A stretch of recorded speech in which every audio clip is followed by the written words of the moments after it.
Let's see. Okay. So it's on the air live. Let's see if we're good. My channel.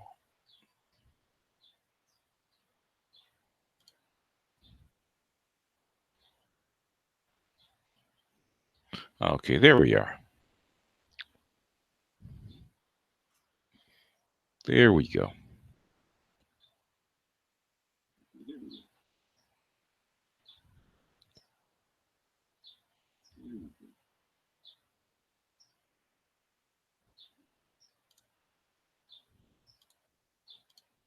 Mute myself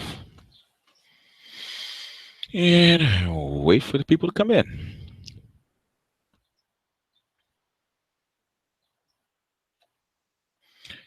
I'll be back in a couple of minutes, folks. Wait for the folks to get in.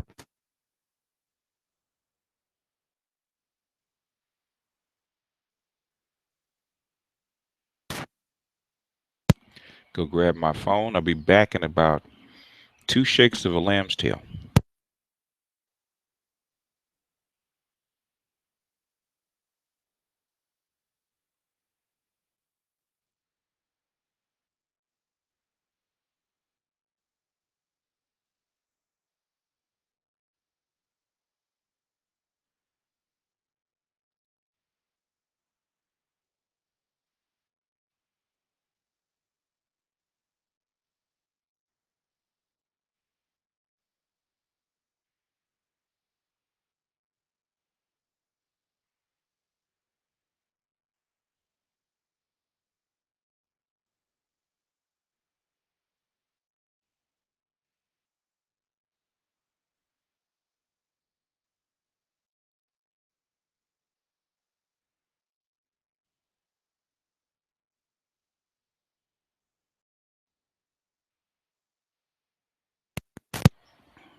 All right.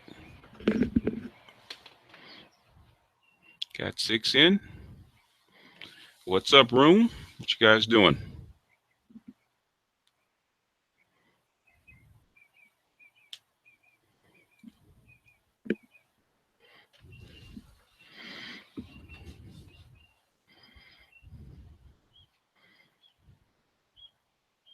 Can you guys hear me? Let me make sure. I'm gonna mute.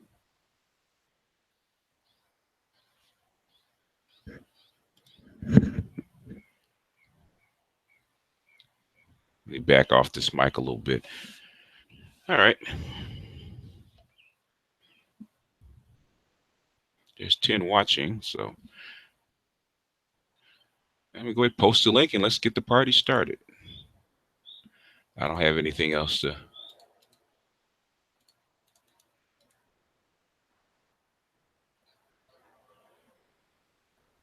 Let's copy it. Hey, what's happening? What's going on, room?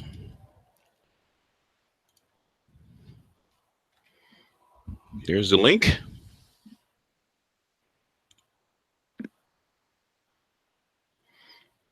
Here's the link that you guys show. You guys got questions? You guys want to talk? What do you guys want to talk about?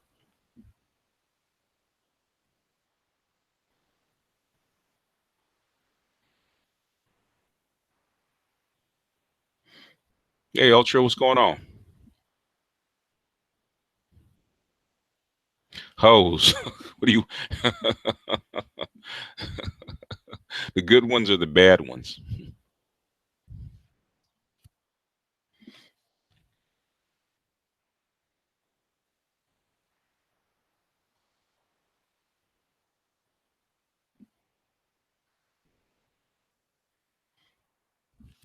Yeah, hoes have their place if they stay in their place, but unfortunately, hoes don't want to stay in their place. Hoes want to be hoes want to be housewives. No, it depends on what you need. If you just need if you just need the booty call, a thought is the best one for a booty call.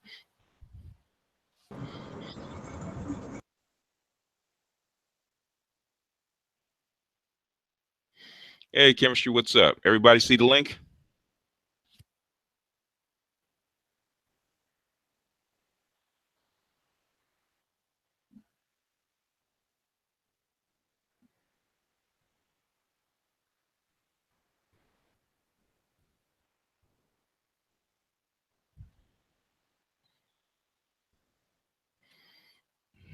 What's the difference between good hoes and bad hoes? Honesty. Honestly, you want an honest hoe like Della Reese? Yeah, I want a chick that admits that's what she is. Name your price. Just tell me what the price is, so I can do an up and down vote. I was Yeah, well, even the ones that are hoes, I respect that price. Hey, if and if, if if oh, go ahead.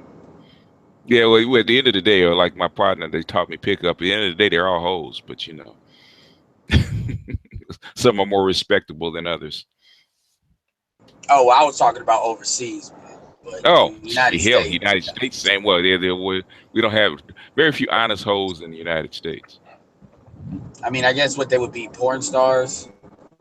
Thoughts, porn stars, sluts. Where we got hoes In- over here. But Instagram hoes.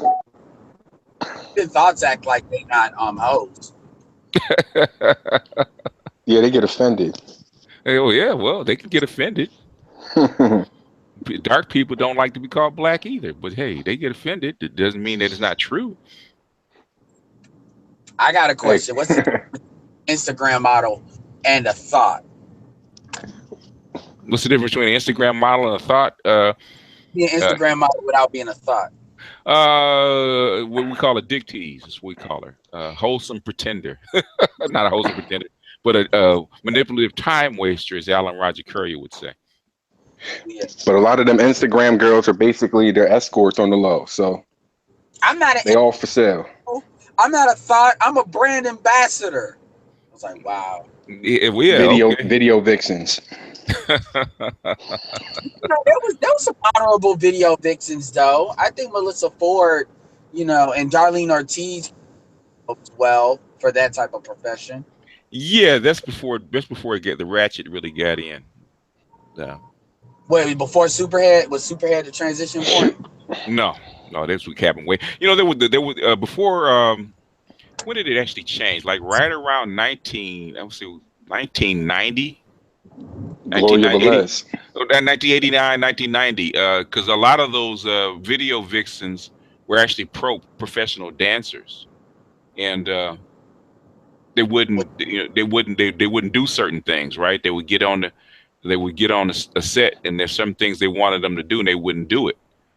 So they started getting strippers and actually porn stars actually come in and do the shoots. That's when it changed. oh, you talking about my whole child? You talking about everybody since I came up? Then if you going back to because Darlene Ortiz BT. was in the early '90s, so she was the last one. Actually, Darlene Ortiz started in '86. She was about Yeah, 16, 17 years old with Ice T. God damn, got him young, huh? Jesus. Yeah, well, she said she was a B girl. She was a dancer. She was a break dancer, and she was in that Oh, world. And that's where he found her.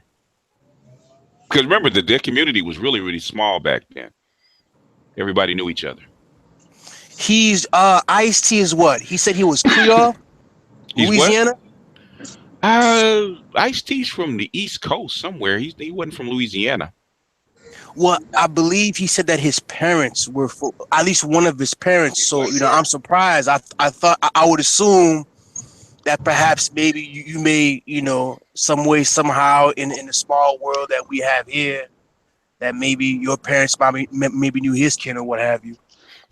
No, I don't think so. Because he was Ice T started in the rap game. He was damn near 30. He was in his like his mid 20s. He was like 25, 26 when he started. He wasn't a teenager. he was Yeah, like, did you ever hear his story? How he said he got on? He said he basically bluffed his way into the industry. He didn't know how to rap or nothing. He No, he took didn't. that advance money back and hired a bunch of ghostwriters and basically built his image. Yeah, yeah. I, Well, most of that was image. When he knew how to market though, because he marketed. He was a legitimate marketer. He was an illegal marketer. Did he have any ties to the LA streets at that time? I mean, all those cats, man, did a little stuff on the side. And the lowest You know, price he of did- the all right. What's he? All those cats did a little something on the side. So yeah, he was He was in the dope game. I mean, so that's all you really need at the end of the day, because there's a lot of rappers that ain't never touched that stuff and rapping today. So Yeah, but that's after everything's built.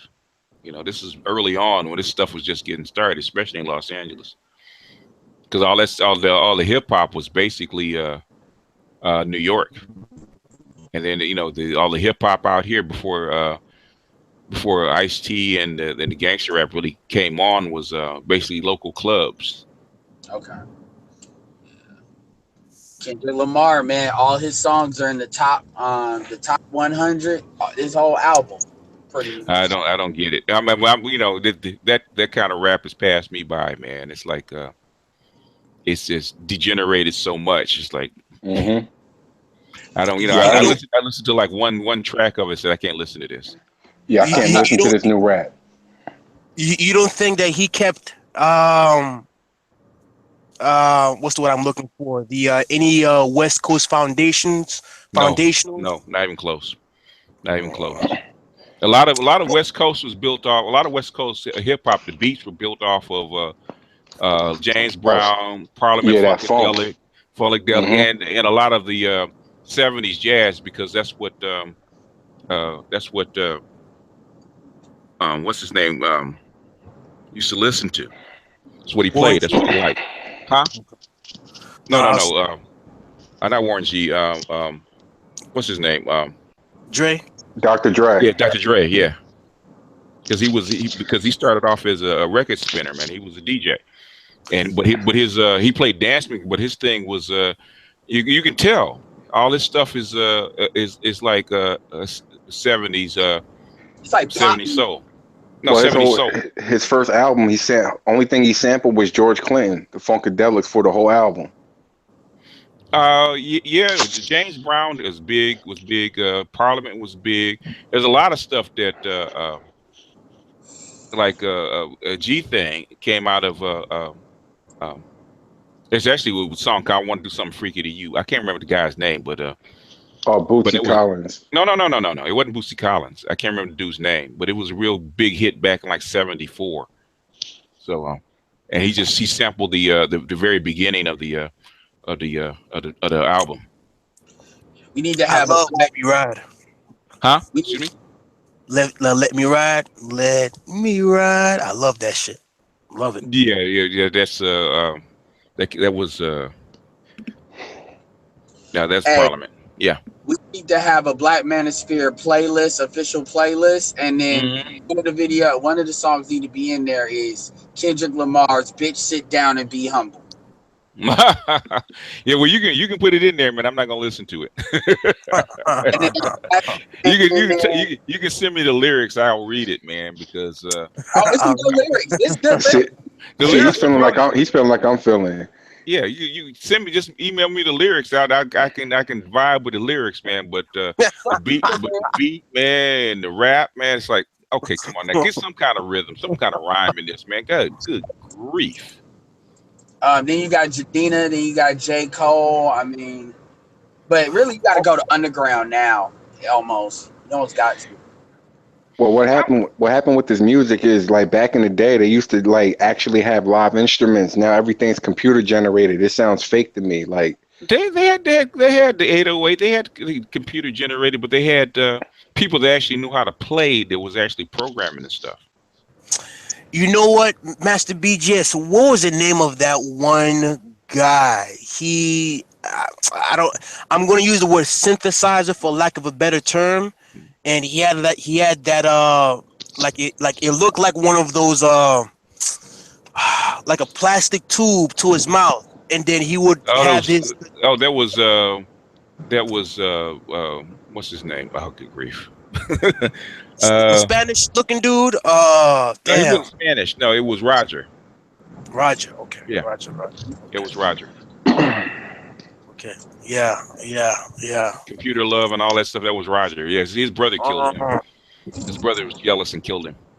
Really? Mm-hmm. Man, that's like Marvin Gaye. His dad killed him. Well, yeah, he was trying to beat his dad's ass when he shot him. So. The older dude.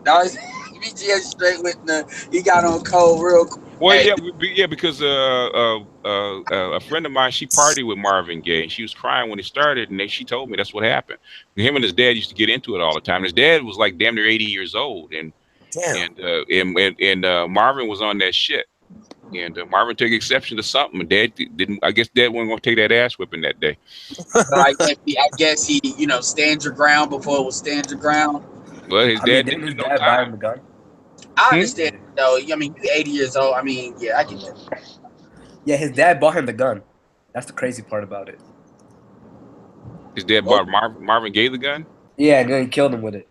Well, His he knew father where. killed him with the gun that he bought him Yeah, for his birthday. his dad was something, man. His dad was something, but I him and his dad always had problems, man, even when he was young, because his dad's he's a little like he's a little bit on the sweet side, but he's like a sweet pimp almost. Oh, like But not like OJ's dad though. Huh? Not like OJ's dad though. O.J. Simpson's dad? Yeah. I never Like heard you anything about O.J. Simpson's dad. I've never even seen him or heard anything about him. You heard talking about about, his mom, but Yeah. What I mean, and this is what I'm seeing on the ESPN. That was it the 5-part or the 3-part Made in America? Not Made in America. mhm. It was the the one that ESPN recently made, and Yeah, I think I know which one you're talking about. I've watched a little bit of it, but it's like when you have kind of lived through the whole thing, it's like I don't want to hear about it. You saw most of the trial when it happened. You talked to because back when it was happening, man, you had book authors coming through the black community, man, left and right. So I must have met at least 4 or 5 of the book authors that actually were writing books at the time. And then every day it was something about the OJ trial, and we were looking at the highlights. If we didn't, and then they would show the whole trial at night. So we get home, we see the whole trial at night. People were taping the shit. So basically, it's just revisionist history for what I actually remember, because I was you're there, you remember what actually happened. Remember what actually happened from the time that it happened. And people tell their version of the story. People, especially white people want to make him guilty. Of course. do you think I think I might have asked you this. Do you think personally that he did it? No, there's no way possible he could have done it. And that's the whole thing. And I talked to several authors and said there's no way possible he could have done it, because when they found the Bronco, there was no blood in the Bronco. No way you can slash up 2 people and have all that blood and not get any blood in a white Bronco. It's not possible. And the only reason why I asked this question, is because I can't remember at what point during the documentary, but there's this a white guy, he had glasses, Mm-hmm. and he said that I guess after the trial, Mm-hmm. he spoke to OJ, and OJ said something to the effect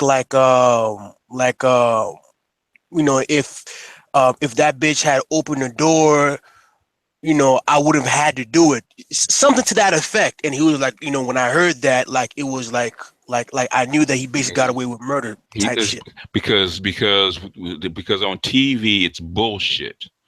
Okay. Mm-hmm. It's bullshit. They collected the hair samples, they collected the blood from him when he got arrested, and they planted that shit.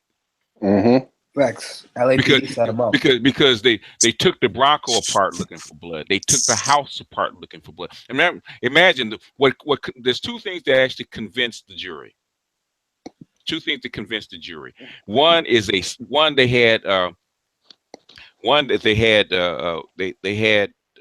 put blood on a sock, a drop of blood on a sock, right?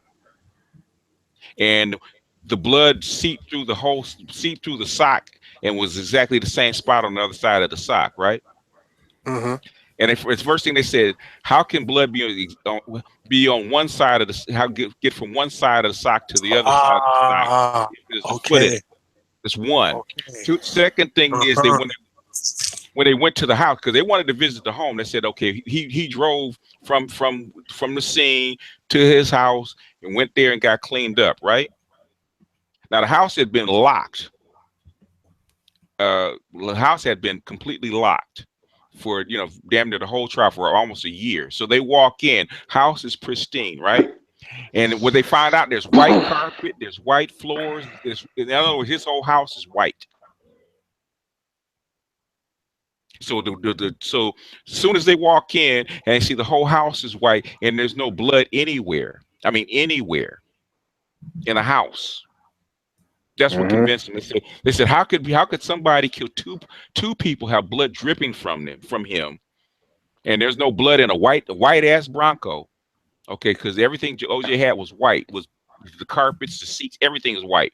You can't find blood in the Bronco. You can't find the clothes. Okay, you have one glove, and you have one sock with a little bit of blood on it. And you have this big old house with no blood in it. Okay, we have you have that white carpet. You have white tile. Everything is white in this house, but there's no blood. They took apart the pipes, the drain pipes in his house looking for blood. They couldn't find anything. So what does that tell you? That tell you he ain't do it. He didn't do it. Now that doesn't mean he ain't pay nobody else to do it, but Exactly. he didn't do it. He didn't do it. He didn't do it, and I think that's what it was. They think he paid somebody to do it, and that was the first theory. Everybody said that you had two people. You had two people, and the other guy, Ron Goldman, was a martial artist, and So they said he fought. He said he fought like hell. So basically, he's fighting two people. Oh. They said it was a ferocious fight, man. There was blood everywhere because he fought like hell. So that means he had to cut one of them other people. So if they would have been actually doing their job and not so worried about pinning OJ, they actually might have found the real killers. Well, the thing is, if it's a pro hit, you're not gonna find the killers. You don't find those guys.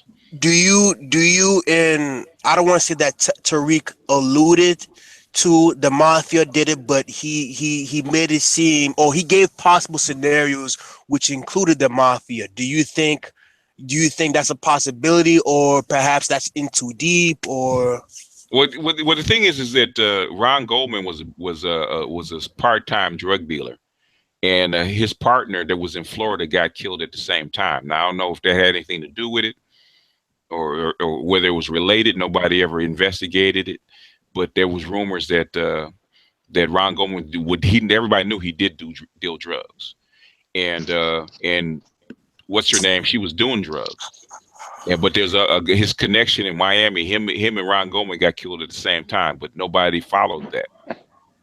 So basically, they could have robbed the Connect, and that could have been retribution. Exactly. Could have been. Could have been. Well, nobody knows. Or OJ could have hired to have it done. What I know is that he couldn't have done it personally because there's absolutely no evidence. You can't, unless you can find the vehicle that he drove in, that he drove from one side of the house to the other, because they trampled in the blood. They found that's like when they were looking for the shoes, because whoever it is walked in the blood.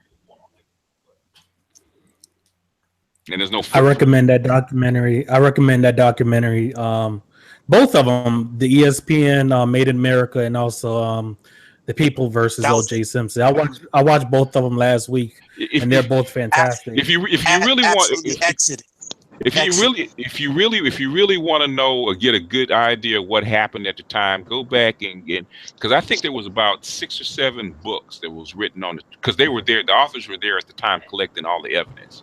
Go back and read the books, because they were there at the time and they collected all the evidence. They talked to the people, and they have an accurate representation, because white folks have always had a vendetta out for O.J. Simpson ever since it happened. Well, that may you could tell. You could tell.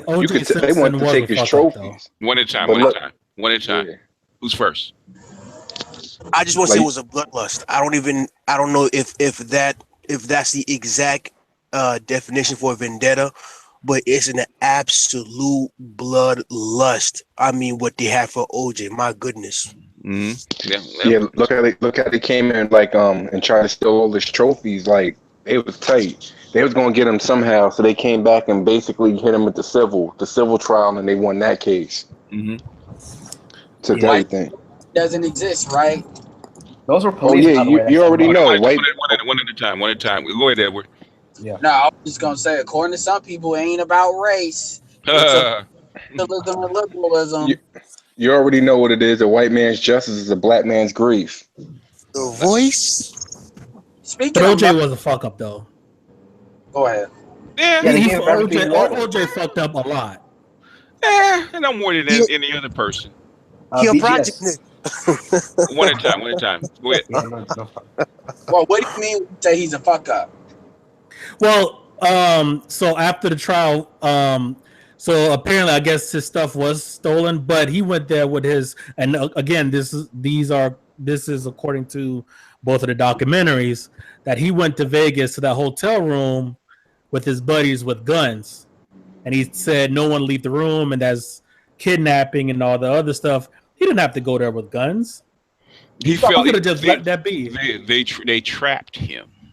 Okay, he was supposed to be in town for a wedding.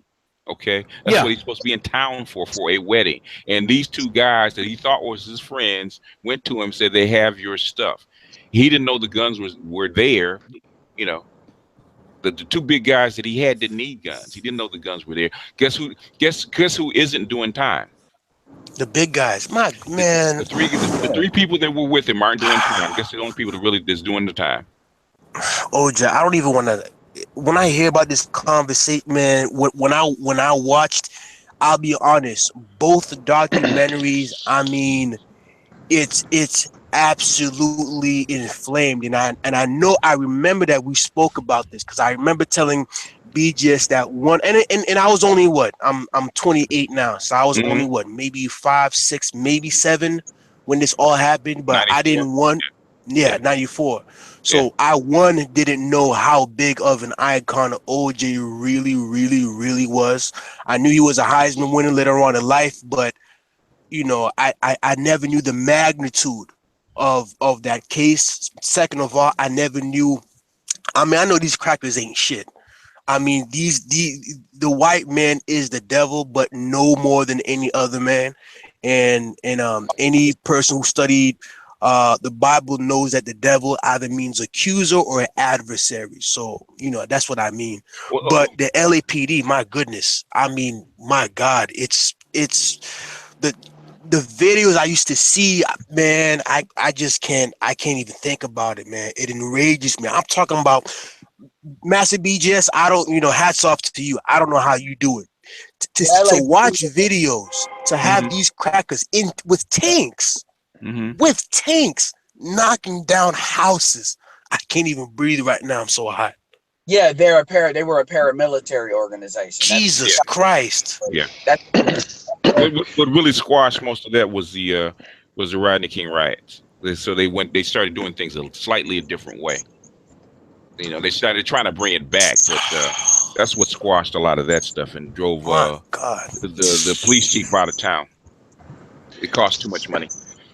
Yo, BGS, you got to drop the link in the chat because Angry Man trying to get in. Okay. Yeah. Speaking of murder, how about Aaron Hernandez? That's a piece of shit, man. He a faggot, man. You know what? And not because he's sweet.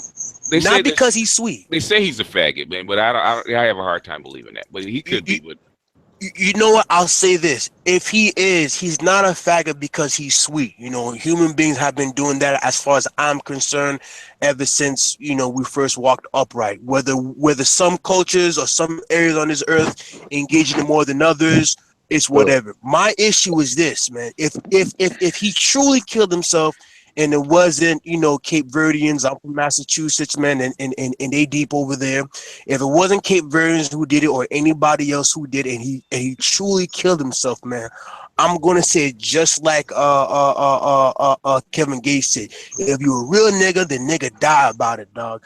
You be convicted for one murder? You probably have what, maybe up to 4, 5 bodies on you, and you can't do life in prison?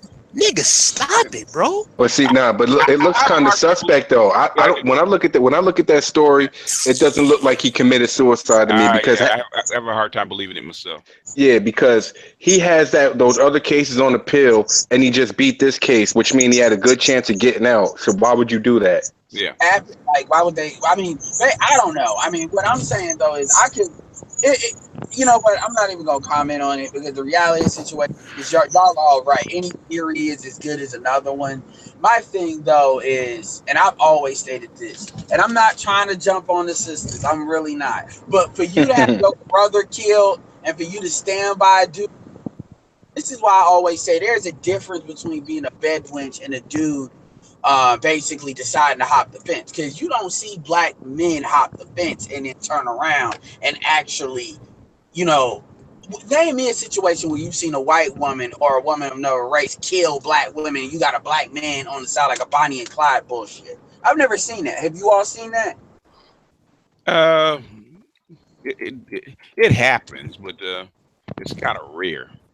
Yeah, it's rare, but on the other side ain't rare, because for instance, that police officer that shot that black dude, his girlfriend was black, and that's their little like, oh, I'm not racist, my girlfriend is black, and they sit right there, loyal as you can be. Professor Truth is commenting on these. You go to his stuff, he chronicles this type of behavior. Now, I'm gonna tell you something. I think that's why he started switching up and he stopped trying to be as balanced as he could, and he started to take that slant right and start really just video after video clapping on the sisters, which, by the way, Jason Black has started to do video after video clapping the sisters too. So that tells you who's kind of on the right side of the Let me ask you guys, did the link work for you guys, right?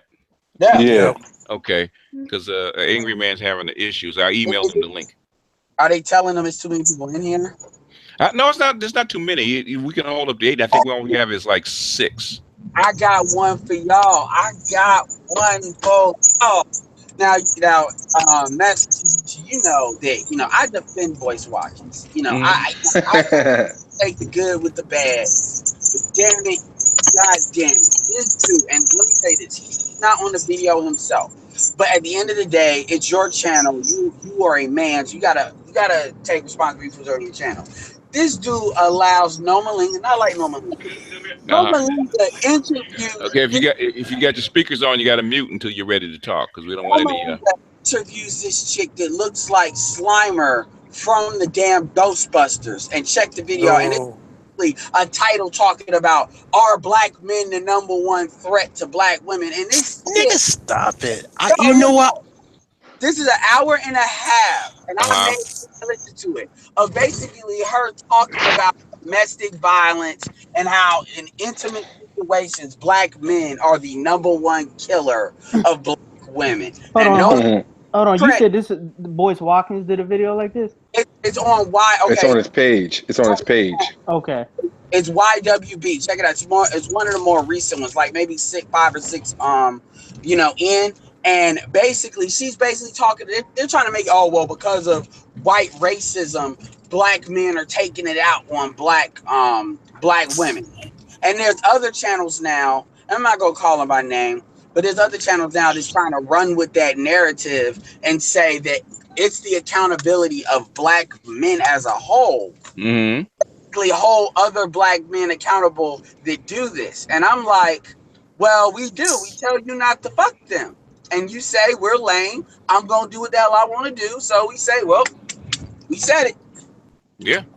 You can't like the I've said this too many times before.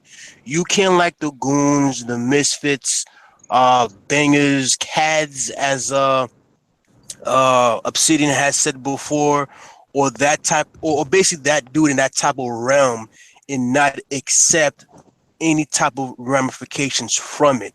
As I've said before, I'm a classic man, I'm a nerd, I'm all of this, but a lot of my homeboys are like that, what have you.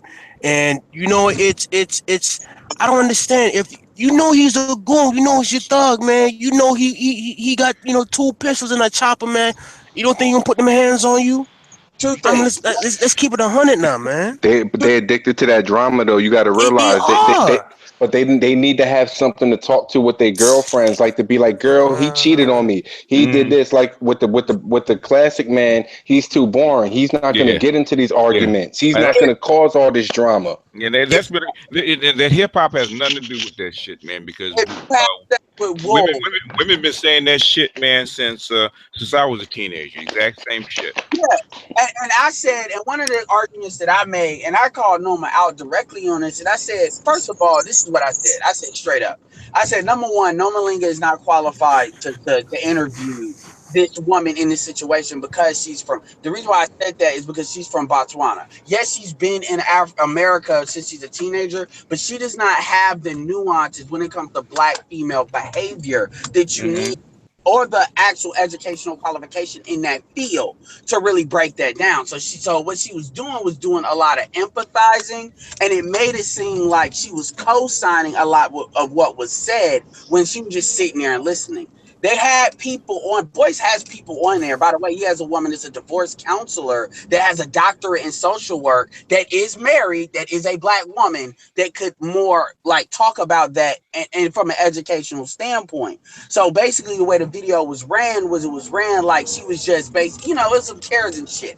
Like her pouring her, and like I said, you got to see the picture of this woman because this woman acted like she couldn't leave out of the situation. And then once I saw the picture, I said, I know why you can't leave. You know, if you leave, you're going to be alone forever. So what he was doing, if I'm to believe her story as she says it, what he was doing was not worse than you being alone. And that's the calculation that she made. But you must not have got to the part where she said that the dude put the gun to her head, shot her, like basically grazed her in the temple, then he shot himself and they both got rushed to the hospital. That's when I had to turn off whatever that channel was. Because it's bullshit. Yeah. Because I was just at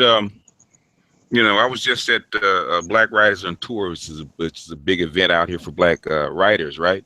Boyce Watkins was there, and I shook his hand and all that. But I was having a debate with a lot of the sisters around, with a lot of the older, pro-black sisters, and we were talking about this domestic violence. In fact, this lady I was talking to, she's getting ready to do a book and a seminar about domestic violence. We're talking about that, and I said, I said, what you don't talk about is that black women, because we were talking about Steve Stevens, right? I think it was San Bernardino, not Steve Stevens, but the guy in San Bernardino that shot the teacher, right? Yeah. And you borging out Edward. It was in Cleveland. No. That CC was in Cleveland, but there was a incident where a guy shot his school teacher wife and a child. Oh, yes. And we were talking about him, and we were saying that even though they were older, they had only been married 3 months. I said, what does that tell you about the guy? If a black woman at her age had only been married 3 months, that means the dude was crazy. She didn't vet the dude. The dude was crazy before she met him.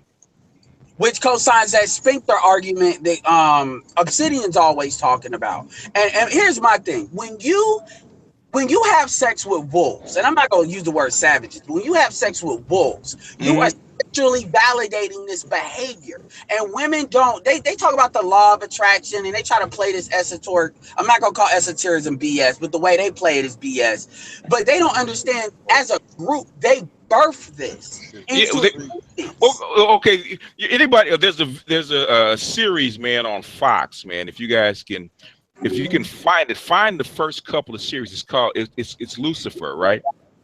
Oh yeah, I seen that. You seen that? If you see the first, I'd say the first like 3 or 4, where he really goes in about women, and he says that women get excited by the dark side. All women have a dark side, and it basically it makes them emotional, right? That's how come he can come and he can sleep with just about any woman, because they react because he's Lucifer, and they react to the dark side. And women have a dark side. How do they can't express their guys express their dark side a different way. Guy will go out and fight. He'll steal a car. He'll do something to express his dark side. Women express their dark side through the man. I didn't think about it that way. And then that's a slippery slope. That's kind of like going to the dark side. That's like going to the dark side of the Force in Star Wars. It is.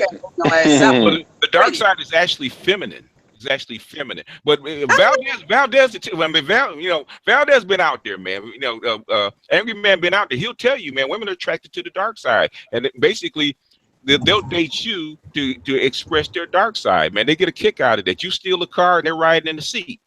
You ain't steal the car, but the thing is, when the cops slap the bracelets on you, they'll fess up like they didn't know nothing. It's bullshit. And the moment that I figured out, like, I've always been in school, I was always like an asshole when it came to dealing with women. When I figured out how to leverage that power, bro, trust me, it's a powerful thing. Like, you're never gonna stop. See, that's the thing. That's the one thing I try to convey to like the brothers that consider themselves classic men. When they say, well, these women, they're just attracted to these thugs, and they're not attracted to them because they're dysfunctional. They're attracted to them because there's an excitement with that darkness. With that whole... I mean, everybody has a dark side. Look, I'm gonna talk to Valdez for a minute, okay? The reason dudes do doulos, man, Valdez know what I'm talking about. Reason dudes do doulos, because I've done a few doulos myself, because it's feeding your dark side. It's exciting. It's the story that you can tell after you do some shit. And it's the stories that keep brothers in their life. There's a lot of cats out there but doing doulos, ain't making no money, right? Why do they keep doing it?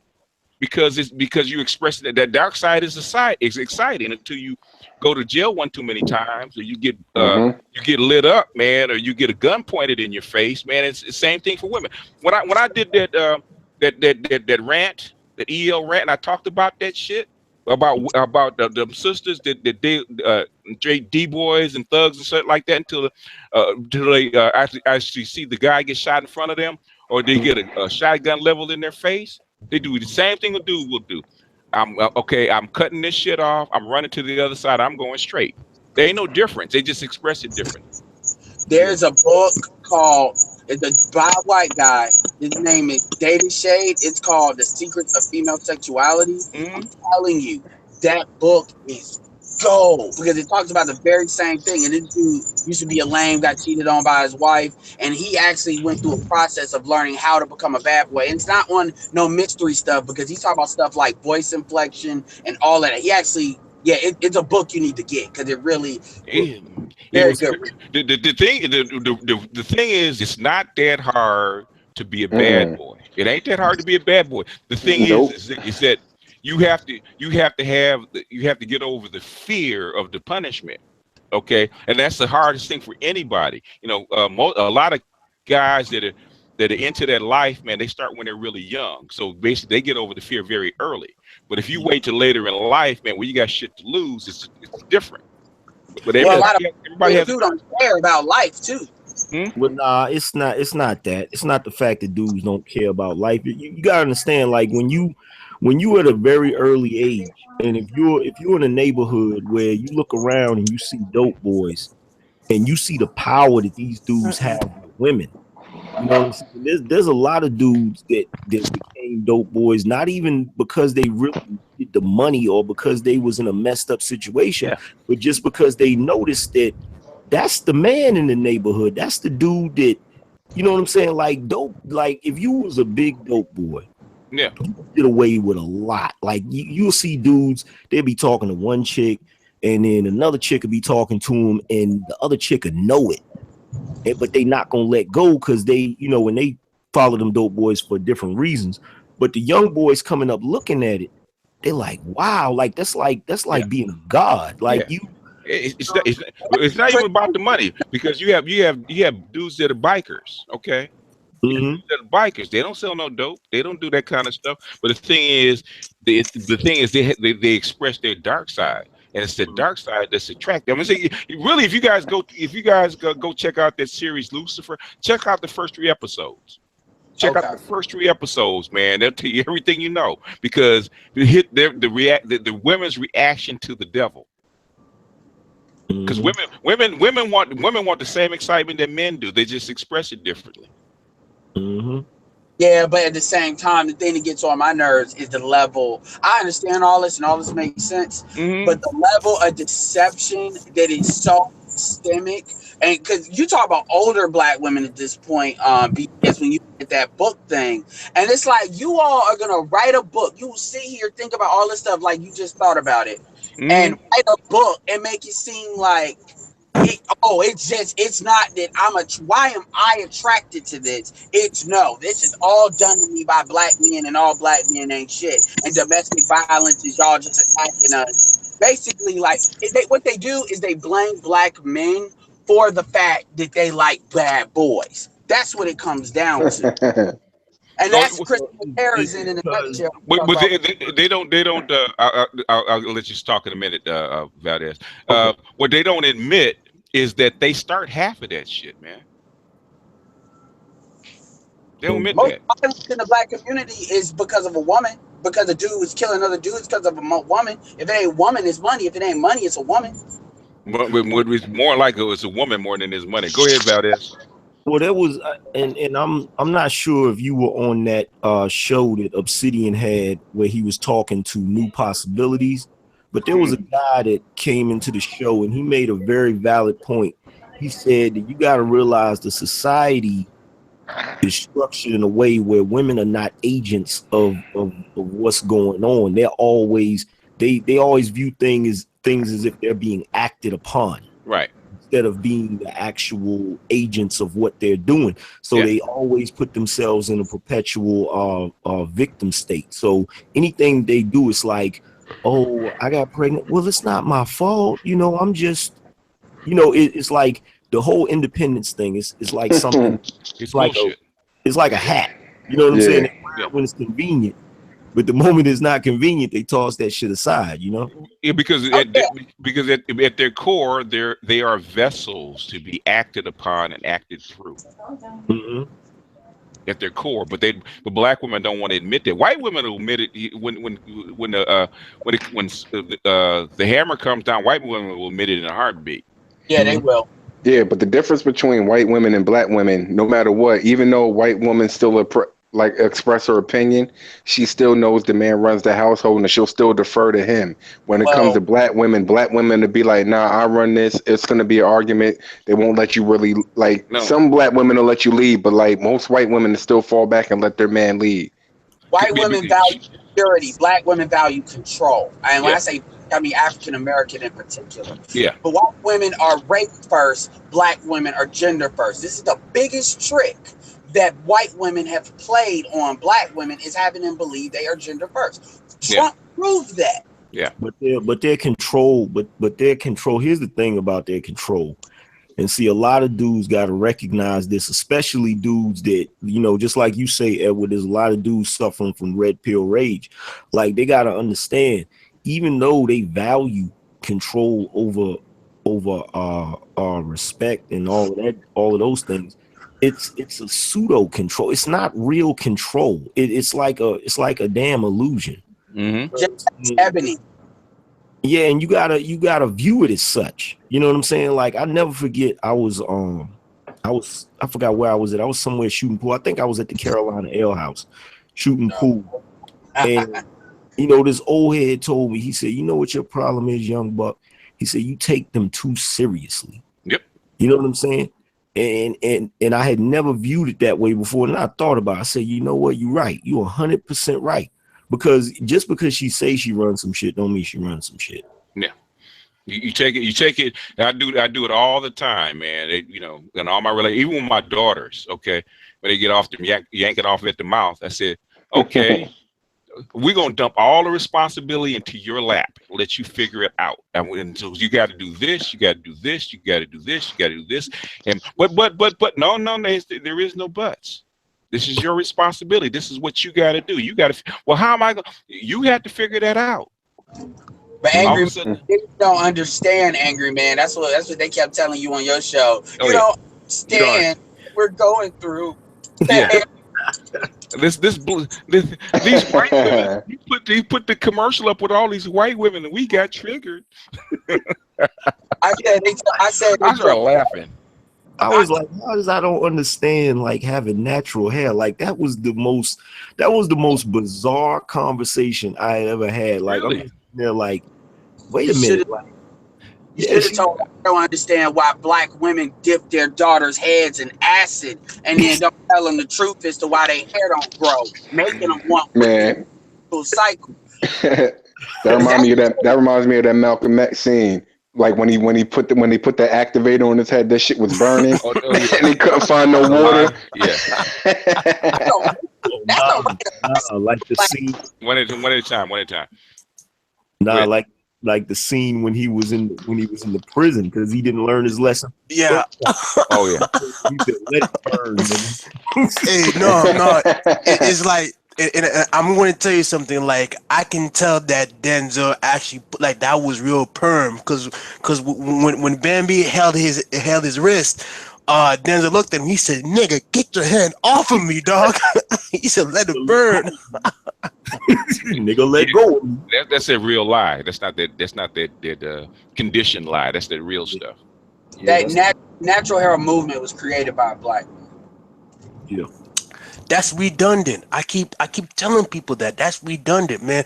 What have we been doing on this earth as the original man and woman for 300,000 years?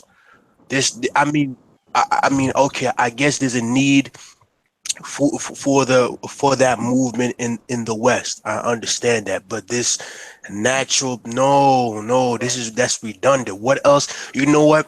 I saw a comment and the audacity of that woman, of that female. She said that, we wear it, we heard this trope before. We wear it to it's a protective hairstyle to make it grow, blah blah blah.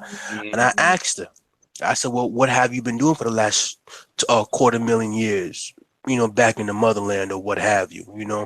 Again, we can go down the list of every tribe, every ethnic group, every empire or what have you, and I mean, again, it's not all inclusive, so I don't know where that comes from. But as I've said before, evidently black women know more about beauty than God does. So No, I can tell you exactly where it comes from. I can tell you exactly why the whole Shea Moisture situation is blowing up into what it's blowing up. So you gotta realize, like, they've been chasing white women for a minute, trying to pass them in the race to where they're being upheld more than them. See, they're in constant competition with them. And so in order for this brother to have taken 2 white women and put them in that commercial, because they was claiming that the formula had been changed. That uproar over the formula being changed. It wasn't until they saw those 2 blonde-haired white girls in that video. Don't forget the light-skinned one. Yeah, and the light-skinned one. So they said, "Oh hell no! Now we got a problem." I need to check Chris' channel real quick. Yeah, she got a couple of them up there about Shea Moisture. Yeah. Which is amazing to me because I'm like, how is it? And that's the funniest thing to me. Okay, so basically you swirling. And you got natural hair, and every time I see a swirl out in the street, they got natural hair, and I'm like, what the heck? Like, hold on, let me get this straight. So you're conscious enough to have your natural hair, but at the same time, look at your lifestyle. Like, to me, that's like a contradiction. I may be wrong, but to me, that looks like a contradiction. No, because white men prefer black women with a natural hairstyle. They want an authentic black woman. That's why. That's why they prefer them with the natural. If they wanted a straight-haired woman, they get their own woman. They want something that they don't have, which is curly, which is natural hair. And you're talking about the white men that fetishize black women. Yeah. Because they're like these white men are honorable or something. No, they're fetishizing you. Yeah, white women do too, by the way. Yeah, which goes right back to the whole assimilation thing, where they basically, I wouldn't say assimilation. It's more like indoctrination, where they have to behave a specific way. You know what I'm saying? And it's like, if you can do that for somebody that's using you like a fetish, why can't you do that with the brothers that's naturally attracted to that? Because I don't know about y'all, I never had no problem with that. You know what I'm saying? Most guys don't. I mean, I've always looked at weave like a car. I want it to look real if you're gonna have it. I don't want it to be no Honda Accord, no 1992 Honda Accord with 22-inch rims. You know what? We know where weave started. You know where weave really started. You know who it really started, got popular with, and where it really started. Diana Ross back in, I think it was 1988 or 87, when she used to went on tour. And she had what they call the lion's mane. She had this long weave all the way down past her butt, and every black woman wanted that, but it was too expensive back then. That's where it started. You know, like computers. Yeah. Yeah.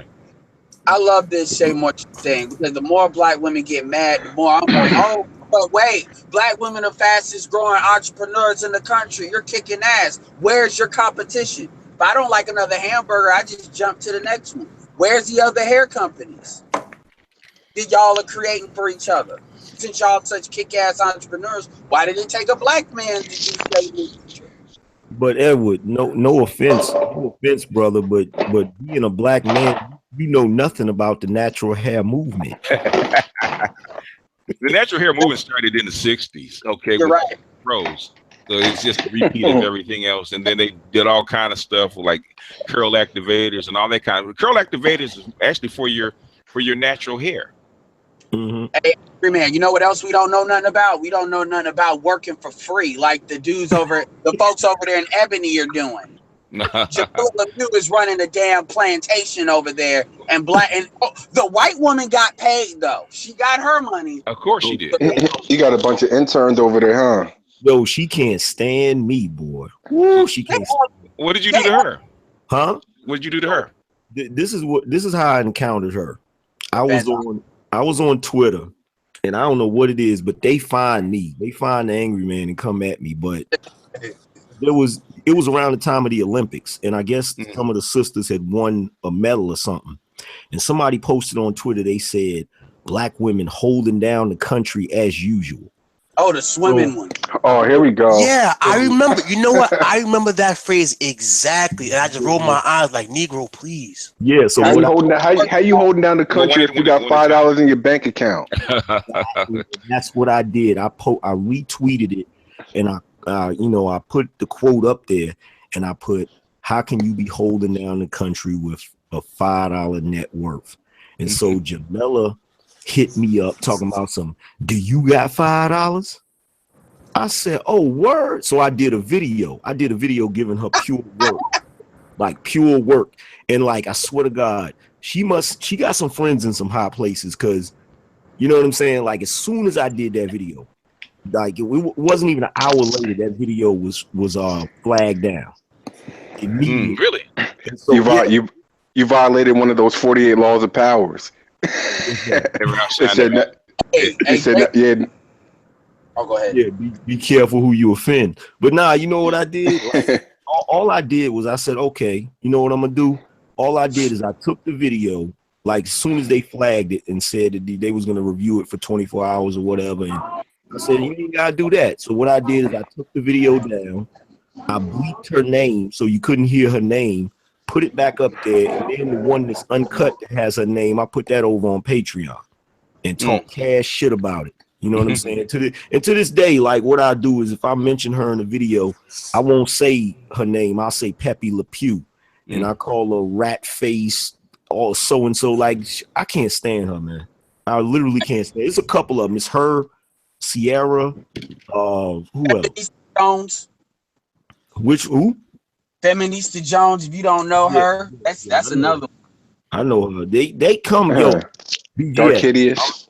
BGS, I'm not even joking, man. Like I won't even be looking for them. I'll just put a random statement either on Instagram or Twitter, and I just be shocked at the ones that come at me because I'd be like, wait a minute, like you the editor of a magazine or you are R&B, supposed to be an R&B superstar. Why do you care about what the angry man saying? They just broke social justice warriors, just like all the rest of them. They got worthless degrees and they can't make any money from it. Yeah. Yep. And the white boy and the reason why so Jason Black has the video he did was called Buck Dancing Civil War that he just did, and he gives them that work on. He breaks that down when he's talking about them not getting paid and all of that. But here's the thing: these women, America loves doing proxy wars, and this is a big thing to understand about the dynamics between black men and black women. Black women are a way for, you know, America, white supremacy, whatever, to wage proxy war on black men. And the problem is, it's only till recently that black men are really starting to get clear, or even us are starting to get clear on that very fact. They are the people we're going to have to deal with before we can actually really start competing with other groups of men, because they're always going to be like this anchor on the damn boat, or these agents that are trying to sabotage. Obviously not all women, but too many. It's not even about being the anchor. It's not even about being the anchor. It's the fact that they're the ones that are going to get the jobs over black men every time because they're less threatening. So when it comes to being hired, if it's going to be between you or a black woman, they're going to hire the black woman every time unless the nigga's gay. I'm not even talking about that. I'm talking about when it comes to us building our own stuff, though. Even like what you all did with creating the commission and how they responded to that. So it ain't even about getting the job. Even when they have the jobs. But they're the ones that get the perks of society right now. Like black men don't get nothing from the government, really. The women get all the perks.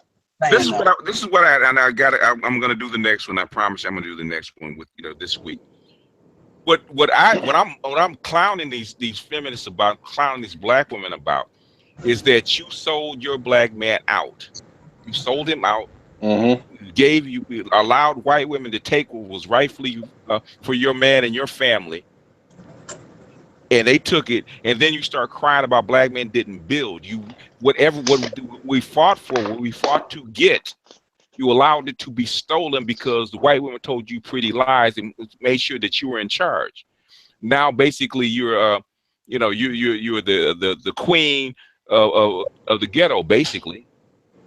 You in other words, what they were trying to make what black men wanted is to get jobs and get careers and start businesses to build the community, but you allow the white women to take that and take it to her community. So they got double, and guess what you got? You got nothing. You're still at the bottom. If you look at if you look at poverty rates, if you look at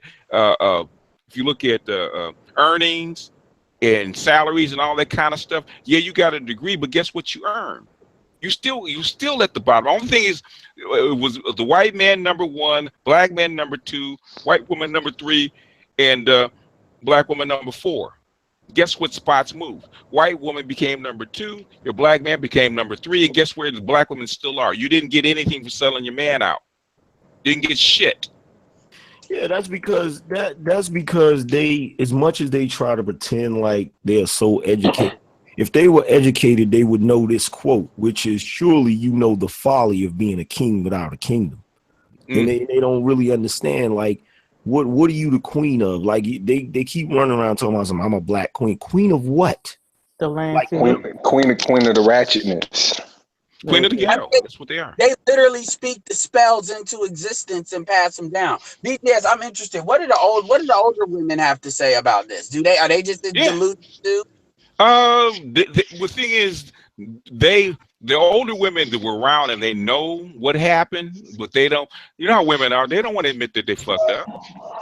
But they want to write books about domestic violence. Because they want to write books about domestic violence. I asked, she talked about, well, we are the most educated.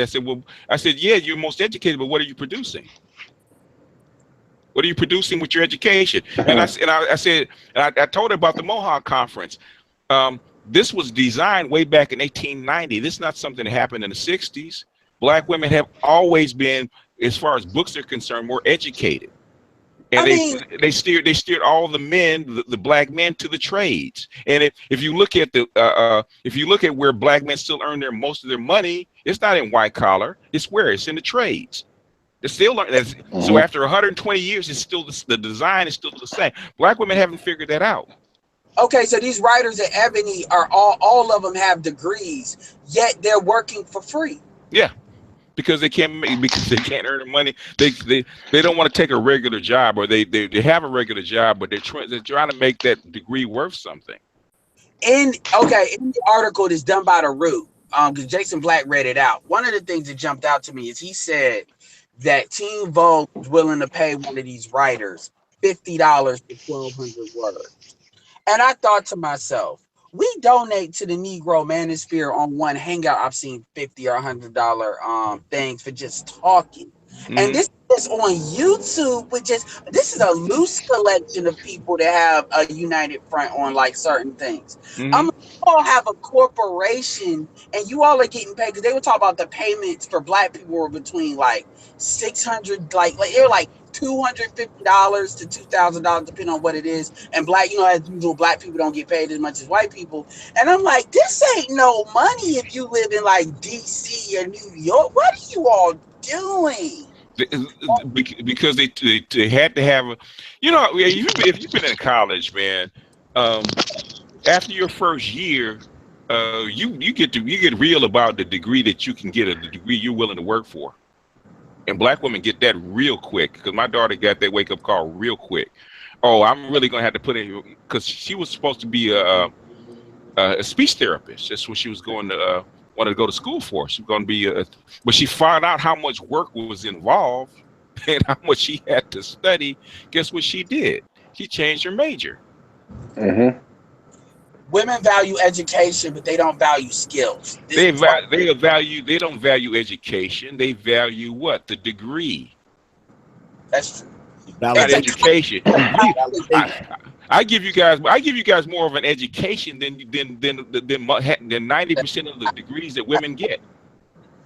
And when it comes to getting a master, when you get to that level, most of the time you're not even really reading books. You're out there just interviewing people and writing papers. Basically, my sister has a master's degree. You know how many papers I've written for her? Yo, I used to do that. I used to write, like, this is something a lot of people don't know because I don't really talk about it that much, but I used to put an ad on Craigslist for college students, and I would write their papers for them for, like, depending on what the paper was and how long it was and all of that, and I charge them like $100, $200 or something like that. I used to do the same thing. Yeah. Like I had to. Yeah, it's. I mean, I used to write my papers on the bus because I was bused to a white school. I used to write my papers on the way to school on the bus in 20 minutes. My mom hated doing that, and she hated that I got B's on them too. But if you get this A, maybe if you do it at home. Hey, I used to do that. But see, this is something I learned when I was younger. Like, I used to go with my father to his job sometimes when I stayed with him in the summer. And he, he's always been like a ASE certified mechanic. I'm like, three generations of mechanic. And he would talk to me about, like, there'd be white guys there, and he would have to train them. And keep in mind, these white guys, they went to school to be an auto mechanic, and basically all of their smarts is book smarts. They learned everything in the classroom, but they didn't have no hands-on training. And my father used to tell me, he's like, yeah, this guy got all of these degrees or whatever, but he barely even know how to turn a wrench. And I learned when I was younger that, there's a huge difference between somebody that has a degree and somebody that actually knows what they're doing. Yeah. They were talking about that. They said the American education system is falling behind because other countries are doing exactly what you said. They're teaching people from an educational way of doing it versus we're so focused on these damn degrees. And that's why a lot of them come over here and get our jobs and stuff like that. So, yeah, that's absolutely true. Yeah, when I was young, like, I dropped out of high school. I didn't get my diploma. I just went back and got my GED, just took the test for it. But when I was younger, like, I truly didn't have any interest in going to college. And that's not to, that's not to knock nobody that went to college, what I'm saying? Go. But, I kind of had this feeling like that moving towards the future, like it was really going to be irrelevant. Like I had this feeling like, and nowadays it's kind of true because nowadays you got all of these people with degrees and stuff. Yeah. And it's almost like, back in the day, you had very few people that had them. So I guess they were valuable then. They were, yeah, back then. We were talking about that. Back when I was young, when I was a teenager, only your top 10% actually went to college. As far as slots are concerned, and that didn't change until Reagan. It really didn't change until Clinton, when he had to send all the welfare women to work. They had to get them educated, so they had to open up the colleges and open up the enrollments. And basically, that's where the loans came. Okay, we'll pay you if we'll pay you if make sure you get paid if you open up these slots for these kids. So they became a diploma mill instead of an educational center. Yeah, and college is actually different when you compare it to communities like African American community, or you could say poor people versus rich people. Rich people go to college to network. So like poor people go to college because they think they're going to actually get a career, but like rich people look at college a whole different way. They look at it like, I'm going to go meet this person, start this business with him, and then we're going to go from there. Like they network. Like we don't have that type of network when it comes to that, or we don't think like that. You have some place for rich people have a spot for their college educated kid to go. Harvard, Yale. If you remember on I don't know if you guys saw the movie about Facebook, The Social Network.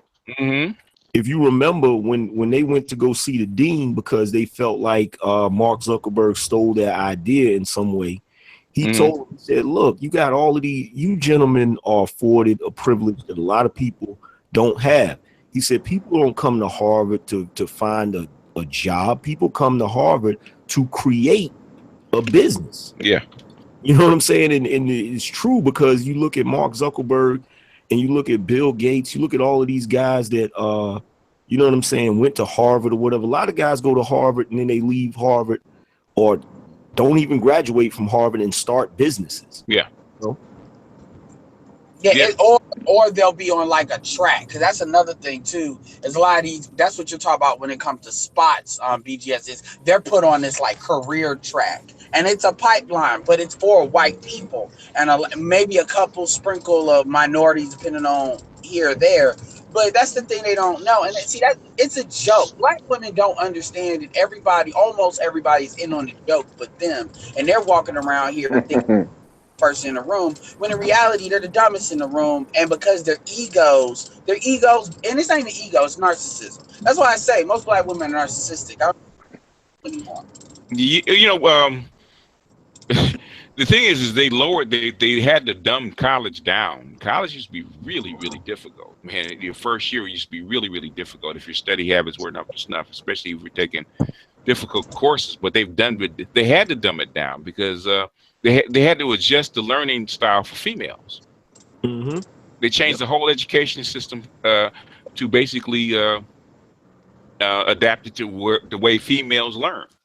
And that's what the military's been saying. The same thing. The science has been the same thing. That's how come they have H-1B visas, bringing in people from the outside of the country. Yeah, that's like with what's the girl's name? Jimmy.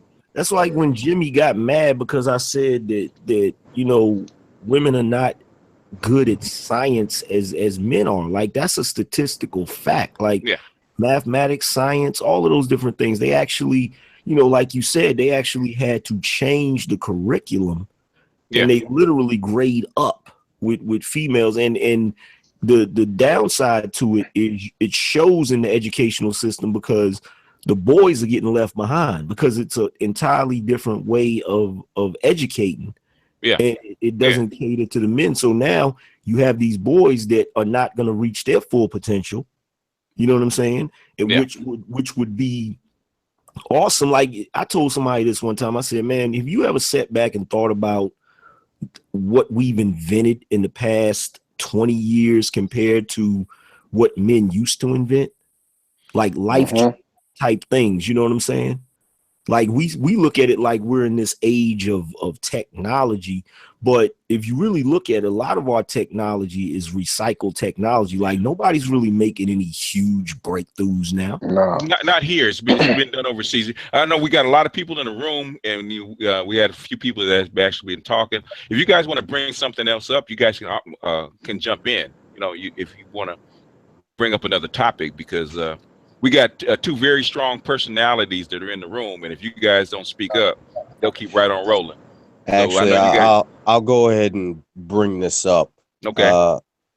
I watched a lot of Turd Flinging Monkey, and he brought up, he asserts that the moment America allowed the women the right to vote, it was pretty much the downturn. That was the first sign that led to our ultimate. I disagree with that. I disagree with that. But when I'm listening to the conversation, it seems like when it comes to the military, we have to make physical accommodations. When it comes to education, we have to make intellectual accommodations, and it's stunting the full potential of the men. So I mean, it's the signs point to that because we keep lowering the bar. I mean, what we need to do. It seems like our standards are just getting lower and lower. There's a reason for that, and if anybody ever look, I put up the Feminized America there for a reason, because I tell you why they did it. Yeah, it's obvious why they did it. They didn't. What would be great? Huh? Excuse me? Yeah, I was gonna say what would be great is if we could actually separate schools and give boys their own school and give women their own school. Exactly. That's what we need to do. They already know that, but they don't want to do it because if they do that, they would lose control of who? They would lose control of the boys and ultimately lose control of the men. Men overturn societies. Women do not. Yeah. That's the reason they did it. That's the reason they did it right after Kent State.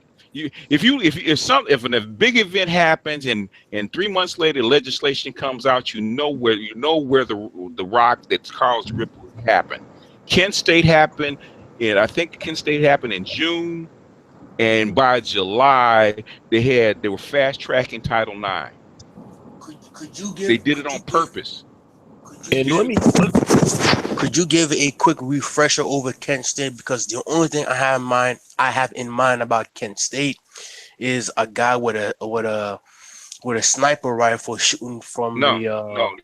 What happened was that's not Kent State. What happened was that there had been a big series of student protests against the draft, right? Because they were drafting white boys. Okay, and white boys didn't want to go to Vietnam and get slaughtered, come home maimed like the rest of the guys that were coming back, right? So they did it. Excuse me? No, I was just gonna say they think they're the most patriotic, but sorry. Yeah, that's brainwashing. What I'm saying is that they had there's a big series of protests, and in 1970 they had really gotten to a head, right? And Kent State had a plan to protest, right? And what happened is like the week before, there was a building that was burnt down. Okay, a student building that was burnt down. So what happened is that they called out the Ohio State National Guard, right? And Kent State had a protest, and the student protesters were marching up the field, right? And they were marching toward the National Guard troops, and the National Guard troops fired on them, and they killed about four kids. And right after that, they started cracking down on the protests. And right after that, they passed a Title IX. They had enough of it. They wanted to take power away from the white boys.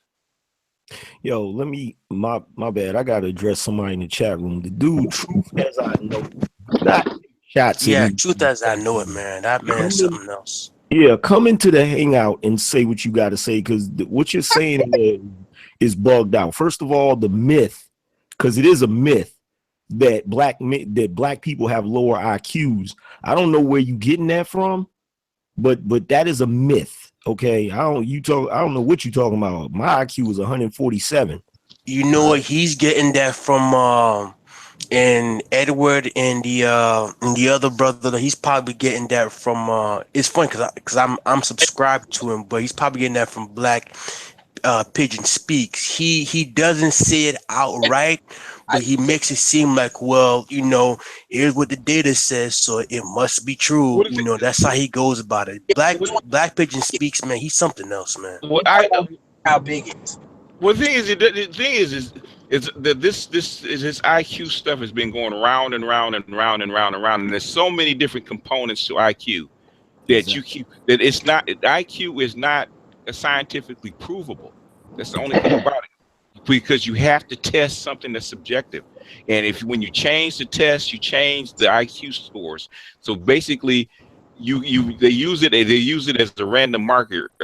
You can use it as a random marker, but you can't use it as a race-based thing, because if that was the case, the Indians and Africans coming over here kicking ass, and they're supposed to have lower IQs than everybody else. It does. So it's basically.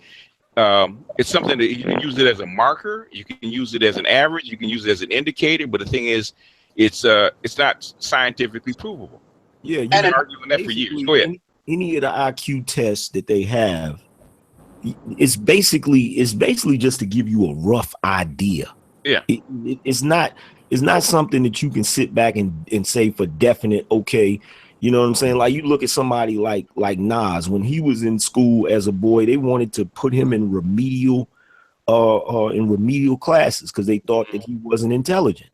He's not a genius. I hear what you're saying, Angry Man, and I agree with that. But would you say that black culture is anti-intellectual though? Yeah, but that's black culture is definitely anti-intellectual, but that has to do more with the culture and the way the culture is structured. You understand?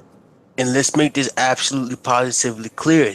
I would go as far as say this is more of a recent trend, because I think even BGS would state that even though, you know, you had the males who were pushed towards more the trades, and the women towards the degrees and academia, if you will. Yeah, you can go to G. I posted it. You can go to G1's page, because he reads you the part where it actually says that in the Mohawk Conference in 1890 where he had an ex-president of the United States at there leading the conference. So it's not new.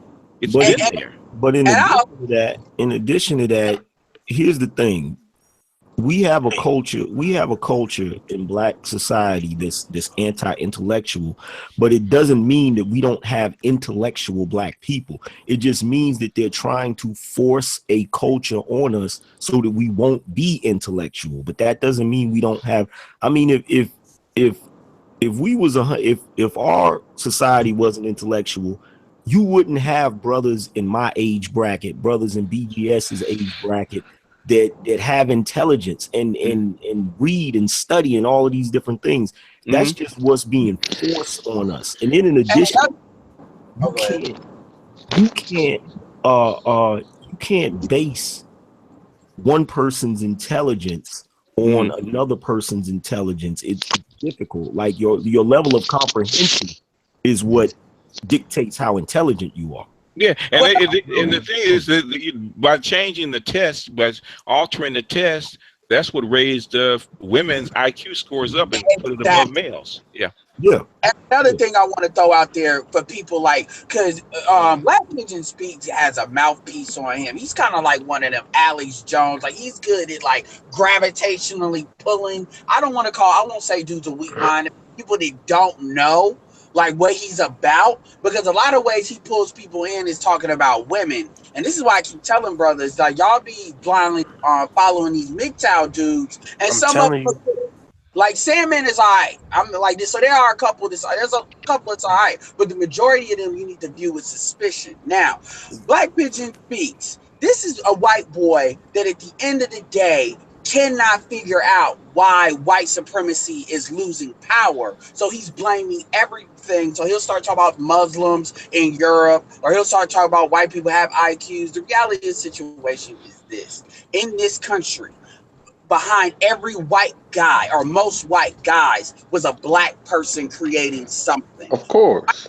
People have stolen what they have. And see, they don't want to admit that. The dude that's the alt-right guy, Roland Martin, wouldn't go as far as to check him on that, but he did tell him, you wouldn't have built this country. I'm not talking about labor-wise, but I'm talking about when you look at stuff like, even the Jack, they're so bold now is they'll admit they stole. Like the Jack family with Jack Daniels said they got that from a black person. The Cotton Gin was said, Eli Whitney family, it's been said that they got that shit from a black person. The pacemaker. George Washington Carver. Pepsi is also one. If I could jump in, KFC is one. if I could jump in just to add Go on ahead. to what Edward is saying, I actually think that necessity is the mother of all invention, right? Yeah. Which led to the cotton gin and whatnot. And I may be oversimplifying this, but It's very true. I'm currently in college and I got the free fall equation memorized. But I could tell you right here and right now, I just talked to a street dude today, and he completely trumped me on arithmetic when I was asking him how he priced his grams and whatnot. So it's all, so when it comes to the IQ and intelligence thing, I think it's more situational. What do you need to know? What purpose are you trying to achieve? What's your environment? Exactly. And with the more and you gotta be careful. You gotta be careful with dudes in MGTOW like Black Pigeon Speaks, because they want to throw in this race realism bullshit, but at the same time they don't take into the factor like, okay, well, how much do people actually need to know?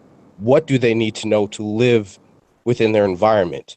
All right, so they cherry pick a lot of shit to fit their narrative and to fit their understanding. Exactly. Right, so take all that shit with a grain of salt. Exactly.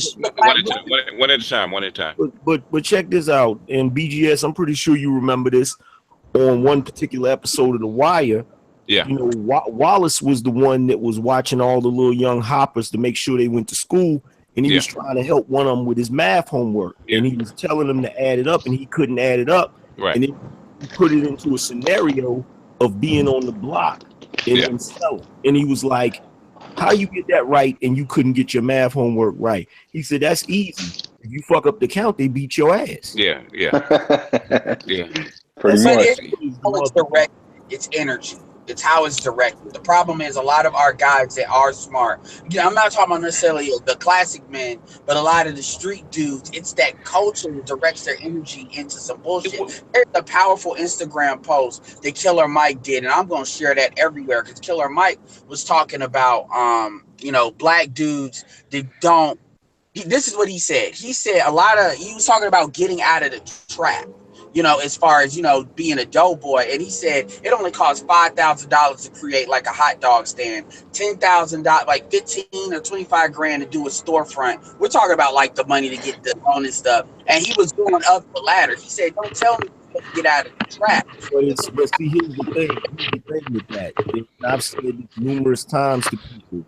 The drugs are not just dope dealing is not just addictive to the crackheads, it's addictive to the dope dealer as well. When you got that money coming in fast like that, it's hard to walk away from that. Like, it's really difficult to walk away from that. It's a lifestyle.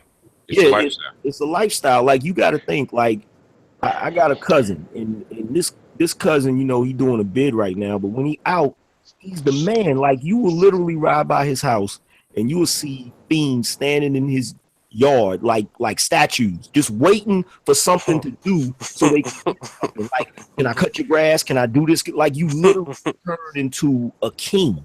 You know what I'm saying? And when you look at the intel, that's why I was trying to tell brothers last summer that the classic man is not the enemy of the dope boy, and the dope boy is not the enemy of the classic man. They've never been. That was never the case. Women try to pit one against the other. Exactly. Chaos. But see, the both have the same type of intelligence. They're just applying it to different things. Because you got to think. If you look at the classic man, when the classic man goes out here to go get a college education and get a job in corporate America or start a business, he looks around and he's got enemies on every front that he has to deal with. He's got to deal with people trying to, short him on his position at his job. He got people trying to destroy him, all types of stuff. It's the same thing with the dope boy. When the dope boy goes out here, he got everybody trying to hustle him. He got the crackhead trying to hustle him. He got the plug trying to hustle him. He got these ratchet ass chicks trying to hustle him. So he got enemies on every front, and he got to figure out a way to come out of it. You know what I'm saying? And I'm not telling dudes to go out here and do that. That's not what you should do. But at the end of the day, we can't be letting people divide us by putting us in boxes and say, oh, you need to do this, you need to that, because like the dope boy, he's addicted just like the crackhead is addicted. Mm-hmm. You know what I'm saying? Yeah. See, that's like that Dopamine rush. Prodigy line. That's that Prodigy line. He said you got to watch your front, your sides, and your back. You got to keep your mind sharp, living so fast. Yeah. Hey, yo, Thor Legacy showcased that a lot because the main character, his brother, is a big time drug dealer, and then he decided to get away from that and then get into service. But his girlfriend, his wife, used to be the girlfriend of his brother. But what happened is his wife realized that he's got the same blood in his mouth that his brother has. It's just he chose to direct it through the military versus his brother decided to stay in the game. Yeah. Yeah. Yeah, and you also got to remember. You also got to realize if you have a difference between a hot dog stand and being a dope boy, no woman's gonna look at him and be like, "Oh, he's out here grinding." Like you get addicted to that pussy too. Like they throwing it at you because they know you got it. It's like when you work in the hot dog stand, you're gonna be working them long hours. Like that's less attractive to women, even though it's a safer lifestyle. Like we were talking about earlier, they're attracted to that dark side. But in addition to that, it's all right. Both can be considered businesses because both deal with supply and demand. But it's the opposite. Like if you go out and you become a vendor, you become a hot dog vendor. You know what I'm saying? And you used to be a dope boy. The difference is nobody's addicted to hot dogs. So what ends up happening is you got to put money, like a traditional business. You invest money into it. When you out here with the dope thing, you invest money into it. But the difference is you can literally sit back and watch your investment the same day when you're dealing with that legal part. But the risk, the risk is greater because it's much greater. Much greater. But when you're dealing with like a hot dog stand or being a vendor, you may invest money into that and you got to wait probably like 6 months to a year before you really start really being comfortable. And that's what really deters, brother. Because trust and believe, I got people in my family that started out doing what they had to do, and they took their money like they were smart enough. They were smart enough to avoid, you know what I'm saying, being hemmed up, and they put their money and they stacked their money and they went out and they got businesses. But the delayed gratification. It's a different type of time scale, though. I mean, the problem with that is even after they got the businesses and the businesses was up and running, you know what I'm saying? When you got a business, sometimes you got to sacrifice certain things in order to keep that business afloat. So what ends up happening is they get this business, this legitimate business, and when it starts getting hard, guess what?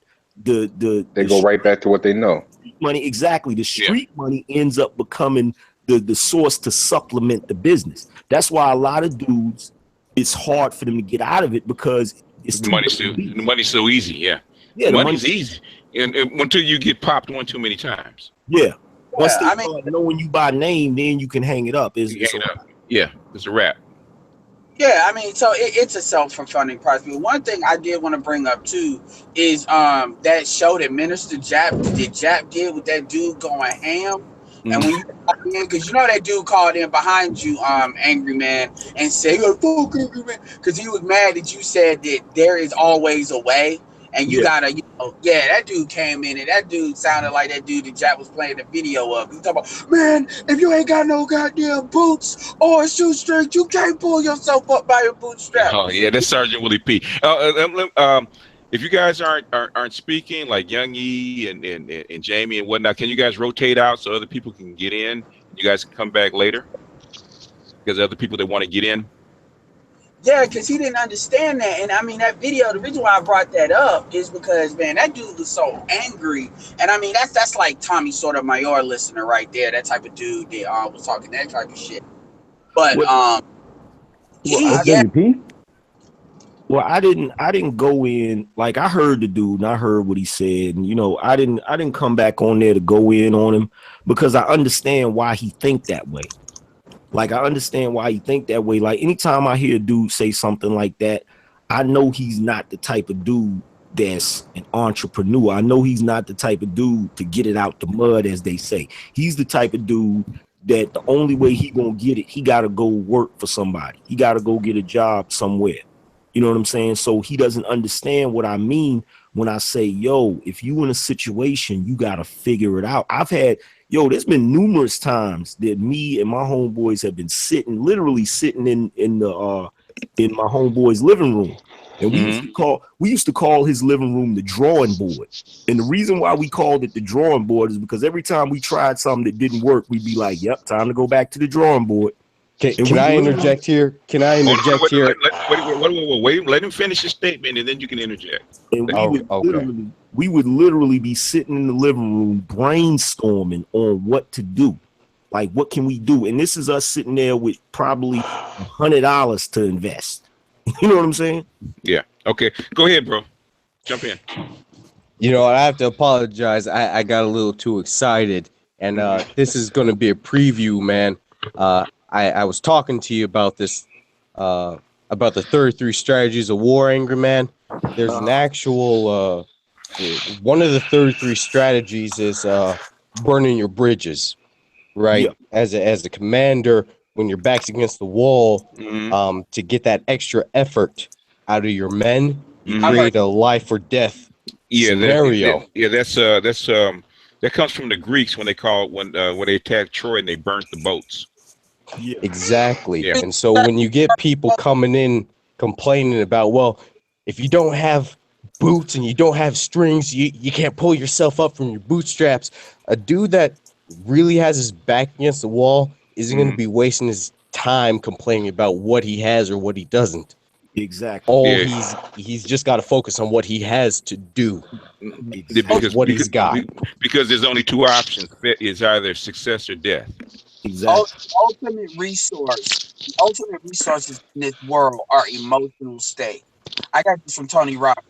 He said, if I forget, but he goes through this list. If he says, like, if you want it, like, if you don't have enough money, can you find it? Yes or no? And everybody says yes. And basically, the point of it, he says, creativity is the ultimate resource. And he goes through other emotional states too: creativity, determination, all those things. And basically, a lot of dudes don't understand that. And that's one reason why I unsubscribed from SWP, because he's starting to do videos again. But again, he's redundant as usual. And he's starting to say the same things with colorism and you need resources and all this bull crap. And at the end of the day, it's a female argument. It's a female argument. But check this out though. The dude that came on Jap's show to say that the guy didn't have no boots and he didn't have no strings, he completely ignored what I said, which is the guy that Jap was talking about. He's sitting there on his phone. He's on his phone recording a video to post onto YouTube. Okay. And the first video that he did that's got him in all of this shit, the reason why he's in this shit is because the video went viral. So you have a viral video on YouTube.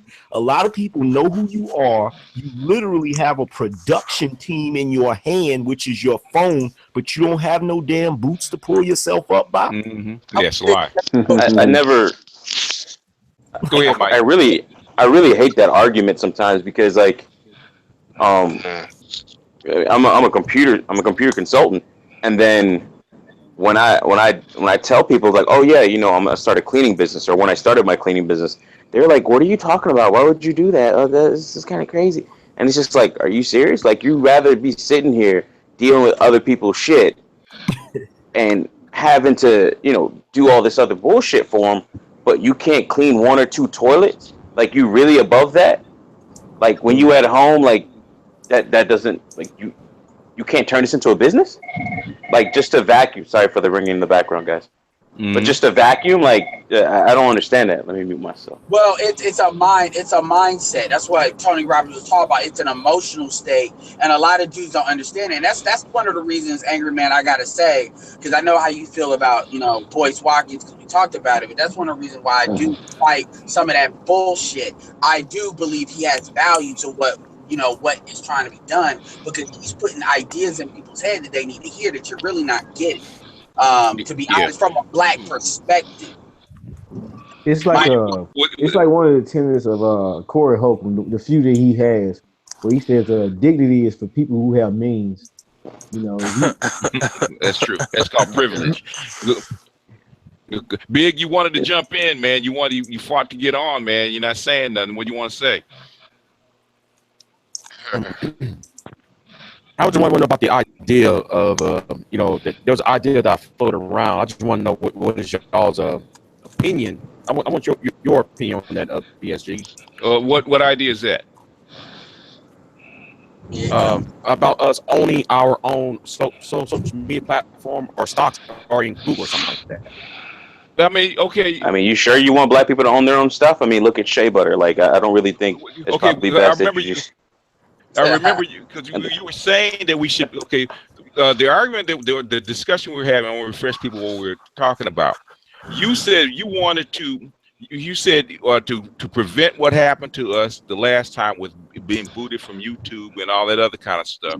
That we need to go buy stock in Google, in Alphabet, right? Remember that? And I said, I know, but I know that stock is too damn high. Okay, it's like $940. But what I was just floating this idea around. But okay. What I'm saying to you have to think like an investor. You got to think like a trader, right? Okay. Right. How much would you have to come up with and invest for Alphabet or Google to take you seriously? 30% for anybody to take. No, 51. No. For them to take you, so you don't have to have that much, but you have to take. Say if you wanted to buy 10% of the stock, right, the outstanding stock, right? Okay, that would cost you somewhere around maybe $1.5 billion, right? Right. That was just an idea I floated around. Okay. So it said what? Okay, what could you? Okay, say if all the brothers got together, say the black men got together, wanted to have their own platform, their own voice, right? Right. What could they do with $100 million or with a tenth of that? What could they do? You could either you got to start your own because we got a computer specialist on the line right here, or you could go to somebody like VidMe, who VidMe's worth about maybe $10 million, and buy them. Mm-hmm. That's already up. They already have the infrastructure. They already have the contacts. They already got the software. If you got $100 million, you throw $20 million at them, they'll sell it to you. And you know what? That's your own platform. You don't have to worry about YouTube. That's exactly what. Go ahead. A lot of people want to take the easy way out. That's exactly what Amos Wilson said. He read an article, and this was the early 90s. BGS, I believe, what Chinese company, I believe maybe bought McDonald, either McDonald or it was in either an aerospace company or even a defense contract. Nobody bought McDonald's, boss. That's no. But it was a Brazilian company that bought Burger King. They create heavy machinery, but what he was saying, he was reading an artitle. You must talk about Honeywell, because Honeywell makes it wasn't Honeywell. It wasn't Honeywell. You know what? I'll listen to the lecture again and I'll tell you exactly what it was. But when he was reading from the matter of fact, I think it was the Star Wars lecture.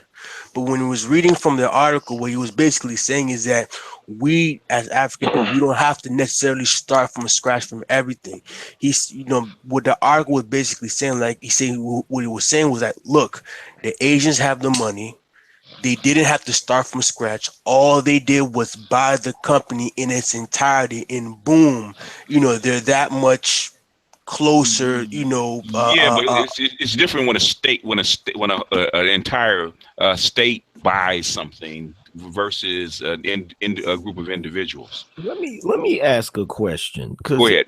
Every time, like when the situation happened with Google and AdSense, so you had Brian Solange jump out there. He was on Obsidian Show. Yo, we need to buy our own website, and everybody kept yelling this. We need to buy our own website. And I just want to ask one question: why do y'all think PewDiePie hasn't bought a website or YouTube, like a platform like YouTube? Because he doesn't have to. Because it works for him.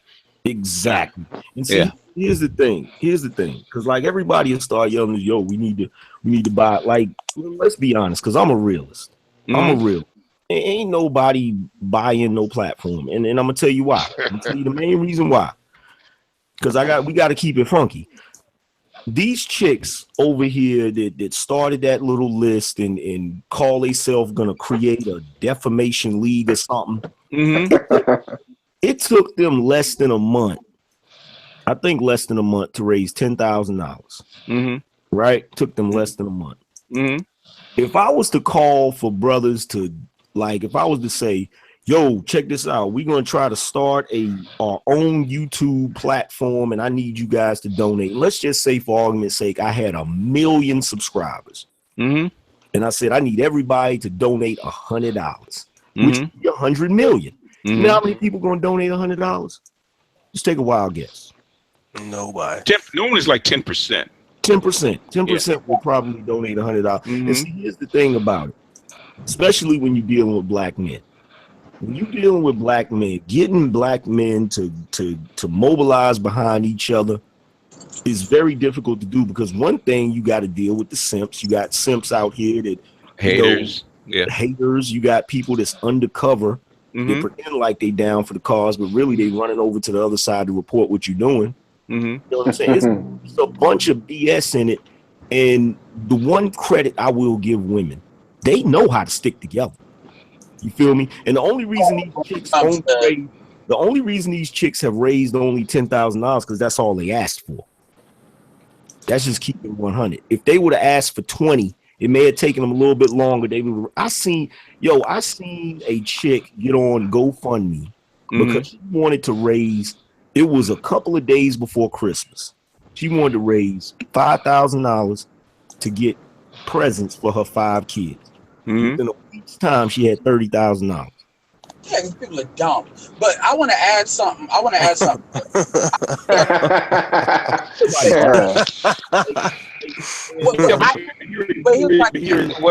a time. Go ahead, Edward.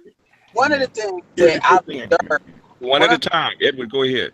One of the things I've observed when it comes to the situation with the list, as well as the situation with Moisture, is by and large, as a group, black people, we got a lot to learn when it comes to business. You know, as a group, people get so much in their emotions, and this is what I spoke to on your channel, and that's the same thing that happened with the listing. Look, I'm all for building, but the reality of the situation is that was never gonna happen. The only reason why people got booted off YouTube the first time, they didn't get booed off, they left.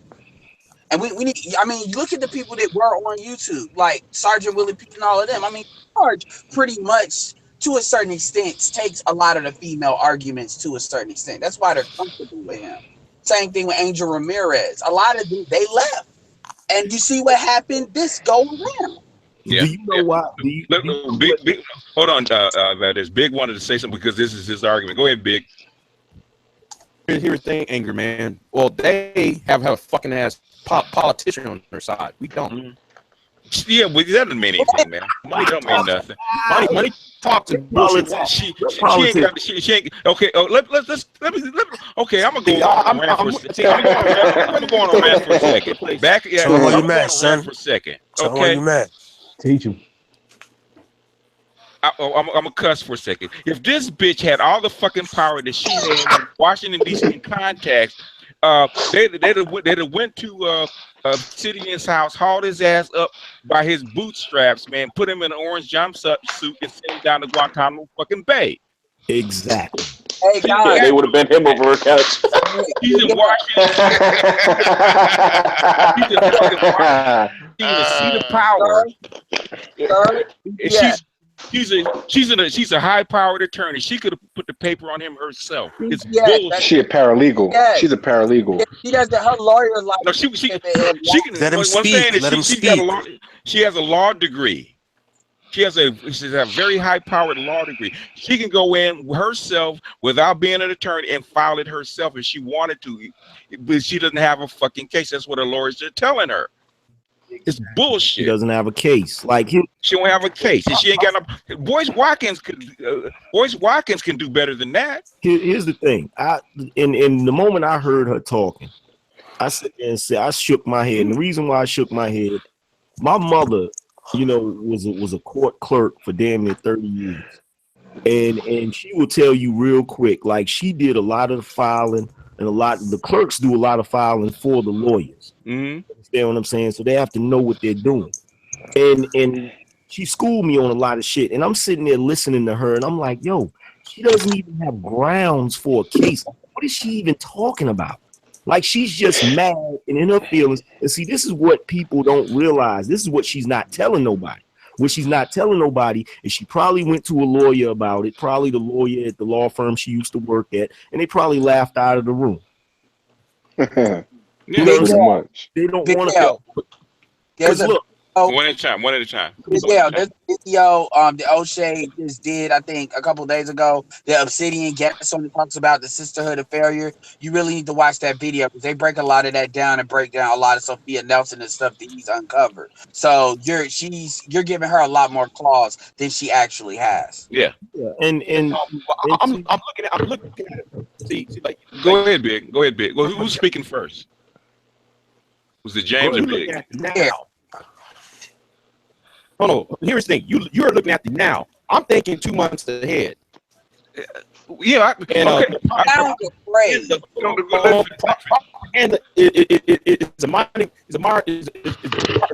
propaganda. It's powerful. First thing you got to do, Big, is slow down. Big. Your mic is breaking up, so slow down and articulate because we're having a hard time understanding you. Yes, this is what happens when you take black women too seriously. I understand that now. I know I want to hear Big what he had to say because we didn't understand what he said. See, I'm thinking 3 months ahead of what's going on now. Propaganda is a mighty tool. Yeah, but it's not a big enough tool to move a $100 billion company. Black women have been talking about him for 30 years. Let me ask Big. Here we go. Go ahead, Valdez. Let me ask Big a question. These dupes of the How powerful can you be when you haven't even renewed your license to practice law? Like Jessica Pearson from Suits or something. She's hustling books. Okay, I know the game. Okay, she doesn't. Basically, she's been hustling books to the wrong market, and she's got to get into the black market. Yeah, so and this is her chance. She needs a way. And niggas ain't shit is always the way to get to a black woman's heart. Exactly. Exactly. And see, here's the thing. Like I said, I'm a student of the 48 Laws of Power. Now, when she first did what she did, I was like, oh snap. It caught my attention. But here's the thing about power. When somebody claims they have a certain amount of power and they have a certain amount of clout, and you sit back and the clock keeps ticking and time keeps going by, see, you can't say, yo, this person, see, if somebody in the mafia says all I gotta do is push a button on a nigga, and when he say he gonna push the button, you wait, you sit back and wait. Now, when somebody push the button and don't nothing happen, guess what that means? What's wrong? Plus you ignoring the whole money aspect of it, because Google is a company. You know what I'm saying? They have to make a profit, and their channels are not that profitable. I mean, Obsidian broke them down as how far they how long they've been on the line and how underperforming they are, you know, in their statistics and everything. But yet, you know, you got guys who are actually bringing in eyeballs and revenue and everything, and those channels are getting shut down. That's hitting in the pocket even more. And that's another. Yeah, and that's another thing that they don't talk about. Like a lot of Kerrigan has had to take down videos because of some of the dumb shit she's doing. And another thing too is y'all think Black YouTube is very small when you look at so the idea that everybody's coming after us. And here's the thing, Big Yo, I'm not trying to beat up on you because there's a lot of guys that thought like you did, and there was a lot of guys that really got mad at me. Because I was saying I'm not even gonna flag their videos. I didn't say nothing about dudes that were, but I said it wasn't that big a deal, and they got all emotional on me, like they was about to get killed. Like, and I'm like, Black women have been doing this for a long time. You new to this. And by the way, thinking 60 days ahead. Come on, you need to learn how to think 5 years. And you really? Hold on. Time out. Really? If if you think it's wrong for me to think 60 to 70 days ahead, how come though a lot of people, I told people this was going to happen months ago. Told them what was going to happen. Telling y'all, I made videos to tell black men, hey, they are planning on something against us, and I was right. And it came to pass. Who is that? Who are you talking about? Is that? Check this out, Big. I'm gonna say this. I'm gonna say this to you, and I'm gonna give you an opportunity to reach down and grab your sack for a second. Fuck them. God damn, man. Fuck. They can't do nothing. They can't do nothing except what they're allowed to do. They ain't got no. Put it like this. Put it like this, Big. Put it like this. Would you agree that Google's a for-profit company, right? Yes. Can you show me an example of anybody who's tacked on to this female babble, this SJW thing, and has turned a humongous profit? No one, but I say I'm not just looking at what's going on to black men on YouTube. I'm looking at how all these SJWs almost got old boy, the white boy fired. What he said on YouTube. Their little tactics, and these are women on YouTube, like you miss our Dutch and rest of them. They're trying to do the same old shit. So I see the whole thing being played out. Yes, but you talking about PewDiePie? Hold on. One at a time. You talking about? Were you talking about the one guy that got put down? Were you referring to PewDiePie? No, we're talking about. He was talking about the Veganator. Oh, the Veganator. No, I'm talking about Thunderfoot. Who? Thunderfoot. Oh, he didn't get fired. No, he didn't get fired though. That wasn't black women. No, here's the thing. I was there when they were trying to put his ass in jail. Big. I don't mean no harm, but I don't mean no harm, Big. But you're what you're doing is you're amazed by the great Wizard of Oz, man. You need to look behind the curtain, bro. That they're not as powerful as they're making themselves out to be. All black men. One at a time. Let Valdez finish, and then Big, and then Edward. They didn't shut nobody's channel down based on what they're trying to shut it down for. The only reason Obsidian's channel went down was because of a video he did about dinner whores, and that video was in reference to white women. That had nothing to do with what they were doing. My channel didn't go down. I took videos off of my channel so they wouldn't be able to flag them. Jap did the same thing. O'Shea did the same thing. Yeah, I didn't. They flagged me, but I didn't take my channel down. I dared them to it. They didn't do it. They couldn't do it. Obsidian said he took it out himself. And when you talk about Archduchess just had 2 channels taken down by Brian Solange. Mm-hmm. So like they are fighting a losing battle, like it's a joke. And the list was the worst thing they could have done. Yeah. They could have done. They showed their hand. Well, the thing is, what it did was, one, it solidified all the dudes that had little minor beefs, because now we have to have a united front. We have to squash whatever little disagreements we had and come together and actually share, so we can all actually stay alive. And the second thing it did, it proved to YouTube, or proved to Google, that there was a concerted effort to illegally flag channels. So YouTube had to redo their review process. Yeah. Because now I notice I haven't gotten any flags lately, and I've been talking cash shit because they don't realize, like, you can't. If you sit there and you say, like, basically what they were doing is they were conspiring. That's why I said that this particular chick that you thought as a politician, like, there's a reason that she's been on all these TV shows and she's not still up there. There's a reason that, she's not a partner somewhere. There's a reason that, as much shit as she's talking, you feel what I'm saying, ain't nothing happening, because at the end of the day, she's one voice that's talking about something that's not even grounds for. You cannot, like, her fight is really a fight against freedom of speech. And many people, some people even bigger than her, have went up against freedom of speech and lost. And the way it works in the court system is when you have cases on the books that there are numerous cases on the books where people have lost to freedom of speech. You are not going to find a lawyer that's going to take that case, because lawyers are in the business of winning cases. They don't want to take losing cases. Yeah, because a precedent has been set. Exactly. Big L, you need to listen. First, what I would say, number one, if you want to get past Wizard of Oz, listen to Jason Black. He's good at breaking these chicks down to their, molecular level. Number one. Is somebody snoring in the hangout? Somebody sleep, yo. All this knowledge done knock somebody out, I guess. Okay. Everybody sound off. You can find out who it is. Let's start with Big. You What's there? up? Angry Man. Mike. Is Big I'm there? here. Okay. Yeah, I'm here. I'm I here. know Edward's there. Mike? Yep. Lantos? I'm here. I'm waiting for my turn. Okay. Mystery? I'm here. Okay. Wilsonian, you there or you sleep, man? No, Mlawi.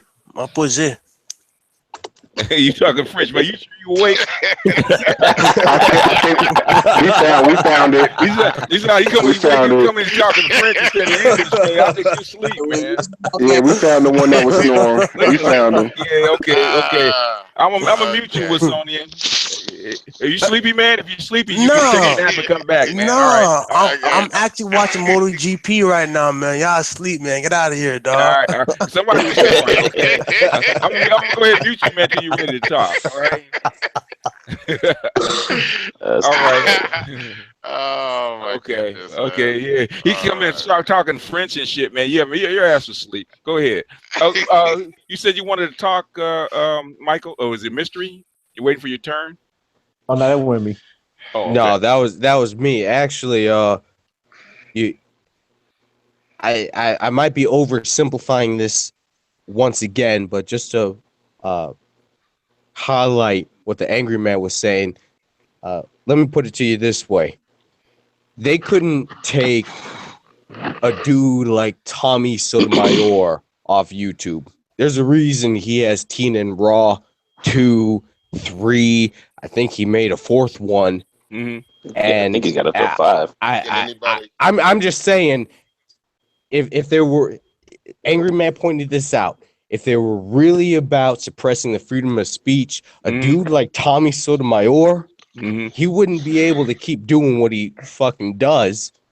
And the fact that he keeps persisting on speaking out only makes his following adhere closer to him. So I mean, this strategy is poor from the get-go. You gotta censorship would always be poor, like just because you're hurt about what you're saying, your feelings are hurt about what somebody says. Like, if any of you gentlemen read Fahrenheit 411 or 451, 451, yeah. Even in that story, there was a complete militaristic dictatorship, and you still had resistance. You still had, in the frame of the story, individuals who were willing to keep or to adhere to the old ways, keep the old knowledge that they threatened to burn. All it takes is one person to plant. Yeah, but the thing is, this is not that highbrow. At the end of the day, Mike can tell you, especially in the computer game, the big computer game, it's about money. And Tommy Sotomayor is one of the Class A hoes. They are not going to take him off the block because some chick some chick got her feelings hurt. He makes too much money. If he makes $30,000 a month on one channel, guess what YouTube is raking in? Yep. At least 120. Look, here's my thing with the whole everybody saying, "Oh, I don't like what's going on. Let's go get our own platform." Like if you look at the Vietnam War, America sent all of these troops into Vietnam, and it wasn't able to. They finally had to pull out. They wasn't able to do what they were trying to do. Now BGS is a student. No. I got something to say after Angry Man. No, wait, let him finish. We can hear you, but let him finish, and then you can say no. Okay. All right. I mean, Go ahead, Angry Man. we can debate about this all day. Well, no, but you, Valdez, you're not gonna get off track. You're gonna finish your point, and then he can talk. You know, I run my hangout. Okay. But you know, they sent these troops in to accomplish something. They were not able to accomplish what they were trying to accomplish, and the reason why is because they were dealing with the Vietnamese that were fighting a guerrilla war. And basically on YouTube, when you got all of this BS coming at us, that's what we got to do. We don't need to go out here and try to form no huge army to go up against them or create a whole nother platform to go up against them. We just need to fight a guerrilla war. Yeah. Okay. Now, go ahead, bro. Yeah.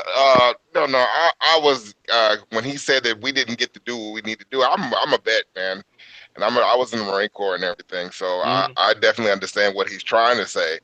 The reason why I said no simply was because they did exactly what they wanted to do. What was and that? It was never to invade the North Vietnam. It was to hold the fort and to what's the name, but that's small talk and everything. I agree with everything else he was saying and everything. You got to do a history of why they went in and why they came out. The key is. It was. Well, let me finish. Let me finish. Okay, go ahead. The key is, why did they come out? Exactly. Because it was a war they couldn't win because they didn't know the terrain. No. That's not the reason. But the reason, there's a reason they came out. I want to see if the brother knows why they came out. Oh, the American people. No. I want the brother to understand. He's a vet, and he thinks he knows. I want him to understand why they came out. Oh, they came out because the purpose of them going was to hold the fort on the southern side and everything, and it was to cause. I believe that it was the cause from the banker standpoint, friction on both sides, so the banks can actually make money, as well as to cause the communist side to so the communists would not take over the whole Vietnam and everything. What event caused them to come out? What are two things that happened that caused them? Hold on for a second, brother. Wait a minute. Say that again, BG. I'm sorry, I had a phone call. Caping for the flag. I respect that though. No. Repeat what you just said, brother. I'm sorry. I had a phone call. My headphone disconnected. No, he said what two events caused them to pull out. What were the two events? That's what he said. What was the two events that caused them to pull out? Yeah, like the two events that caused them to pull out. Pretty much, from what I know, it was the infiltration of the Viet Cong. And I believe it was also based on the fact that the American agreement with the American agreement with the Southern Vietnam was basically at wit's end, and because the American people within the Western borders were tired of America actually being within the Vietnam, hostility. So America had to pull its card in order to retreat out of that, because it was causing a lot of friction and static and everything like that. Okay, the reason. Okay, if you, the reason they came out is because the Soviet Union threatened to bomb to China. Remember that in '68. Yeah. When did Kissinger go to China? When did Kissinger go to China? Mm-hmm. I'm not sure. 1968. He negotiated a pact with China. Okay. So the whole reason they were there is to basically prevent Chinese influence. And once that opportunity came up, guess what happened? They started to do what? Bring the troops right on out, didn't they? There was two reasons. That was one, and then to save the British pound was the other. Well, okay. That's the reason. Go ahead, Angry Man. But they were never going to win that war anyway. The same way Yeah. they didn't win the Iraq War or the Afghanistan War. Go ahead, Angry Man. Here's the thing, James, and you know, all due respect to your service, and you know, I come from a military family. I was born on a military base. You know what I'm saying? I chose not to serve, but I'm a student of military history. And one thing I understand, like I understand that, you know, that's always been a debate about the Vietnam War. But the truth of the matter is that was an unwinnable war. Anybody that sit back and examine it, especially looking at it through the eyes of hindsight, looking at history, that was an unwinnable war. And what I'm trying to say is the reason why it was an unwinnable war is because they went in there not really knowing the terrain. And then, you know, the Viet Cong, like they were using guerrilla warfare tactics. Like that was a whole nother thing. You know what I'm saying? Right. So the point that I'm trying to make is, you know, it was a game changer. The same way it was a game changer back in the you know, the American Revolution, when you had the British soldiers marching with drums and shit in red uniform. Good example. And like it's a game changer. And what I'm saying is, in YouTube with this BS going on, we don't have to fight it the traditional way that everybody thinks we have to fight it, where we say, okay, well, I agree with that, man. Create a whole nother, like, you know how much work that's really going to take and how many years that's going to take to like do that. And I'm not saying nobody should do it. I'm just saying we can do that, but we shouldn't be doing that as a reactionary thing to what they're doing. No, well, I mean, building. Go ahead, Jamie. I want. Oh, building another platform isn't all too difficult now compared to what it used to be. So, I mean, you have things like Amazon, AWS, and other online services that allow you to like actually share the load. And then the amount of like help sites out there just with little snippets of code and things like that. I mean, you're able to do it. It's just true. Will somebody put in the work? I mean, and it will, just like Angry Man said, take time, of course, to advertise and get out there. I mean, you see new things popping up all the time, like Patreon, so on and so forth. Yeah, but but said VidMe, you could buy if you really wanted a platform, you could buy controlling share of VidMe and walk away with it and get what you need. You don't need to spend $1 million. Yeah. Well, see, my thing when I say, and you don't even need to invest that much either, too. No. To just like buy them, you can start from like your quote unquote grassroots. Sorry, go ahead. Yeah. My thing is when I say build, that's for lack of a better phrase. I don't mean build as in create. Because I can go create a new YouTube channel right now. Now, can I bring it to the level of a PewDiePie channel? That's a whole nother thing. So what I'm saying is we can go out here and create our own platform. Can we raise it to the level of a YouTube? That's a whole nother thing. Okay. The thing is, you don't have to raise it to the level of YouTube if you own it, because as far as the Black Manosphere is concerned, other than Tommy Sotomayor, we're very small. But we have a platform. All we want to do is be able to get our message out. We can always get people to come to us. That's not the issue. But the thing is, their strategy is flawed from the beginning. That's what. As soon as I went in, it didn't take me maybe an hour or so to find out exactly what was going on with Google and YouTube and post it. And once I did that, basically the whole house of cards that they were stacked upon all fell down. You don't have any power. You don't have any power, and that was the whole thing. And that's why I put that out about their strategy. I said, what you were trying to do is not going to work, because even if you took out every channel of every guy that you disagree with that was on that list, guess what happened the next day? They'd be someplace else with another channel, and all they have to do is bring their listeners right on back on over. And I use Warren Lance as an example. Okay, they took down his channel. He had 1,000 subscribers, right? A month later, guess what he has now on his new channel? He has 1,200. You didn't do anything. And here's another thing. One of the things they did, if anything, because most of us, we have like maybe a list of maybe 3, 4, maybe 8 channels we listen to. What that did is it allowed people to see the scope of the Black Manosphere was. And be honest, it doesn't even count in like the Black nerd stuff and other Black sectors that may be, we're just talking about, folks tired of the bullshit when it comes to systems.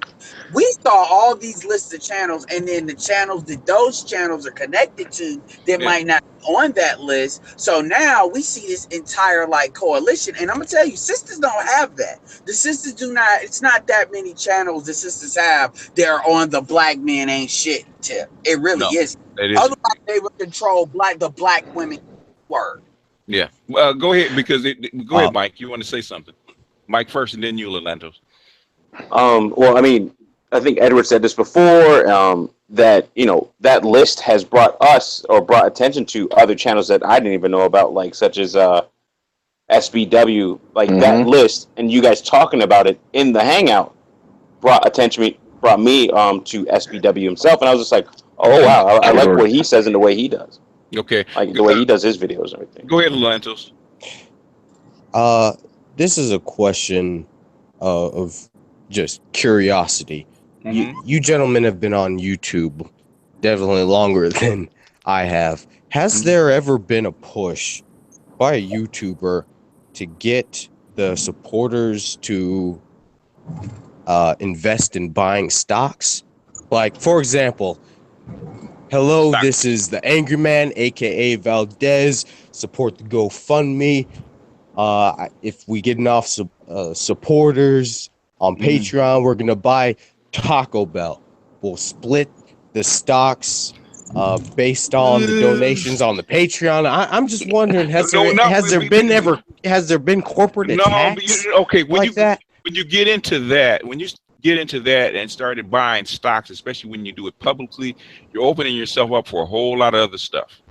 That's why Watkins doesn't do it. That's why Boyce Watkins talks about the stock market, but he does not talk about recommending what stocks to buy. Because what's the Securities Commission?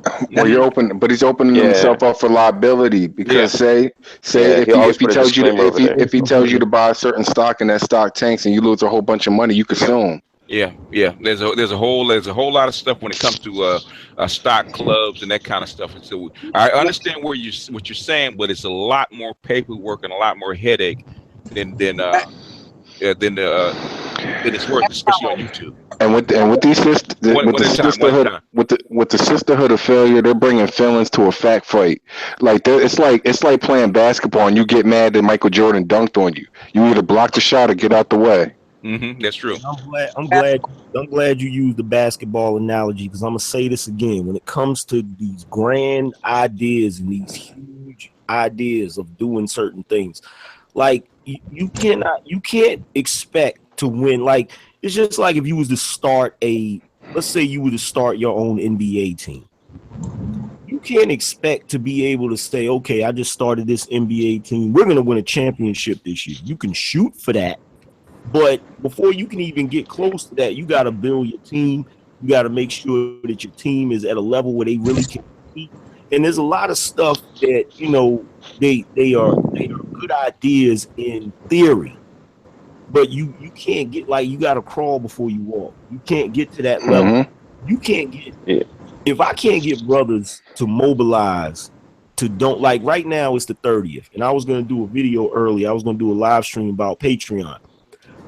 The way that works is the whole point of that platform is set up for people to support YouTubers that are speaking for them and giving them a voice.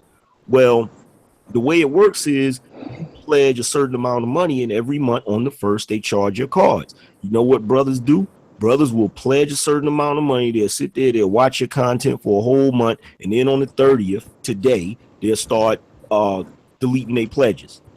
That's the type of shit people do. And it's like, when you got that type of shit going on, the last thing you're thinking about is, you know, let's pool this money and do this, because there's no money to pool. See what I'm saying? Like, it's a good idea in theory, but just like they were saying, there's so many other things that play into that, you know, that make you liable. Trust me. 20 years ago, I tried, and it is not. When it comes to black people, it's not the easiest thing to do. No, black people are just very risk adverse. Yeah, go ahead. Well, one at a time. The reality is 20% of people are going to do 80% of the work, and I'm sure Angry Man has seen that, because I know him. He's commented on it. When it comes to black men, cut that in half. But go ahead. Yeah, well, it's the same. It's the same people, and the key is to get good at finding those people. I think the situation is different now because it is more networked. But what I would ask somebody like a Big L is, you see what Big L was talking that big stuff. I would ask him. So I don't know if he donates to people, but I would say, how much money are you donating to Patreon with the pool of YouTubers when you want to talk about what we all need to do? Because a lot of times, they're not talking about them doing it. They talking about somebody else doing it. Well, I don't mind Social justice. I don't mind big ideas. I don't mind leaping for the moon or whatever. But the thing is, you got to have a plan to get there. And what he was talking, you're talking about taking on one of the biggest gorillas in the world and making them do something for you. Okay, and he said, you know how much leverage you got to do that to fight that gorilla. We don't even have a matchstick, much less a stick to go up against that gorilla. Find an easier target, an easier way to do the same thing. Go ahead, bro. And also, I just want to add, he wants to do this all off a niche, because YouTube is wide, and he's talking about just doing this to cater to a niche, so that our niche audience can be serviced. And the manosphere is a small niche, the black manosphere. Yeah, exactly. Will that niche support you as well, which is another thing. There's nothing. Basically, that is like Angry Man was saying. That is the hard way of doing things when you can simply just start another channel and bring your people over with you. Tommy Sotomayor has done it so many times; it's ridiculous. They've deleted 10 of his channels, and he just gets bigger. And that's what I was trying to explain to the women. What you're doing, instead of causing all this kerfuffle around on a stupid strategy, stupid idea, listening to somebody that has no idea what she's doing, you should have schooled her. This is not going to work, especially this time around, because it's too spread out.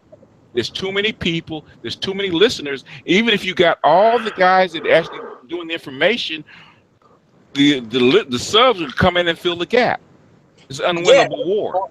Yeah, right now, my channel, like the size of Black YouTube in the sector that we're in, I can consider my channel successful because of the size of the area that we're in. Now, if I was in white YouTube, I would feel like my channel wasn't successful at the number that it's at. But because I'm in Black YouTube, that's almost like the equivalent of 100,000 viewers. But the thing about it is, like, I view my channel like it's still in its infancy. Like right now, I don't know if you guys saw in one of my videos, I showed everybody like I'm growing a bonsai tree from a seed. Like baby Groot, huh? Yeah, exactly. Like literally. And because I always wanted a bonsai tree, and my girl, like I seen them and they was mad expensive. My girl got me some seeds. And so when I started figuring out what it takes to actually grow a damn bonsai tree, I'm sitting there growing it now, and I got it at a seedling, and I'm looking at it like, you know what? This tree is just like my channel. Like while it's in its infancy, I got to make sure, I got to protect it and make sure that nothing really happens to it so that it can be. See, right now, Tommy has a full grown bonsai tree. You feel what I'm saying? Yeah. So he don't got to worry about nobody doing nothing to it because it's going to take a lot to mess it up. But right now, my joint is like, it's still growing, and it's like I got to put a lot of tender care into it. And what I'm noticing is with the Black sector of YouTube, if you're a Black content creator, you literally have to retrain the people who are watching you, which are going to be predominantly Black people. You have to train them to support you because they're not used to doing that. They're not used to supporting Black people. OJ's good at that. Yeah. OJ's really good at that. Yeah, but your arguments. I get that a lot, even with my own business. Well, I'll say that after you're done. I'm sorry. Go ahead. No. Go ahead, Mike. Tune in because you're right there on the ground. Go ahead and put your thought in. Well, I get that with my own business from all sides. I mean, I remember when I first started my IT business, like back in 2010 or so. I think it was like 2 years later, in 2012, actually. Somebody I had known that I went off. They were like, well, listen, Mike, it's been 2 years. I mean, if you still are struggling or whatever, maybe you should really think about getting a job. And then a lot of people will try and do that to try and stifle your bonsai tree in a sense before it even sees sunlight. And it's kind of crazy that so many people will do that. And then also, just to what Angry Man was saying, the last bit was just the amount of people that that'll come to you and be like, oh, okay, hey, listen, I support black business and all that other stuff. But when you're a business owner and you start to see that it doesn't matter if you're black or white, as long as the money's coming in, like you almost, as a business owner, you're almost looking at it like, I really don't care if you want to support black business or not. That's great, but yeah, just give me your money so I can pay my bills. Yeah, like, and that kind of goes back to that what's that company called? Shea Moisture Butter. Yeah. That goes right back to that. Like, if the black women ain't supporting the business, how they gonna stay afloat? They got to go scout other customers. Black women will support it partially, but they'll kill it even faster, and that's what that's why I give people like Boyce Watkins and those kind of folks that have to deal in that sector, in the black what they call the pro-black sector, because that's where he is now. Is that you really have to be careful about it. In fact, I was talking to my guy today about his. He always claims that I'm gonna get him in trouble with the women, and I understand I have to always pull back about talking about women, is because it will screw up his business. That's how come I can't come out and show my face or tell you my name or say what I do in real life. Even though people ask me about it, and it's not basically because I really care one way or the other. Thing is, in real life, I can't say this shit. I can't say the truth that I know, because it will get back to women. It will ruin a whole lot of other people's business models if I do that.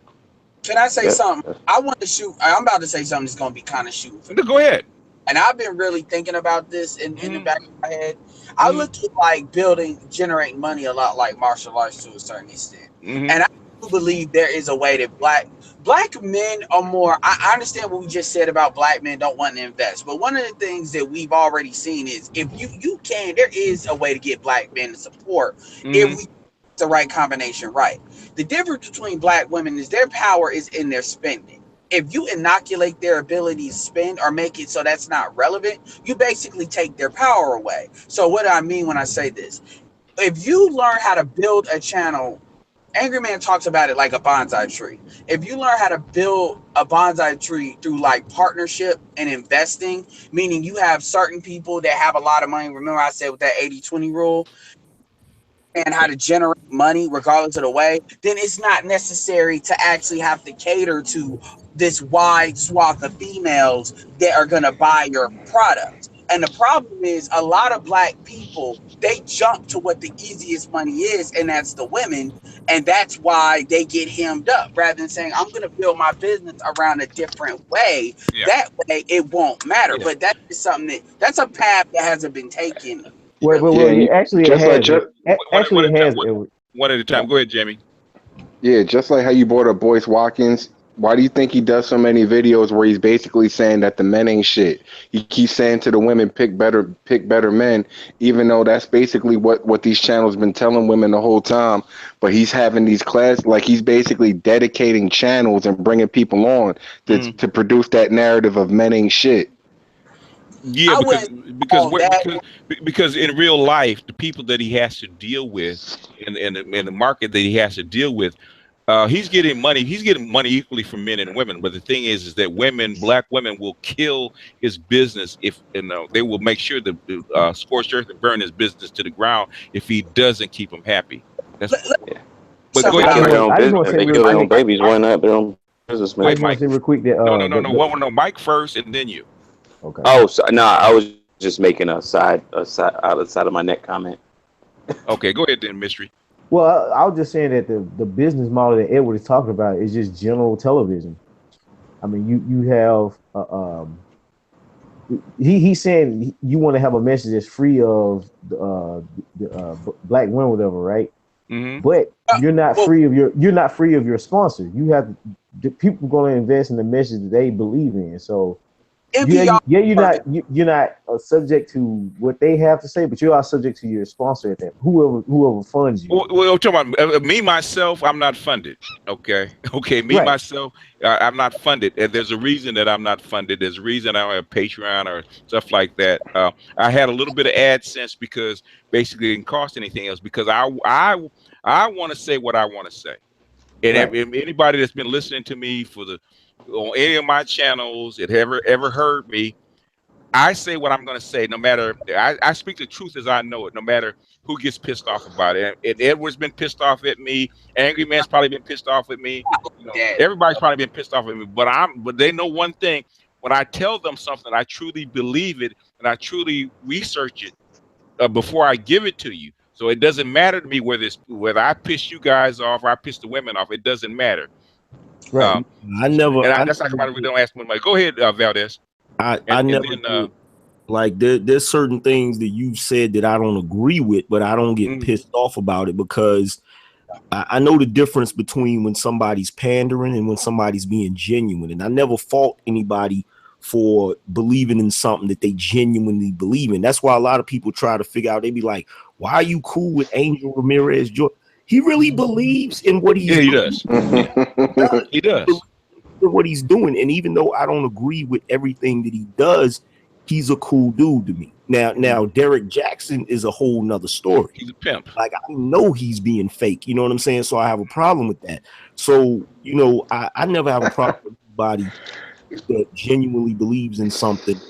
You know what I'm saying? Because I can't make you do anything. The only thing I can do is I can present my argument, present your argument, and at the end of the day, we're gonna end up meeting somewhere in the middle, or I might be able to sway you, or you might be able to sway me. That's the way men really are supposed to behave. Yeah. Right. Well, at the end of the day, it's all about like customer lifetime value.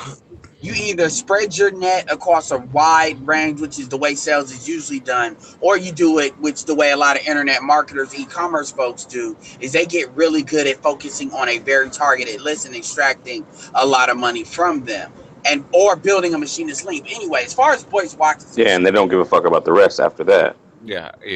Usually. Well, whatever brings them in money, or whatever their goal is. Like, my goal is not money. My goal is not to build a business. My goal is to build thinkers. They ask, why do you put up with Edward? Why you let Edward do this? Blah blah blah. And Edward, I said, because Edward's a thinker and he's passionate. I want thinkers. I don't want people that agree with me. I want people to examine what I say, disagree with me, and prove me wrong. But I want, at the end of the day, I want thinkers. Well, what I mean, and that's another thing, that's just a statement. We got to get out of thinking that, you know, if somebody makes money, the world runs on money. So if you want your message to be loud, unfortunately, free is free. And the reality is, if we really want to do what's necessary to conversation, because ultimately that's what I want to do, is that's never going to happen without money. It's just not. No. I can prove you wrong because I've already done it with no money. But I'm talking about aggregate though. Oh, I'm talking in aggregate. I'm talking about moving mountains where you didn't think mountains were going to move. We talk about if you look at East Africa, okay, it was our group that was a part of that. It was the impetus for some of that, okay, because we did the research and we pulled research out that nobody wanted to be exposed, and forced people to do things that they didn't want to do. Fortunately, I'm not in an orange jumpsuit. Okay. Well, it's called a viral meme. Well, go ahead, Valdez. Well, see, here's the thing with me, and I've said this numerous times. Obsidian says it too, because me and Obsidian are in complete agreements with this. I'm a capitalist. I'm a diehard capitalist. You know what I'm saying? So I have to constantly. That's why I said I have to literally train my followers to support me, because they're so used to not supporting black men, and they have this concept in their head that any black man that asks for money or tries to profit is evil. You know what I'm saying?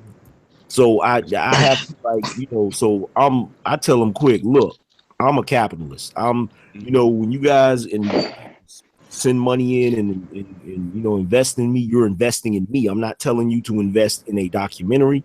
I'm not telling you to invest in I'm not telling niggas I'm gonna go buy an island for niggas. None of that. I tell them, look, you're supporting me to be able to speak for you and talk about the topics you want to talk about, and help me grow, so that they don't think there's no foul play, unlike, you know, certain individuals. I ain't gonna say no names. See, look, you gotta break it down in a music metaphor. Just say, hey, look, you go support your local rapper, you buy $5, we spend $5 for a mixtape, right? Basically treat my channel like a mixtape. Yeah. Well, Yeah. yeah, and you get a compound effect. I mean, Jason Black shows us when the money he raises and what he tries and what he does with it. But my thing is, and I really want to throw this out about Boyce Watkins. A lot of will write him off and they'll say Moist Watkins and whatever. At the end of the day, Boyce, but seriously, and I get that. And I'm not going to say I don't go after people that criticize him because he needs to be criticized because some of the stuff he does is like, yeah, it needs to be hit. But Boyce Watkins is about to open up an institute in a failed HBCU that a black pastor literally reactivated using his church.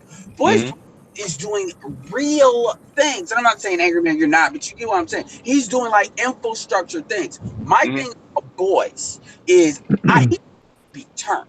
Boyce is not somebody's like, because the reality is I don't see nobody out here that's gonna duplicate what he's doing. Jason Black is the closest, and Jason Black don't want to be seen or don't want to be heard. He's like BGS, but like for real about that as far as anonymity. So my point is I think he can be turned.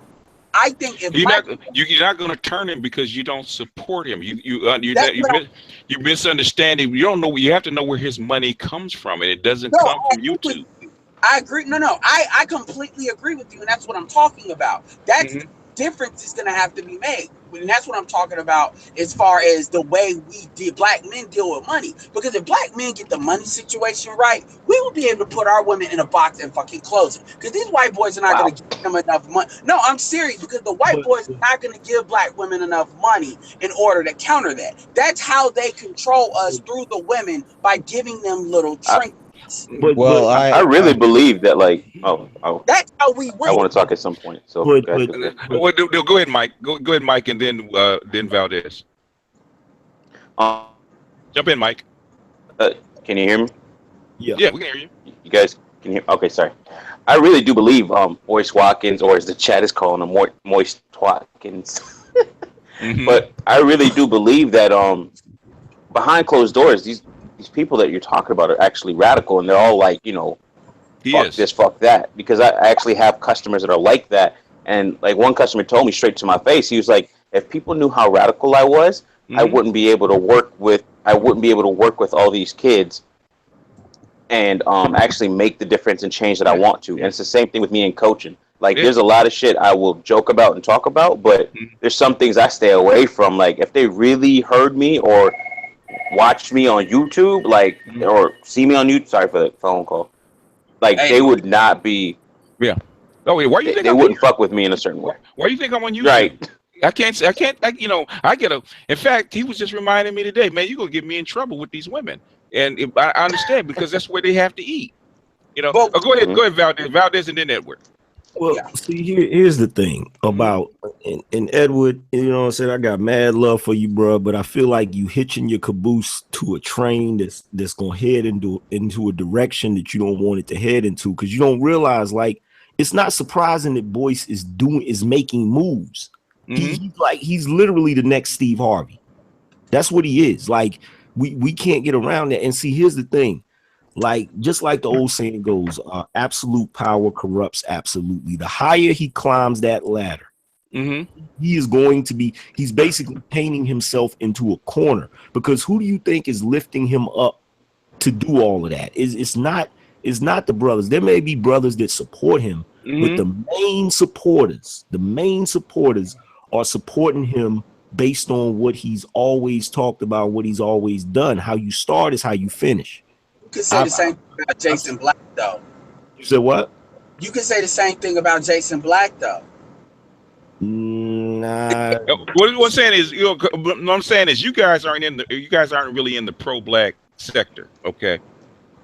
I know the game. I know what he's doing. Because I just shook his hand yesterday, because he was at a conference. He was there selling his books, and he had just given a talk. In fact, the talk is on his channel. He gave the talk at Black Writers on Tour, and it is 50-50. You got to remember, pro-blacks are pro that message. Okay, number one. Number two, every pro-black person I know, okay, you might get a whole lot of money from the men, but the sisters can do a whole lot of damage, man. They can do a whole lot of damage. They can do a whole lot of damage. But if you're going to be in that sector, that is the game that you have to play. angry. And I'm mad at him for doing it. So the thing is, we're upset with his message on YouTube, but we're not. The thing is, he's not getting financed by YouTube. He's getting financed when he goes on tour, when he gives presentations, when he sells his books. That's where his money comes from. And if you go against the sisters, the pro-black guys are going to turn on you. Yeah, well, and all I want to say to respond to Angry Man for real is this: look, at the end of the day, you might be completely right, and I might be. He is. He is. He is. I'm telling you right now, he is. But he's going to be the next Steve Harvey? No, he's not going to be the next Steve Harvey, but he's going to be. Well, the thing is, he doesn't do relationships. He's hardcore finance, and he's who's the closest thing? Who's the closest thing? I'm thinking. What was his name that got money for the bank scandal?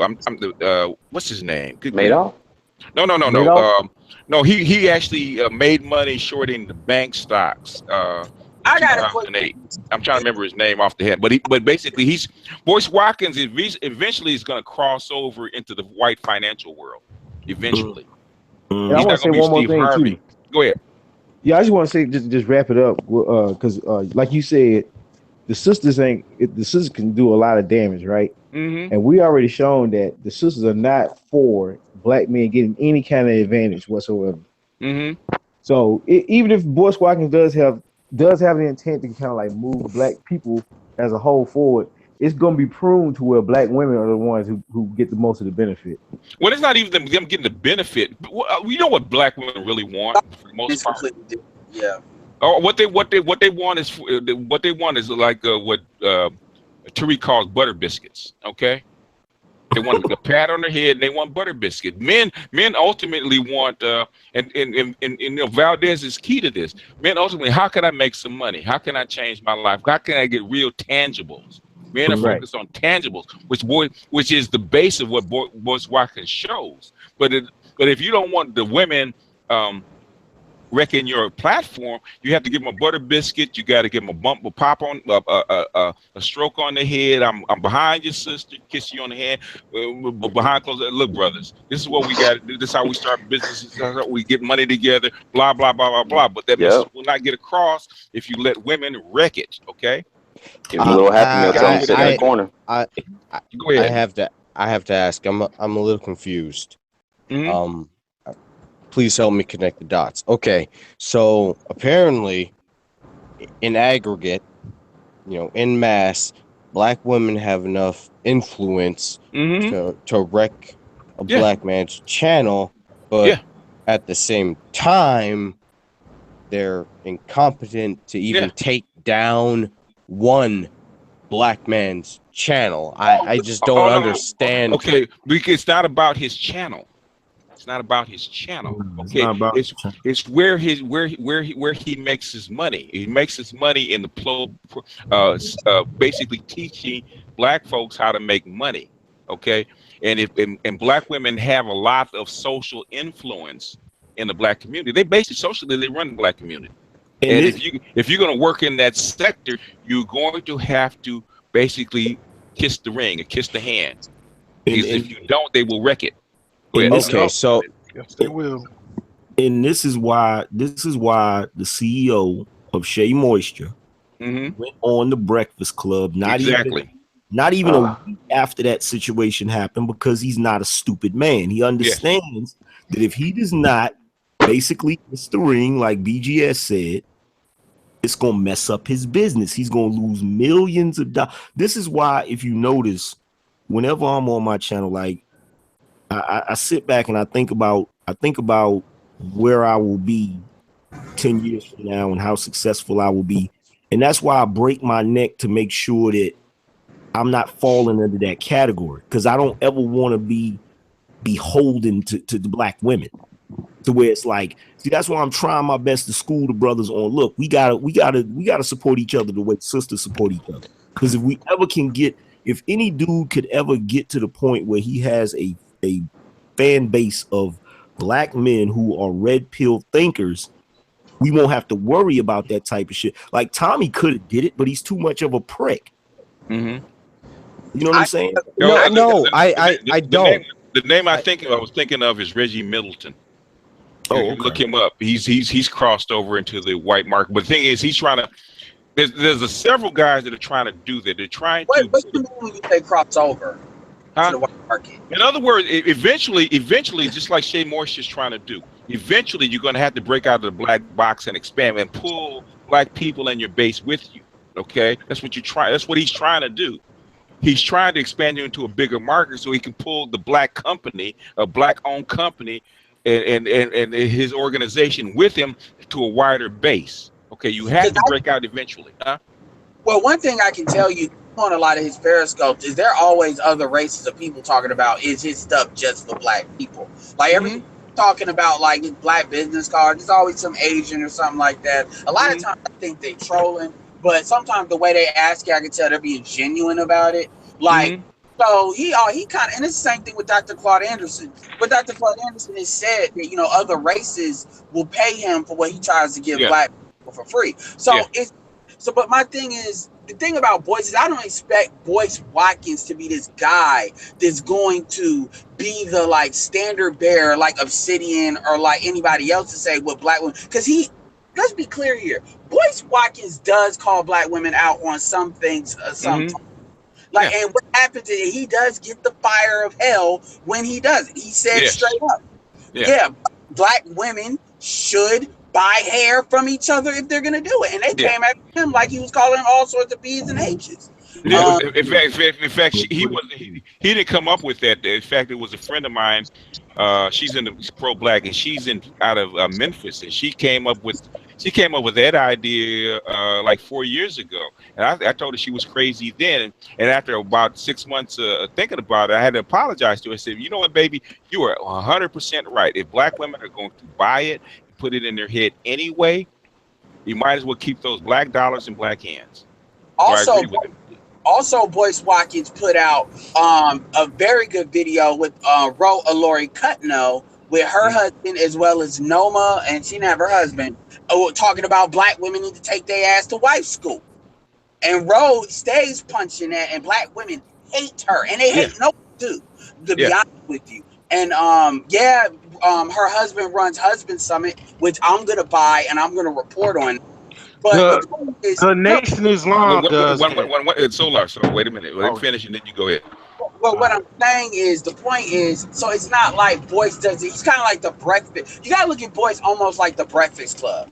He tries to throw the stuff in there, but it's kind of like, it's the same thing with Tyrese. Black men, it's like when he wrote that suicide letter saying, "I'm basically about to hop the fence," and then he went and did it and got a biracial woman, and then because he apologized to save his money, all black men want to throw him under the bus, say, "You ain't real, you ain't this." I'm like, he's already shown you what he is. It's a fine line, but go ahead, Solar.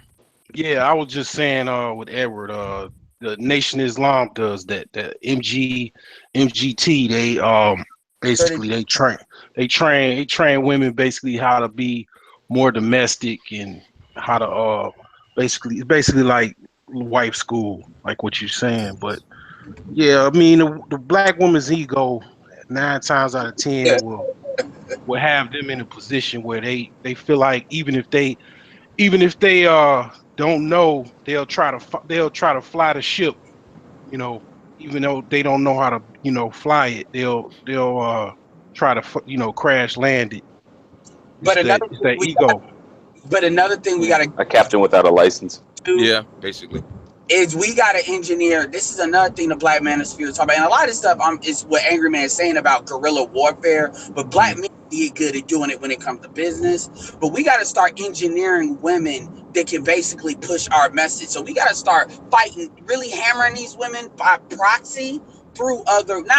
I'm not saying for y'all not to say what you're saying, but what I'm saying is for like what Jason Black does, where he has other women as well with him. So it's as a united front for and not just for the optics, but for real, it's not just black men versus black women, but black families versus anti-black. The thing is with us pounding them like this, and the thing is, it's like pounding a wall. You don't stop when the wall is cracking. The wall is starting to crack.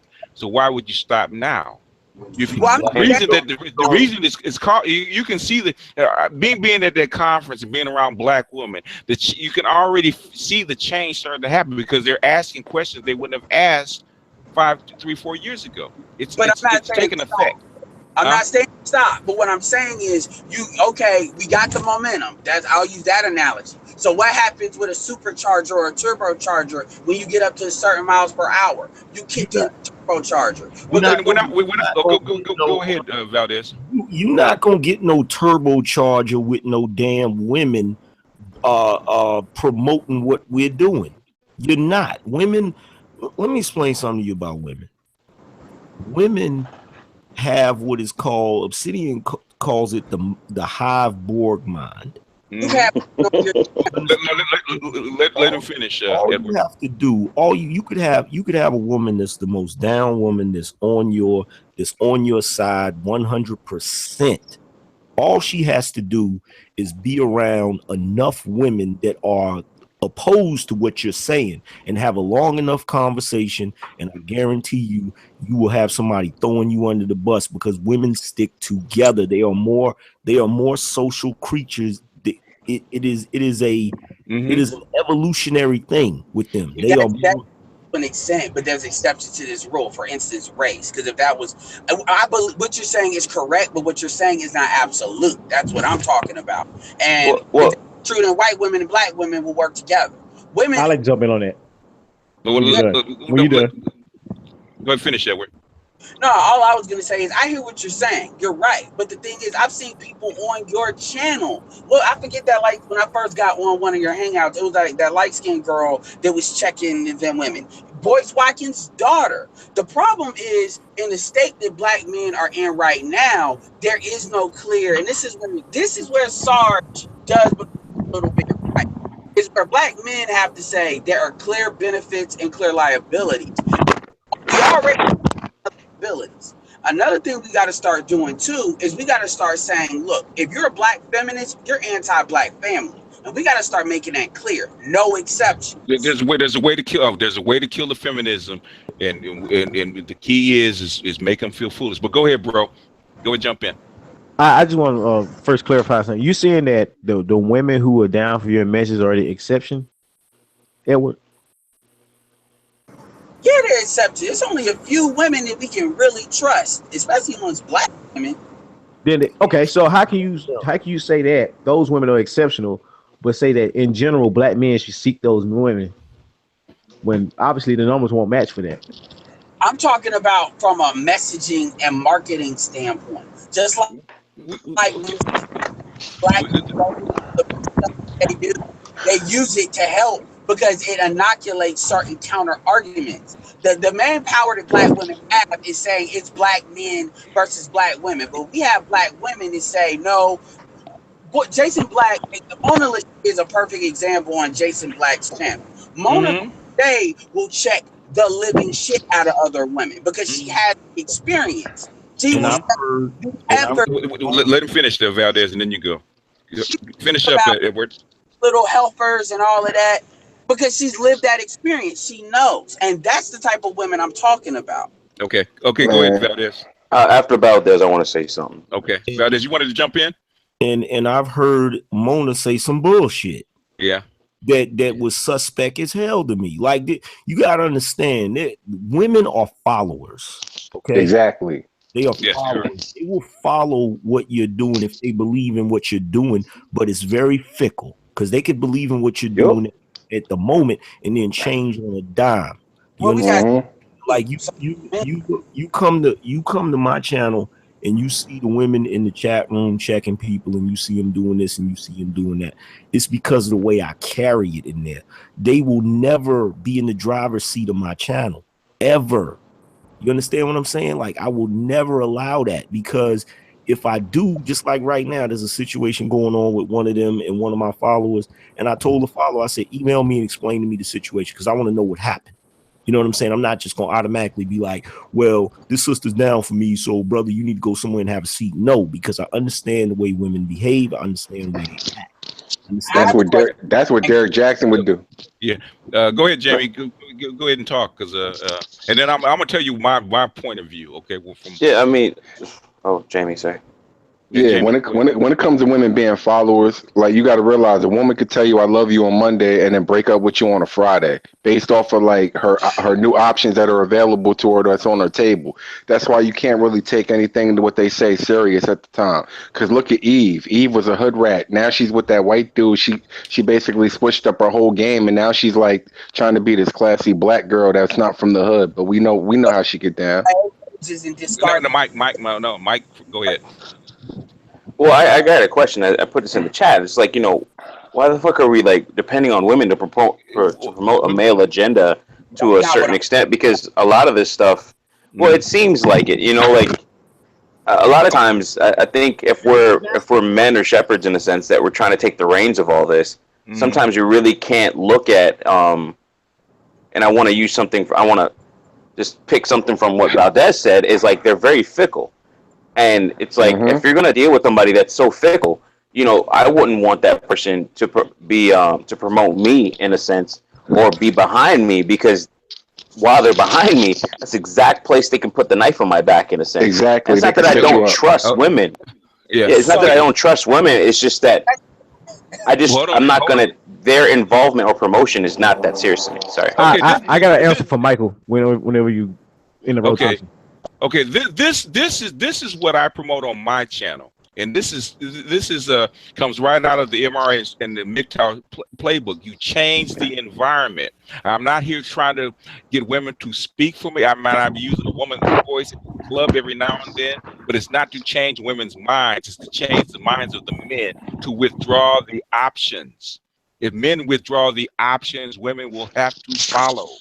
Yeah, and there's too many simps out here.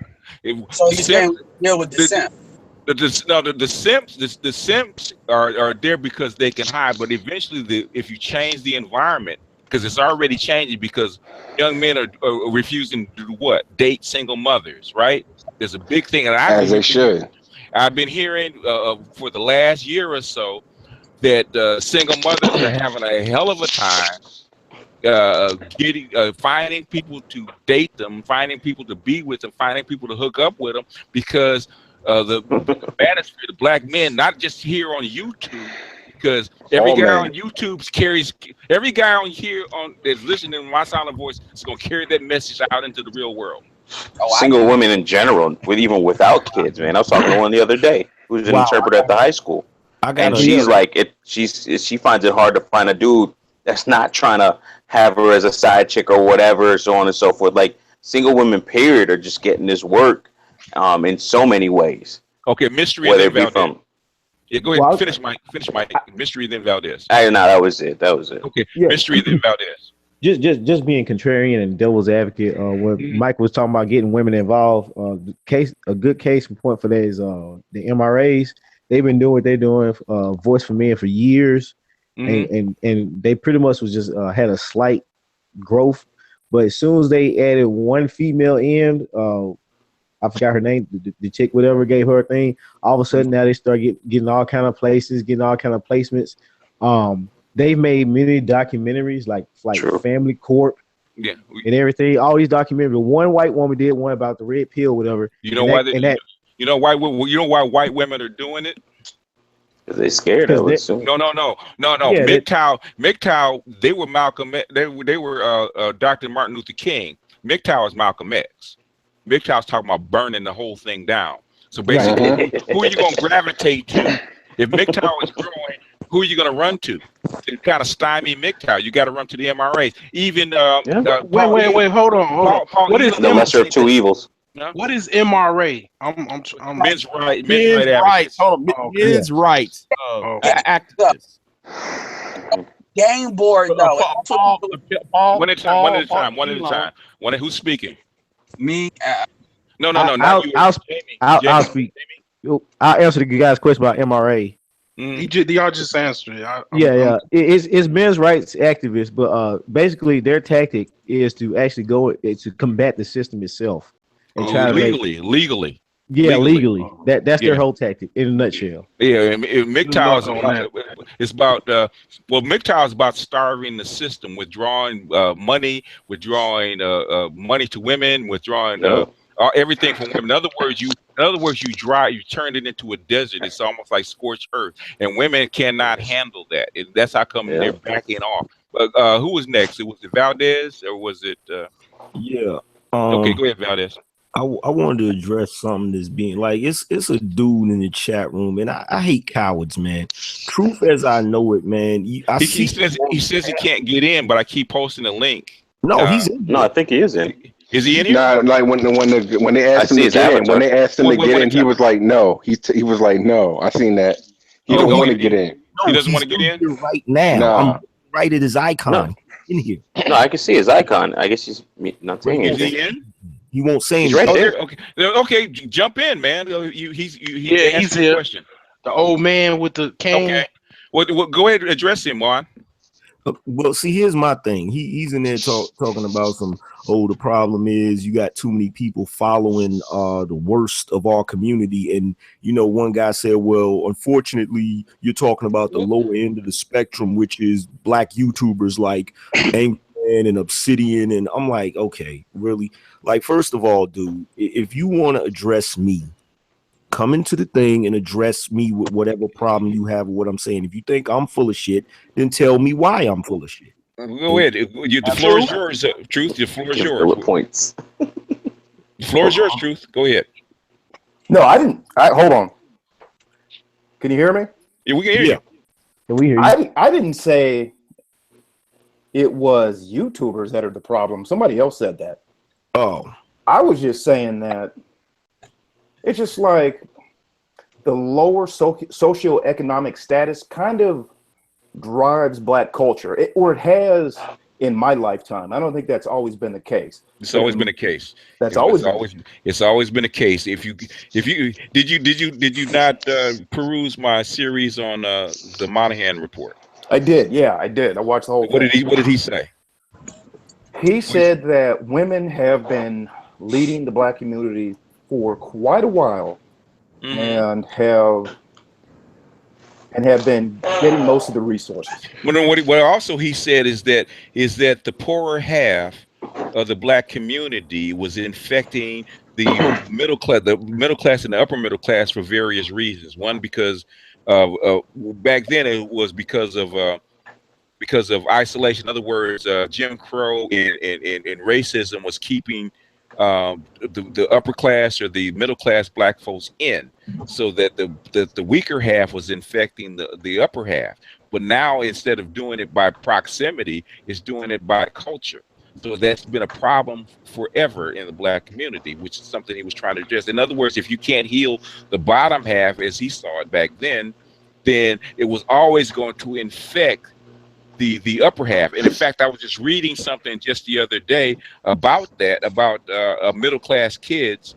Was it in a book? It might have been a book or a post, but Julius Wilson said that William Julius Wilson said that in '87. They said it I just read a post recently. We keep talking about hip hop infecting, or the low culture we call hip hop infecting what? The middle class. If you look at, take SWP for Sergeant Willie P, for instance, right? If you just listen to him, right? The way he talks, where would you say he came up in? Middle class home. No, you wouldn't. You would say he came up in the hood, because the verbiage he uses, the kind of language that he uses, and he can speak properly, but his influence is not middle class. Okay, his influence is hip hop. And look and think about it. Whenever a black man talks proper, what's the first thing that women say? Oh, he's trying to sound black. I mean, sounds white. I could just like it. When I went to one at a time. Go ahead, Jamie. The perfect example. Go ahead, Edward. I hadn't let you speak in a while. Go ahead, Edward. No, I was just gonna say that Donovan Sharp is a perfect example of that. Like what did old girl try to say as soon as she got mad at him? Angry Man. Hello. He's muted. He's probably in the chat room right now. Go ahead, Edward. Go. Another thing, all I wanted to do is clarify my initial point. I'm not saying that women should speak for us. What I am saying is just like how white people find people like Stacey Dash and token folks to carry to. It's not about carrying somebody's agenda, but what it is about is sometimes you got to hear shit from somebody else as well as hearing it from somebody else to really have the real impact that you need to have. So you're looking for liaisons then? Well, you have the thing is you have impact. The strategy is working. The thing is, Edward, just like other young men, you want it to happen tomorrow, and it's not going to happen that way. The strategy is working. Here's the thing. Go ahead, Valdez. What? Let Valdez speak. He was there first, and then you big. Here's the thing, because somebody brought up MRA, and they said, just to play devil's advocate, he said that MRA, the moment they invited a woman and this happened, you're talking about a whole different thing. You're comparing apples and oranges. White men have never had a problem with their women playing that type of role in sticking to it. They haven't had that problem. The problems that MRAs have right now is the fact that they're losing absolute control. We don't fall under that category. You know what I'm saying? And then when you talk about Stacey Dash falls under the same category as a white woman because she's doing that for who? White men. We do not have the ability. We do not have the ability to take women and then say, okay, we want you to represent us this way and do this and do that.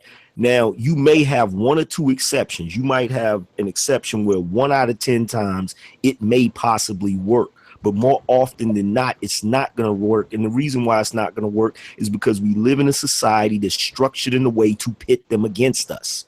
That's true. But the thing is, the biggest fear, and I'm going to tell you guys right up front, is something that you guys keep. The biggest fear that black women had is that you're going to do what? Choose other women besides them. That's the reason they hate.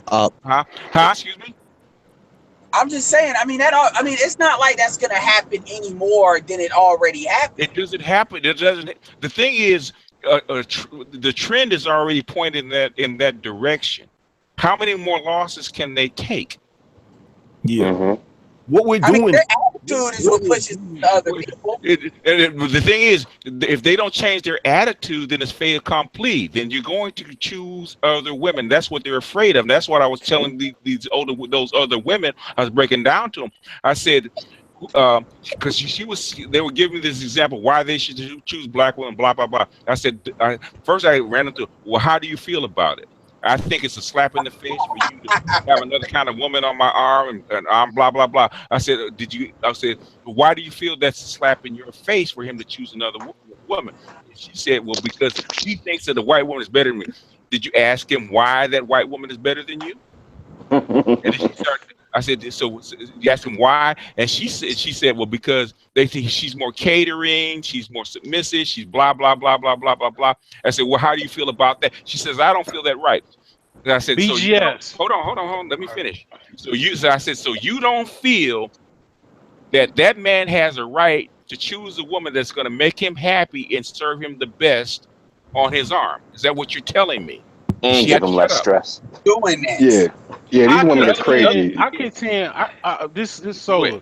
I contend that you see a single black woman or a group of single black women, whoever you with, they gonna hate regardless because they do not have anybody or they don't have what you have. So they gonna hate regardless. My wife is light skinned. When I go someplace, I get looks, she get looks. You know what I'm saying? And it doesn't matter. I'm gonna tell you guys a funny story because I was talking to my partner. He was selling the books at the counter, right? And a dark woman came up and was looking at the books, and she picked up a book a book said why black men marry white women, right? And I said that's a very popular subject amongst black women nowadays. And we got into a back and forth, right? And she was talking about colorism and all that. I said, do you know? I said, and her boyfriend was light skinned, right? And I said, do you know? She said, well, dark men don't choose don't choose dark women. I said, you know, black men as a group have the widest, basically likes of all men in the world. In fact, they say black men don't have any standards. I said, if you take, for instance, most light-skinned guys like dark women, right? And she said, no, that's not true. And her boyfriend looked at her like what the fuck? And she said, oh, no, I didn't mean you. Oh my God. Yo, But Slick, look. But if I was by myself, right? If I was by myself, I mean, I get no respect, no love. Right. You know what I'm saying? But how many times have you seen a group of black women and then you seen that guy walk up and try to approach one and then they all try to clown that nigga? Yeah, like right. like a lot of these black women are evil to the core. Like there's a difference. You can reject a guy and do it nicely as opposed to trying to break that nigga's self-esteem. And that's the biggest difference. That's the biggest difference between black women and other races or women is it's the way they say no. Yeah. Black women are narcissistic about how they say no, and that's some stuff. I've told my cousins this. That's some stuff that will make a man hate you. What is it? The biggest pushback that you're gonna get from black women is when you tell black men, like Chrissy and all those people got off you guys' ass about classic men when I told you guys to what? Fuck them, go choose other women, right? Yep. After that, did you hear them even mention you guys anymore? No. That shut them the Rarely fuck up because they want to fuss and they want to argue and they want to pitch up a storm because in the end they want you to choose them the way that they want to be chosen, right? When I tell them when I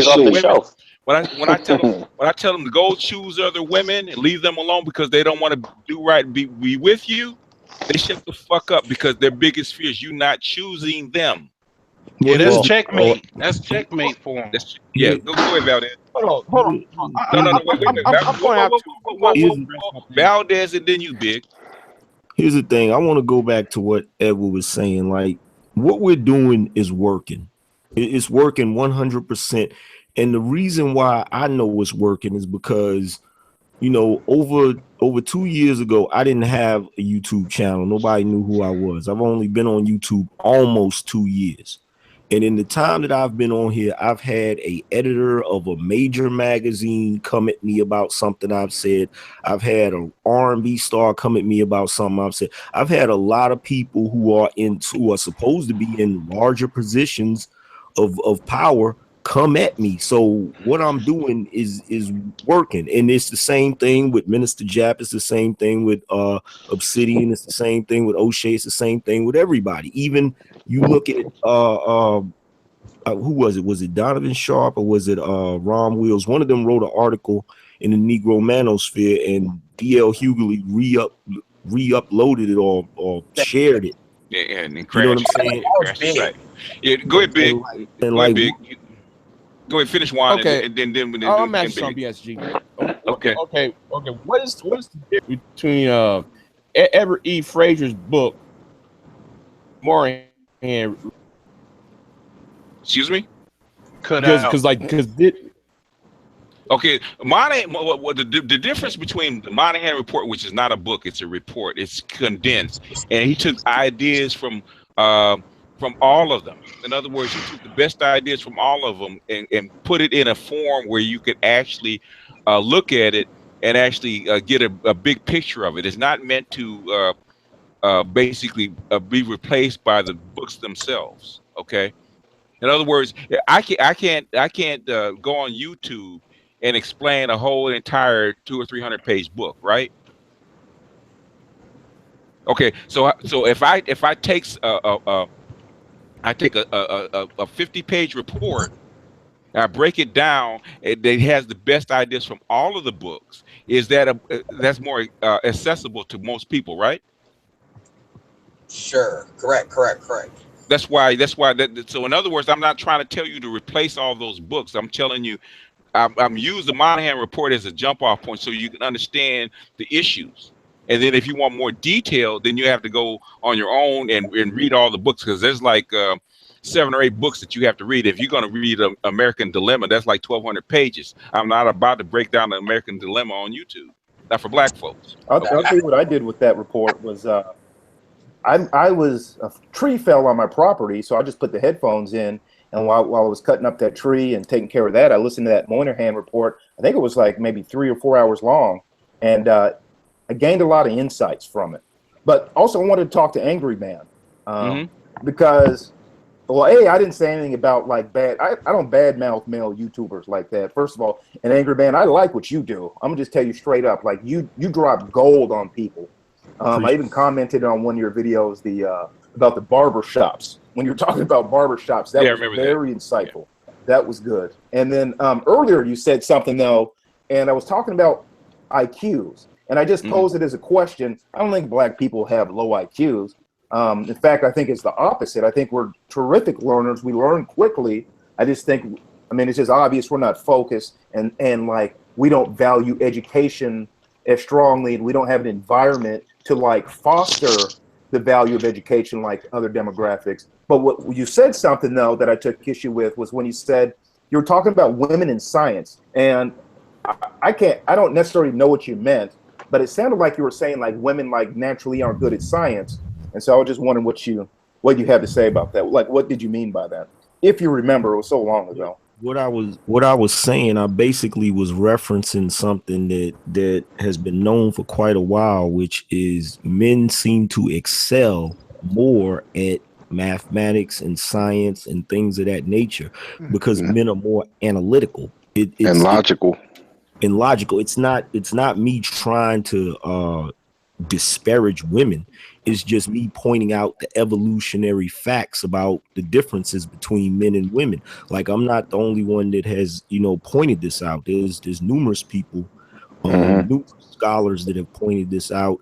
And it even shows in the educational system, because it's gotten to the point where, they actually had to, like BGS was talking about earlier, they had to change the curriculum and they had to start teaching in a different way that would give women more of an advantage when it comes to learning in certain, and that's part of the reason why we're behind other countries when it comes to like innovation and different things of that nature. And the truth, I want to add on something. I want to add on something right there too. Let me respond to that real quick because like I understand that I studied science in college. That's what my degree's in, is in science. And I learned specifically about some of these differences. But so I know they say that about women, but they also say the same thing about black people. And I'm like, well, they say the exact same thing about blacks, that we have low IQs. And for me personally, I reject them both. I mean, maybe there's some truth. I mean, I don't know. I'll take the truth as it is, but I'm not sure exactly what that is. Okay, it's a basic thing. I mean, it's a basic thing, the way men's and women's brains are wired. Men's brains are wired for what? Logic, right? For strategy. For logic. In other words, logical thinking. And science is what? Logical thinking. It's not that women can't do it. It's not naturally accessible to them, right? Same thing with social sciences. Okay, men are not naturally gifted in social science. It's just the way it is.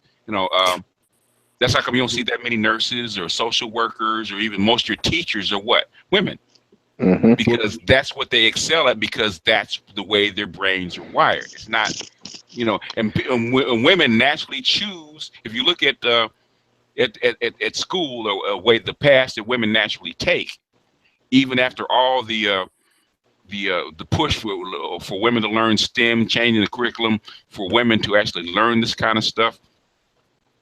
If the best thing they do in science is what? Doctors or veterinarians or some kind of biological science, which is close to the social, but hard sciences they shy away from. So they can't even push women into those fields. And let me jump in real quick, because Truth is saying it, but he's ignoring it at the same time. He said that they're in environments where the education is not fostering, is not cultivated. Yeah. And thus that will lead to low IQ scores, which is what I was trying to get at earlier. And what I'm saying, as far as black boys are concerned, if they gave the black boys the curriculum for them to teach sciences, they would naturally gravitate to it. Even boys that don't learn sciences, they gravitate to something that's logical, like mechanics or machinery or something like that. They don't go to the social science. Trades are logical, even though it doesn't have the hard math because they haven't been taught it. But trades are logical, and boys gravitate to it. Also, another thing that it's now. Go ahead, Jamie. Yeah, like a lot of the kids in school too, you got to realize they don't got the nutrition. If they're going to school hungry, they're not going to be focused on education like that. Exactly. It's an environment. When it comes to the black thing, it's a cultural issue that lowers the IQ. When it comes to like women not being, that's a genetic thing. That's how they're born. Yeah, wired. Yeah. Even in Sweden found out the Nordic countries just found out the exact same thing. Even though they teach the kids equally and they actually tilt the STEM fields toward the girls, guess what? That's what the split for STEM field is. 90-10. Yeah, exactly the same. It hasn't changed. Who else was trying to get in? Yeah, I was gonna say something as far as what the truth was saying. Asked me, he was talking to me, and I'm trying to address him. Jesus Christ! I asked who else was trying to get in. You didn't say nothing, bro. Hey, you know how to bogart, man. Don't play me. Nah, but see, I'm not trying to bogart though. That's all right. The angry man. The angry man. Okay, he's not the angry man today. He's just Valdez today. Yeah, I'm just chilling. But see, like that whole thing with the numbers when it deals with the statistics, when it deals with the IQ, and the statistics when it deal with the differences between women and men with mathematics, those are two different things, and both of those things have different motivations behind them. That's why one of them is always going to be sketchy and the other one isn't. When you're dealing with black people and their IQ, there's always been this agenda to make us look less than what we are.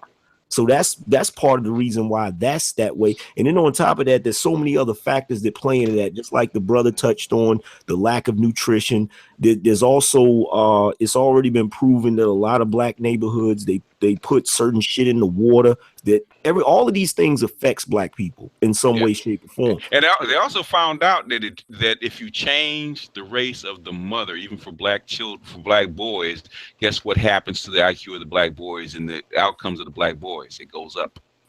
Really? Yes. Wow. In fact, the black woman jumped all over this white woman. I think it was Judgy Bitch. She found the study and she published the study. Black women went ham on her. They did.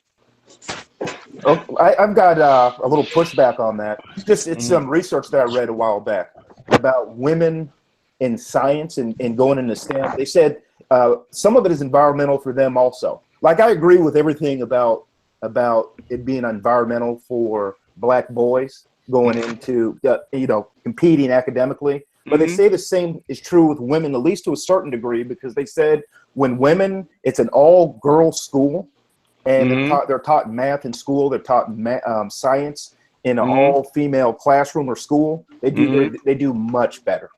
They do much better, but it's saying when they get to the university and they have to compete with men, basically when they get to university, they have to compete with men. They naturally tend toward the social sciences. Well, I think and the IQ doesn't. The IQ has nothing to do. Women with high IQ still do the same thing. The studies are all over the world, and it comes back exactly the same way. In fact, they even tilt. In fact, for the past 40 years, they actually tilted the STEM fields towards women to get women in it, and it basically has failed. 2-to-1 ratio. Well, what annoys me about this is what liberals do to try to use racism to justify, to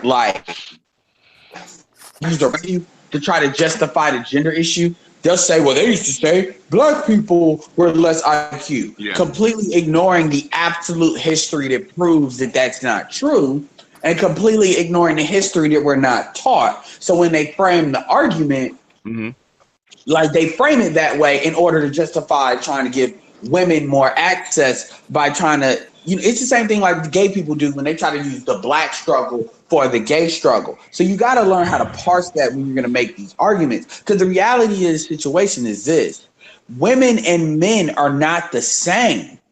No, we're not. We're not. Yeah. And you're making an argument basically that at its core, we are. And that's what the problem that we have right now. Yeah, they know that the educational system that has been going on for the last 40, 50 years is abysmal for black boys.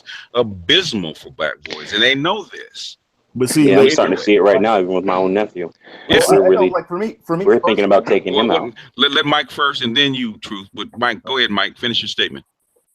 Yeah, we're thinking about moving my nephew to like maybe. Cause, I mean, the kid's got like a 0% F in geometry, which is like just him being lazy as shit. But you really do have to look at it from the talks that I've heard with you guys, and say, hey, listen, is there maybe this isn't the environment for him. He's not because he's not stupid. By any means. Yeah. He's lazy as shit, but maybe it's something that's just not worth it to him because he sees no worth in it. You know, Mike, when you get into technical fields, especially when you're going to hire math, the teacher is way more important than the book is. Mm-hmm. I remember I failed, like when it came to school, I failed geometry, but then I was getting A's in like trigonometry, statistics, and all that. So it's like it was all about the teacher I had, because all she did was write theorems on the board. She didn't even teach nobody.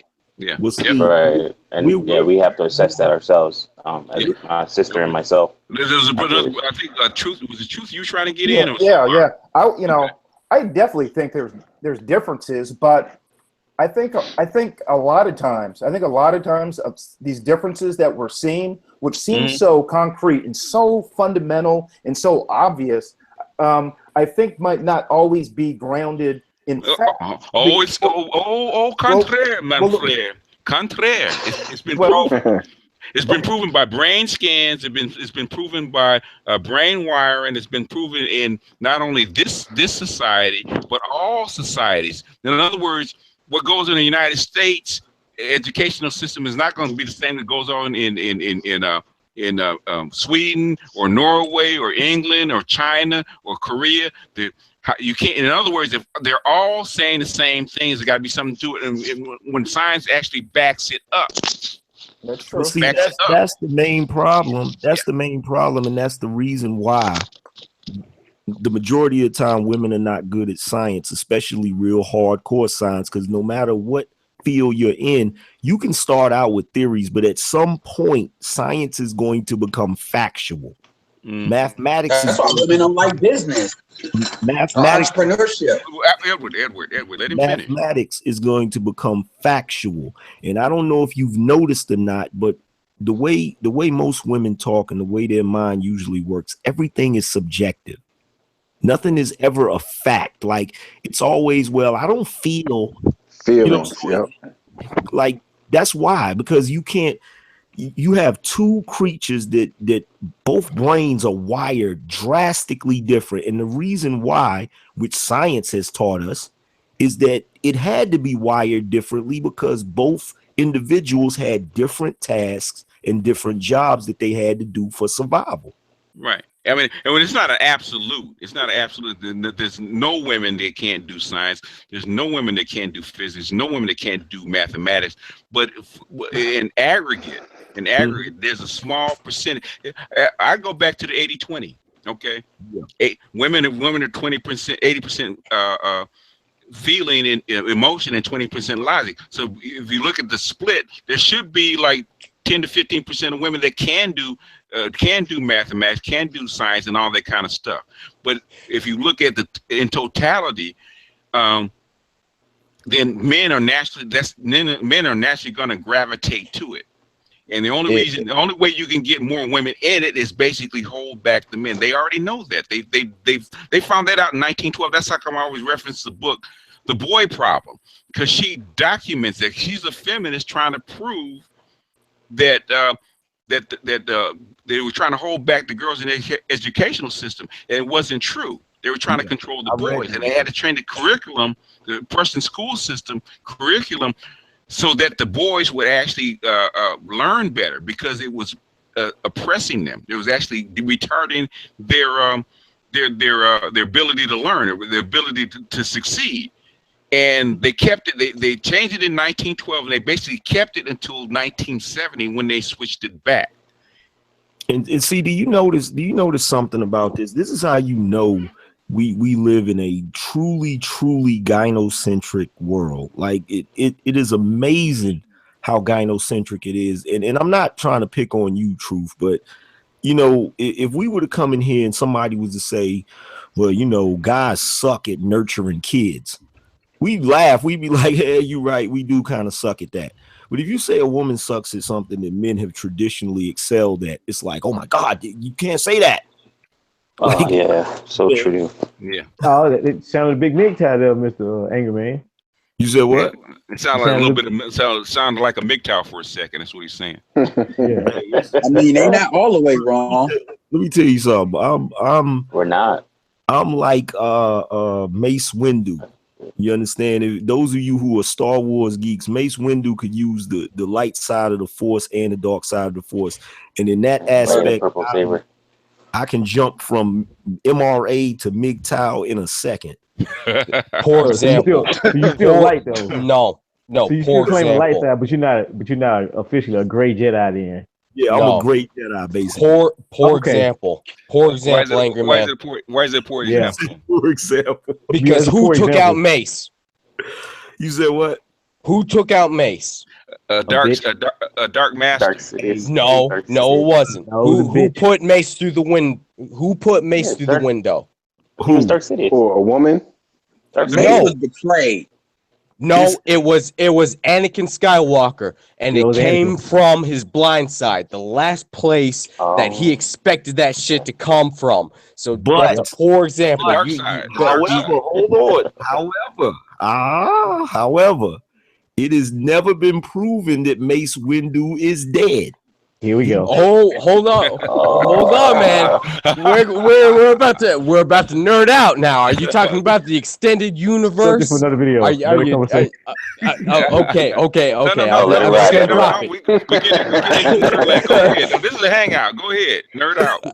I was about to say, man, if you're gonna talk about the extended universe, if you actually read the literature, it is true that the literature expressed the final lines of Mace Windu was he fell out the window, he fell through the sky, and he saw no more. Now, if you're looking at the Clone Wars and the Jedi Rebels, there's a rumor going through the community that Mace Windu actually survived the fall. He survived Order 66, but the problem is that due to the betrayal, because he was a great Jedi and that he channeled the dark side and chose to be light side, because of that incident, he's currently struggling with that shit. So I'm just saying to you, sir. Hold on, let me rebuttal that. No. All right, go ahead.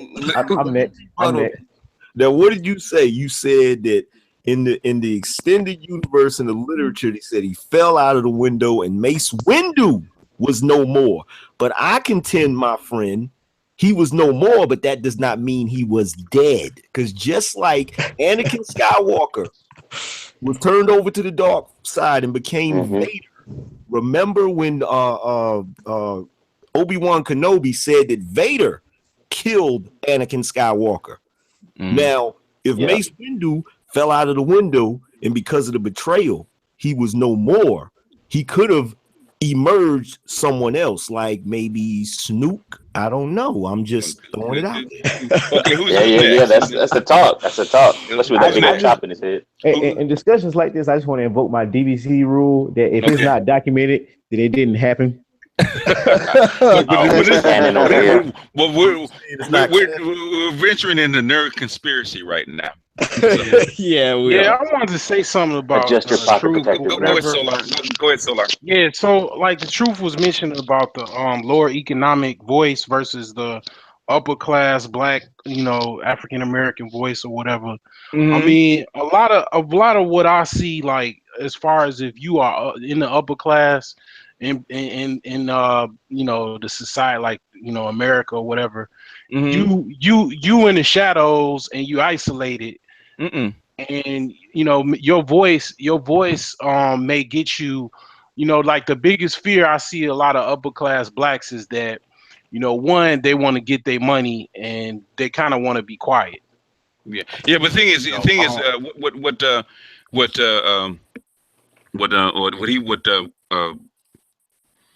what Monahan was saying is that, and I pointed it out. In fact, I underlined it. I said it twice because I said it when I said it to Sergeant Willie Pete. I also repeated it again in the Monahan report.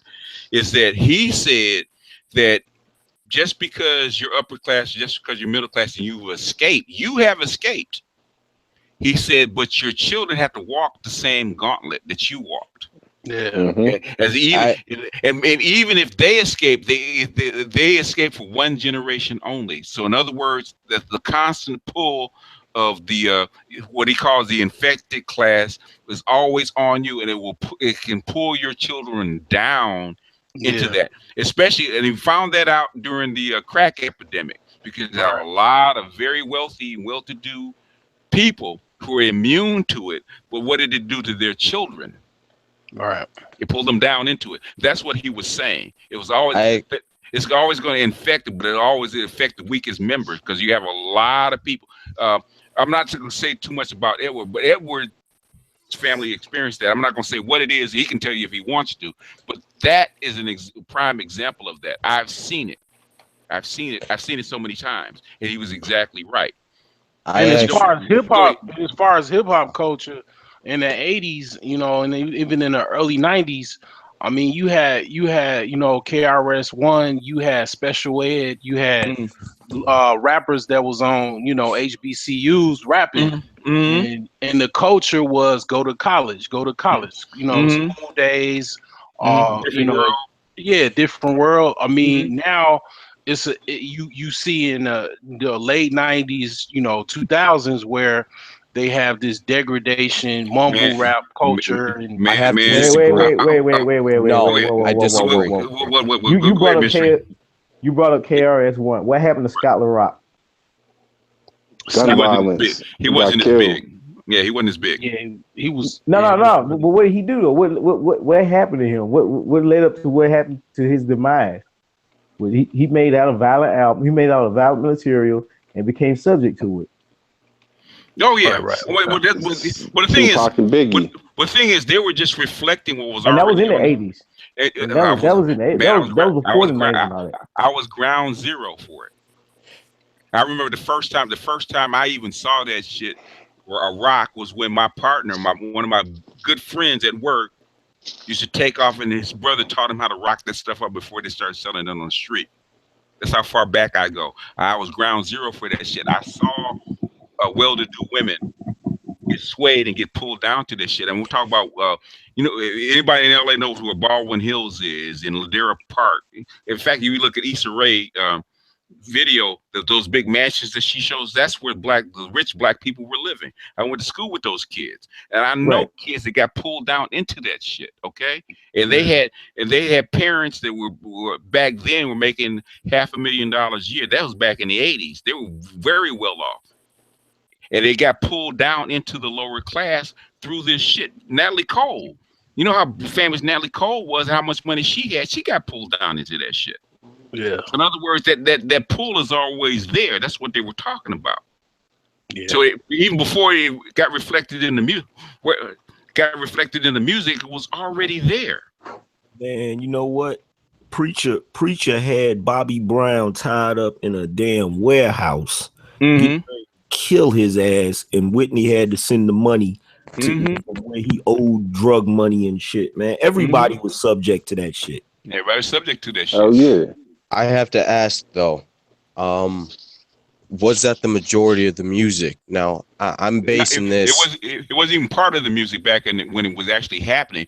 The biggest thing that actually showed and glorified it to an extent was Miami Vice back in the early 80s. Well, here's the disconnect. Miami Vice was well before Scarface. Yeah. Well, here's the disconnect. This is the point that I don't really understand. That I am a millennial, and I just so happened to be taken under the wing of my elder brother, not blood related, who was raised in the 80s, and he put me on to KRS-One and to onto hip hop. And the messages I got from that was, look, this is our life, this is what we're going through, but you don't want to fucking live this shit. Right. And so I just don't understand that. Was that the majority? It seemed like before MTV got involved and started pushing the gangster rap, it was some wholesome. Well, okay. If you want to go back to the antecedents of hip hop, you got to go back to Afro Bambaataa and Lisa and Cult Jam. Okay, back in the early 70s, and then the 80s, it was basically dance music. Okay, it was not negative. It was not telling you negative stories. In fact, it was the opposite. In other words, it's fun. You might date some girls. You might bang some girls, stuff like that. But there was a few songs. Who's that artist that came up with that song White Lines? It was like White Lines. And that was in the later 80s, and they were telling you to stay away from it. Yeah. But here's the question, and it was still competitive as well. I just want to interject that it was still competitive as well. Yeah, but with the dance. But here's the thing: how much time does it take for music to actually influence the target culture? Because I grew up. Not long at all. Hear me out. Okay. I grew up in the 90s, so I was, Tupac, Big was coming out, but all the other bullshit following after was coming out quick. And this is purely anecdotal, but when I was growing up, when my mom was on welfare back in AZ on the Zero and Baseline, so we're talking about MS-13, cartels, Red versus Blue, and all that bullshit. I just so happened to come across a dude who looked at me and he told me, look, you don't belong here. You ain't got what it takes. Yeah. You need to go to school. Yeah.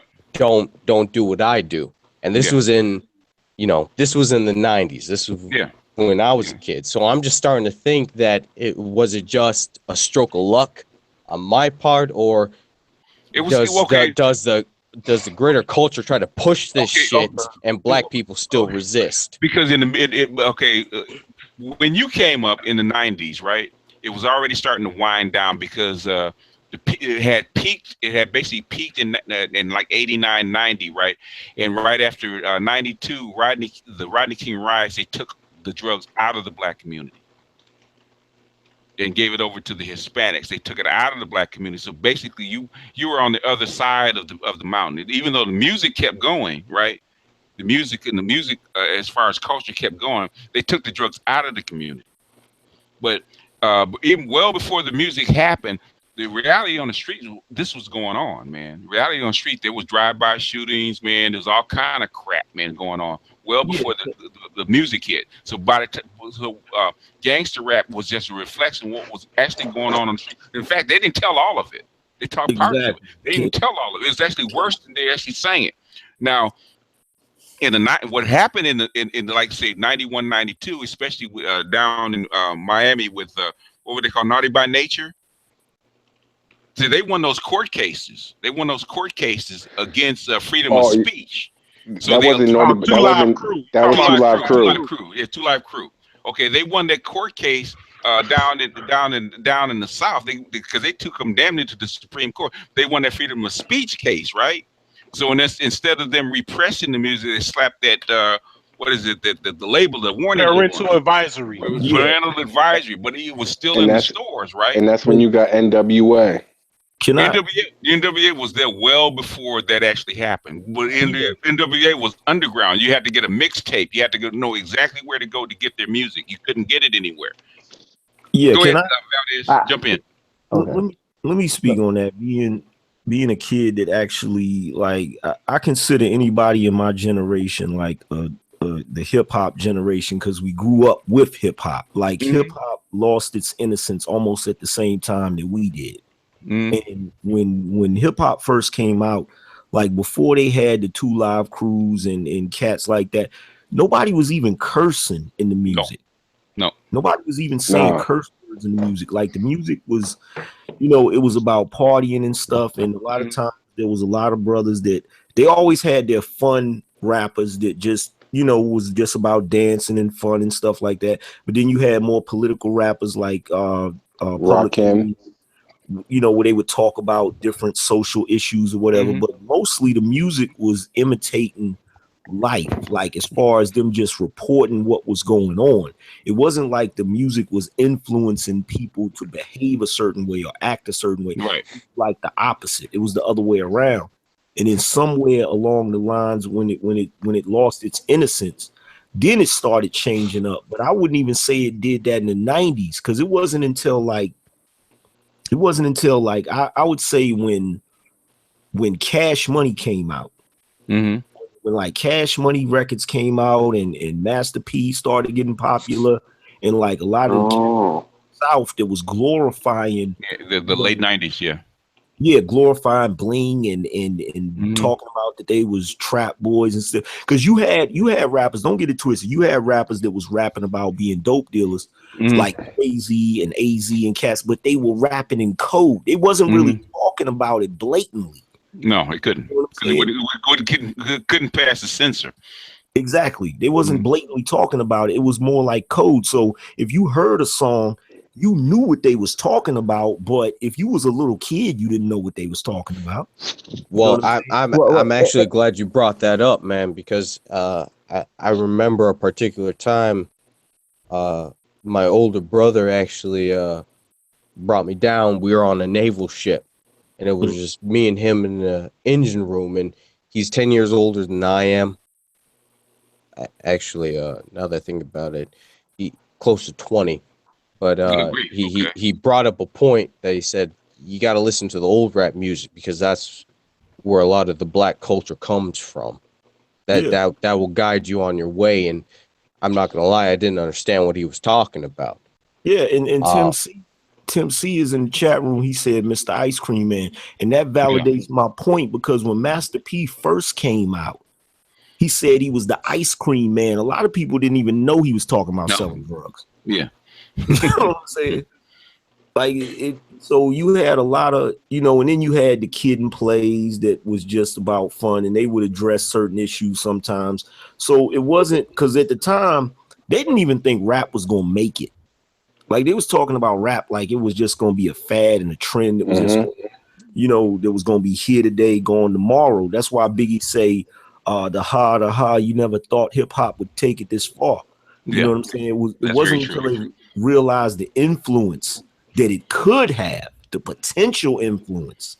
That's why now you see it going in this direction to where they're trying to use it as a way to shape and mold the culture. Well, because when did the shift? When did the shift? Jay-Z was the shift. When you think about it. No. Answer the question, Truth, because I'm about to answer. One at a time. Well, answer the question.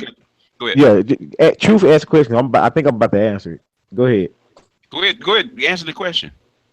Well, I think he was about saying, when did the shift take place? Well, and when did it happen? Well, it was because if you look at that era of like the 80s up into the mid 90s, everybody was just hoping to get a gold record.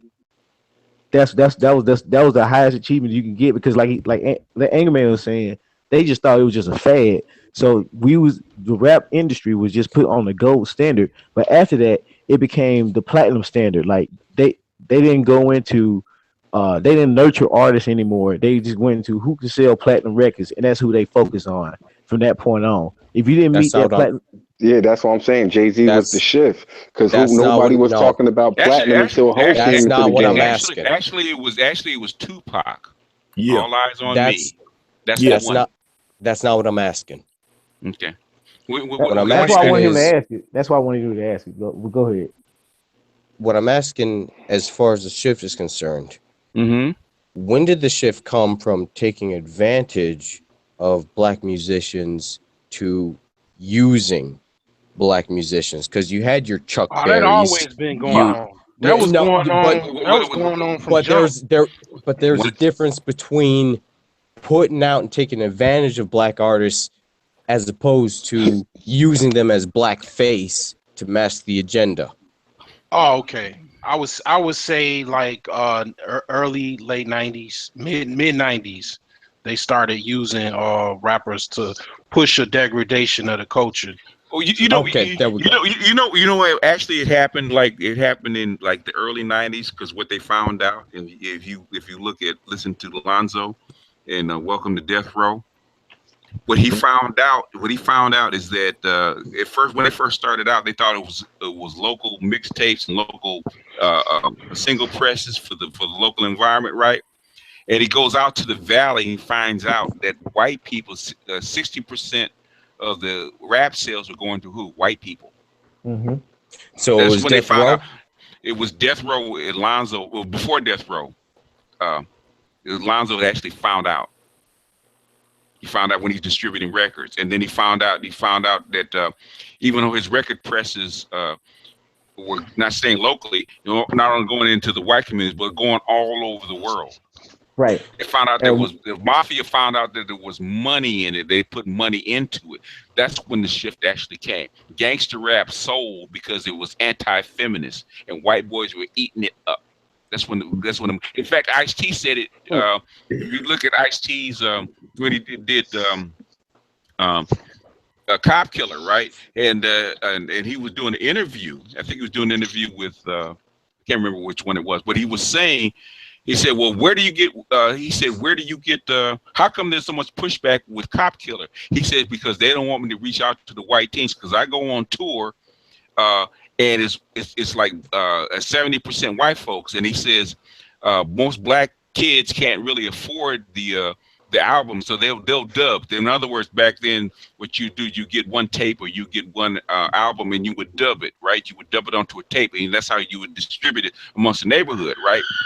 But he was saying that the white kids were buying not only the tape or the album, but also the T-shirt and the tour jacket. They found out there was tons and tons of white dollars in rap, and that's where the shift came in. They said that's when the mafia and everybody else went all in. Go for it. Right. With the platinum sales. The platinum sales, and they said they start marketing not just for black people, but for who? Everybody. And that's where it skyrocketed. Yo, BGS, being from the West Coast, I'm pretty sure you know about Ice-T's background. Mm-hmm. Yo, a lot of people don't realize that dude has a tough ass background. Like, He's a gangster still today. He got mucho respect still today, and amongst not only the blacks but the Mexican, because he's a hardcore gangster. He got out of the army. He had skills. He was a stick-up guy. They used to hit up jewelry stores. Yeah, they try to he did everything. He did a whole bunch of other things too. He sold any way to make $1. Yeah, but he slung dope because that's where the money was. Yeah, but even more than that, like all the way, because like I was watching, I forgot what I was watching where he was talking about it. Just talking about his upbringing, like his family life and shit. Like that dude had it rough. Mm-hmm. Like for real. I saw on YouTube a long time ago, like he got he's got like a philosophy. He breaks down his philosophy. He calls himself a 1%er. Mm-hmm. Like he's got a whole philosophy. Yeah. Like, you know what I'm saying? Yeah. But his biggest break, and it's funny, because Angry Man will probably agree with me because he was around when it happened. Okay. Cop Killer caused such a big stir, such a big stir that album started all over the nation, caused such a big stir that they basically recut the album, put it out in a weaker form, took Cop Killer off of it, right?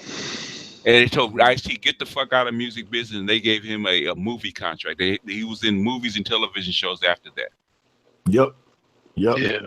Is that why they put him in Law and Order? Yep. To contradict that movie, that Cop Killer shit. If you can catch the original Cop Killer song, I don't know if you can actually find it anymore. But there was that's one song scared the shit out of black and white cops all over the nation because white boys were into that cop killer shit, and they were taking that shit to heart, and they were afraid that white boys were gonna start shooting cops in the street. Said, oh no, because it wasn't done in rap, it was done in rock and roll. Think about it. Hardcore rock and roll, acid rock and roll, and it went to that's how come it was so popular amongst white kids. They said, "Oh no, we got to get you out of here." Okay, the feds was on his ass, and he not the only one. Who Ice Cube too. Exactly. Who wrote "Fuck the Police"? Mm-hmm. Yeah. And who got a movie contract? They a trip, boy. He said he kind of low key said it in the background, and after that, he still does his tours, his Renaissance tours, because they don't have the same sting as it does. But basically, they told him, "We want you out of this business," and they gave him, "This is where you're gonna make your money." He was doing TV and movies right after that, and never been back, really. Yeah, low key, they say this is a democracy and it's a liberal country, but this motherfucker, they'll turn this motherfucker into authoritarian in a heartbeat if they call for it. They would if they could. They would if they could. They can't. It's because there's only one thing that rules this entire planet, no matter what corner of the world you live in, is power. Yeah. That's why I be stressing. That's why I be stressing that book so much, because like any society we have on this planet Earth is subject to that particular ideology. There's a real good reason to why the United States is a liberal country and will stay a liberal country as long as for one very good thing is that you got almost 400 million guns in this country. And you cannot fight a guerrilla war with 300 million people. It's not going to happen. They know that. So turning it into an authoritarian country is impossible in the United States as it is right now. Yeah, too many floating around. Too many floating around, and as soon as you talk about it, what do the white boys do? Oh, they strap up. They buy more guns. They strap up. They go buy more guns. They go buy more guns, buy more ammo. And if you listen to Aaron Clarey, the first thing he says is that they can come for me, but I'm gonna take a few of them out. I worked with a dude that was from Ukraine, which is pretty much was Russia in the 80s or whatever. Yeah. He said that was one of their biggest concerns. It wasn't necessarily the U.S. government. It was the arms bearing citizens that they was gonna have to contend with. Hey, BGS. Yes, sir. That's like on that movie. I don't know if y'all seen Zombieland, but there's one scene where the chicks actually trick Woody Harrelson out of his vehicle, and he finds this Hummer parked at this house, and he gets in the Hummer and he looks in the back, and there's a bunch of assault rifles in there, and he said, "Oh my God!" He said, "Thank God for rednecks." Hell yeah. Because they strap up like the two groups in America. I don't care what nobody say. If a zombie apocalypse or something crazy like that happened, the two groups in America that's gonna survive is niggas and rednecks, because they got all the guns. The rednecks gonna be on top, because you saw that in Katrina when the blacks did move, like mobilize and try to get up out of there. The white folks was at the bridge like, nah. Y'all go back the other way. Yeah, that's why. You know what I'm saying? Like, up, man. They strap up, yeah. Dudes got to tighten up, man. They be practicing everything, man. Yeah, that's the whole reason. That's the reason that United States is a liberal country. In fact, I found this quote in Tragedy and Hope. He said, "What freed the peasants or the serfs from their masters and brought down kings is that the what he calls amateur weapons, which is the gun, the musket, or the flintlock. In other words, the cannonball." No, not the cannonball. The cannonball is a bigger weapon. It's harder to manufacture. Yeah. And manufacture is harder to use. But a flintlock was relatively cheap that most people could afford. And basically, once it was in the hands of a citizen and they could use it, then the few expert armies that the king had were no longer effective. That's how they kicked the Moors out of Europe. The musket. The musket, yeah. They And have basically, They have a celebration every year. And they shoot off them old like pilgrim guns with the like looks like a trumpet on the end. Yeah, the And musket. yeah. And then that's the reason that white men cling to the guns. Guns are a religion in the United States, in the Western. Guns are now not just a weapon; it's an actual religious symbol for them because it was what freed them from their masters. I mean, it also helped them in a conquest in Africa. I mean, that's basically around all of the conscious circles and whatnot. The biggest invention that Europeans, basically invented to get to where they were was the But that is a secondary. It's a secondary effect. The primary effect was it freed them. And that's how come they cling to it. And that's how come they want it. They're not afraid. When the reason they cling to the guns is not because of black folks. They're afraid that their masters will come back and claim them like they were. They don't want to go back there. They don't want to go back to bondage. Oh yeah. Technically, they didn't really invent it. They just perfected it. Well, okay, they don't know. It was invented. The metallurgy was actually perfected in Africa. And the gunpowder was perfected in China. We call them Chinese fire sticks, but they blended the metallurgy from East Africa with the fire sticks, which Chinese didn't have the metallurgical acumen that the Europeans had, and they blended those two together, and they killed a lot of people perfecting it too. Okay, yeah, didn't they get the concept for the machine gun? Didn't they get that from the Chinese too? No, that was basically that's just an evolution of the that's just an evolution of the rifle, evolution of the mechanism of the rifle. They got the Gatling gun is just nothing but a water wheel. Yeah, because that's what I heard that they had got the like the Chinese or the Japanese or something. They had one that would shoot arrows, and they adopted that to the gun, and a lot of people say that's how Hitler was able to dominate the way he was able to dominate was that gun. Basically, the Gatling gun was used invented in the Civil War, and basically it was used by the Prussians in the Franco-American, not Franco-American, but the Prussian-Franco War, when they actually Germany was formed, and then well, basically, and then they use it in World War I with the trenches. But they use it in the Spanish-American War too. With the Mexicans, Pancho Villa, and all them. Yeah, but I'm saying it was invented in during the Civil War. Yeah. Okay. And then it got elevated. The Germans perfected it, which is the machine gun. Yeah. Okay. The strip machine gun that you still see it now in gunboats and stuff like that. Yeah, on the Navy ship, the turret that anything comes near that ship, it'll shoot a round off every millisecond. Like you ever see the bandoliers in the helicopter gunship where you see that the line of bullets that's fed through the gun? Yeah, that's still German. That's German technology. Okay, they perfected the machine gun. But what the Germans did to get around the machine gun was the tank. The tank was what propelled people in World War II, the rockets and the tanks, and that's what Hitler used. He perfected tank warfare.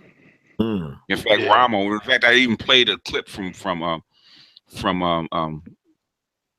Patton when he said, Rommel, you magnificent ambassador, I read your book. In other words, he read the book on tank warfare because the Germans perfected it. That's how the Blitzkrieg, which is air war, the tanks and all that other kind of stuff, is actually what Hitler used to actually overrun countries. You actually put it all in at one time, and you focus it like an arrow, and you just run through the lines. In fact, what you do is, it used to be you slowly advance and kind of, what they call secure your area behind you, right? But Hitler and his generals figured out, okay, if we hit them real hard and don't worry about covering our flanks, right? Just hit them real hard and keep going and fill in later. then we can actually overrun their defenses and make them give up, because we've hit them real hard. We've penetrated the defenses because we're not worried about our flanks. We can fill on our flanks later, because if we hit them real hard and real fast, they don't have time to come in behind us. Which is something they did. That's how come they got defeated in Russia, right? Because they used the Blitzkrieg War in the Battle of Moscow. They had the Blitzkrieg War, right? And it's fine as long as you can keep going. But the German army got bogged down. They used a 3,000-year-old strategy. Hannibal's 3,000-year-old strategy to actually defeat the German army at the Battle of Moscow. In other words, they let them advance, right? And when they got bogged down, they came in and covered their flank and surrounded them and killed the army, which is something Hannibal did against the Romans. I actually want to bring this up, you mentioned 3,000-year-old strategy. I would actually like to point to something that's even older, specifically referring to Sun Tzu in the Art of War. You have to take into account heaven, earth, and man. And as far as actually Hannibal was before who? Sun Tzu. Right. Yeah. Hannibal. Well, you know what? Then I'm wrong on this, but I just want to point it out. He was the first. He's the first one to actually use it. The encirclement. He's actually the first one to use it. I've never seen it before. I just wanted to express that I think the biggest fault of Hitler was he didn't take into account how cold it is up in Russia, and I think that killed more of his men than because he knew it, because the same thing happened to Napoleon. He knew about it, but he thought that he could beat it. Yeah. The generals thought they could actually get through and make Moscow fold before winter. Russia's climate is very deadly. I mean, they send a lot of people off to Siberia to just basically die. I mean, it's very, very cold and desolate. I mean, it's wasn't one of there a their biggest ceasefire wasn't there a ceasefire concerning the wolves too? Like, it got so cold that the animals there were actually attacking the troops in World War I, and there was a ceasefire to hunt down the wolves that were preying on the dying soldiers. I don't remember that one. I don't know about that one. You might be on to something. I might have to research that one. But you would think, I mean, shoot, if it was wolves in that territory, I mean, a whole bunch of dead bodies, and they're gonna feast. Hitler's downfall. Somebody in the chat room said Hitler's greatest downfall was chain of command. I don't necessarily agree with that. I think Hitler's downfall was the same thing that was Napoleon's downfall, his ego. His ego, yeah. The Russian people had two. We had the Battle of Moscow and then the Battle of Stalingrad that they lost, and basically they put the German army on flight. They pushed them all back. I think once they knew the U.S. got in there, they knew it was pretty much a matter of time. I mean, I think that, from what I see throughout history, they didn't want the U.S. to get involved. Once the U.S. get involved, it was pretty much game. But we got to remember, the Russians lost 27 million people in that battle, in that war. They had paid a very, very high price. And I want to throw this in there. The only reason that the Americans really got involved was because they already knew it was a matter of time. They were looking for the excuse, to get involved. And they used the Americans. The Americans. I think they used Pearl Harbor as a launching point to get involved. They did. They did, because Europe was done by the time the Americans got involved. Basically, Europe was actually done. If it wasn't for the Russians and the Americans, Europe was already defeated. France was gone. It's still a running joke today. If you ever encounter a Frenchman talking shit to you, man, just say World War II. You still owe us, motherfuckers. The country wouldn't be around. I don't take no. Let me not say that. I got a question to ask BGS. It's a black. Like he's a doctor. I can't remember the name of this guy, but he basically was saying he's all over YouTube. He basically saying is that it doesn't matter French, the UK, anywhere in Europe. All of these Europeans are basically Germans. No, there's a difference. The Germans are Gauls. Okay, the German tribes are actually separate from the French. I mean, the English have a mixture because they intermarried. The Normans and the French Normans and the Nordics all kind of married, intermarried in the British Isles, huh? He basically saying because of all of the inner warfares and throughout history and everything, that all these Europeans are pretty much German. Well, they're all mixed. They're mixed. The royalty is mixed to a point, but the French are Gauls. Okay. And the Spanish are not Germans. Okay. The Spanish have been Spanish forever. You know. They all white folks.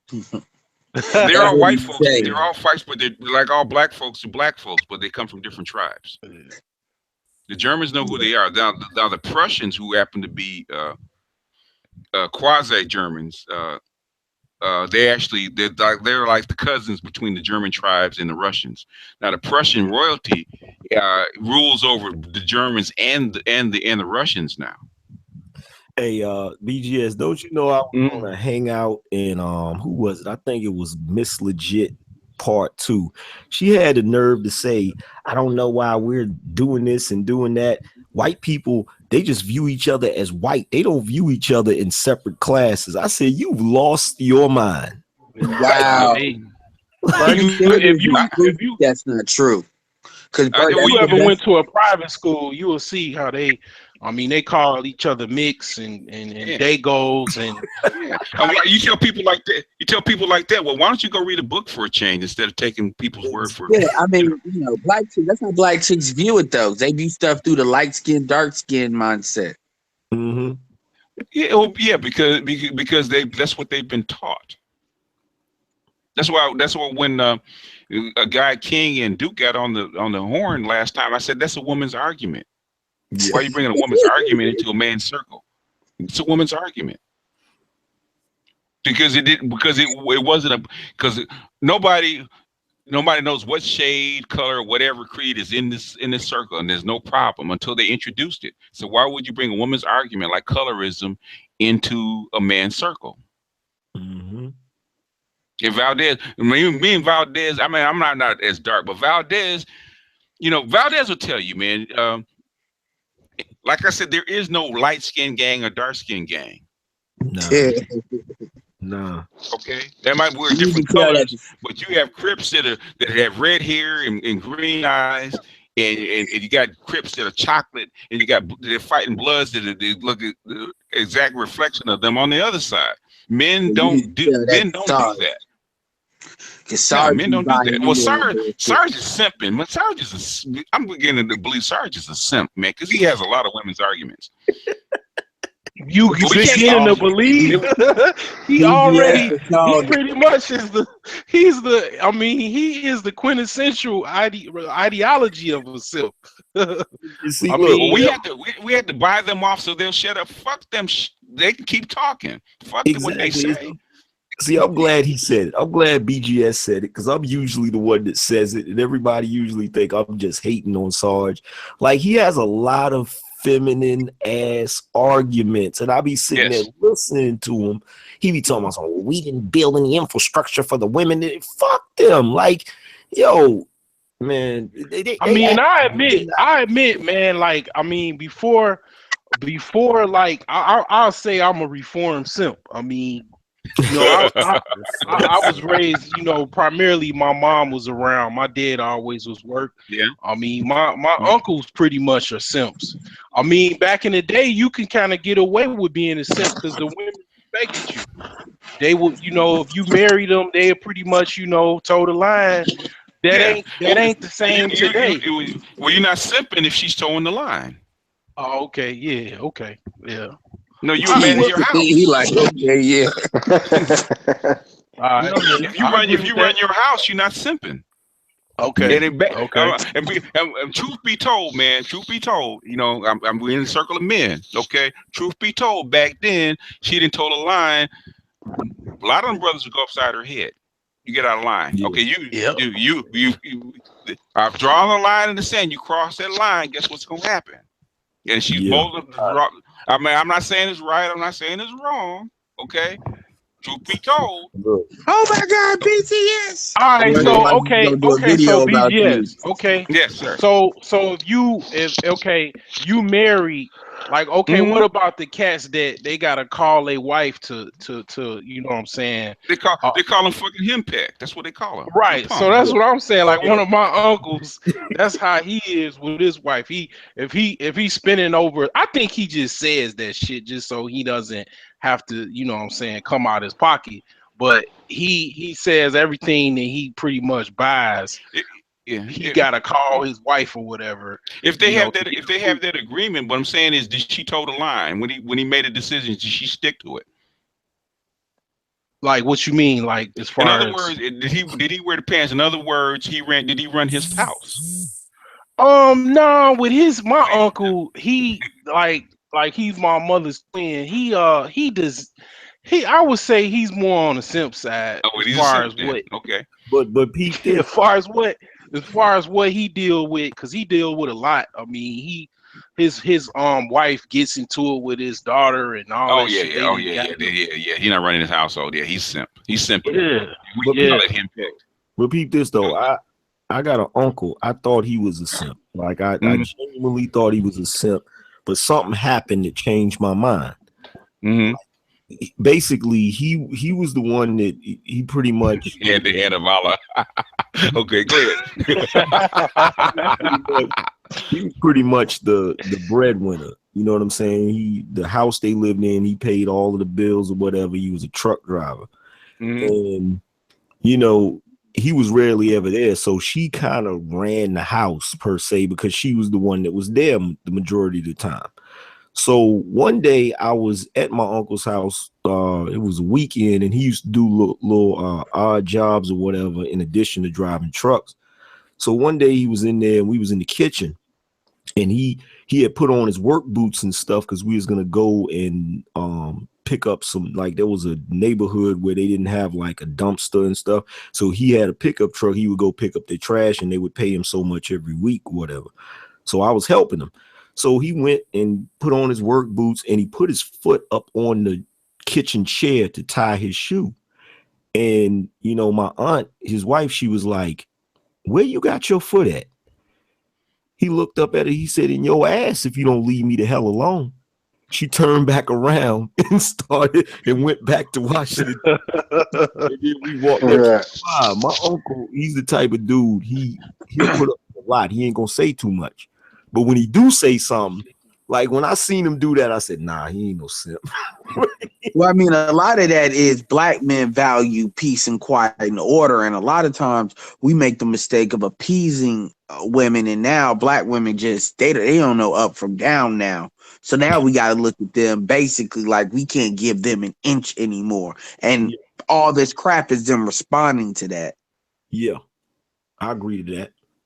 I mean, there's women listening to this hangout right now, and I'm starting to see, like what you said, like Angry Man, like you said, pretty much women pretty much are gonna follow you if you a boss like that. I mean, they gonna follow you and whatnot, and no matter what, you know, you deal with, you know, you gonna have women that's gonna follow what you say, and you got women that's not gonna follow what you say. And you shouldn't even worry about the chicks that ain't gonna follow what you say, or, you know what I'm saying, follow your agenda. You know what I'm saying? That's exactly. You don't give them like, you know, I'm pretty sure there's some brothers out here that's religious, and there's probably some that's not. But you know, when Moses started walking, he's like, look, you can follow me or you can stay here. And that was the option. But if you gonna follow me, we gonna do this the way we supposed to do it. And if you got a problem with that, you might as well stay here. Like that's the bottom line. Because like, you know, in that biblical story, when he went up on the mountain to go get his stone tablets, you know, from his stone No, I'm tablets. sorry. I was just thinking about BGS throwing tablets. That's what I was saying. That still cracks me up though when It's Dab said that. It's the same thing because like when he come back, you know what I'm saying? Because BGS do the same thing. When he come back and he see a bunch of foolishness, he gonna start hurling them tablets. For real. Shit. But yeah. Man. Oh God. We're out of subjects. What's going on? Oh no, I'm not out of subjects. I just wanted to fall back, but see if anybody, I'm gonna drop the link. See if anybody else wants to get in. just to prove that I could do it. A lot of people think I could. I'm gonna jump out for a second and let somebody. No, you cool. We got room. We got room. Sure. Yeah.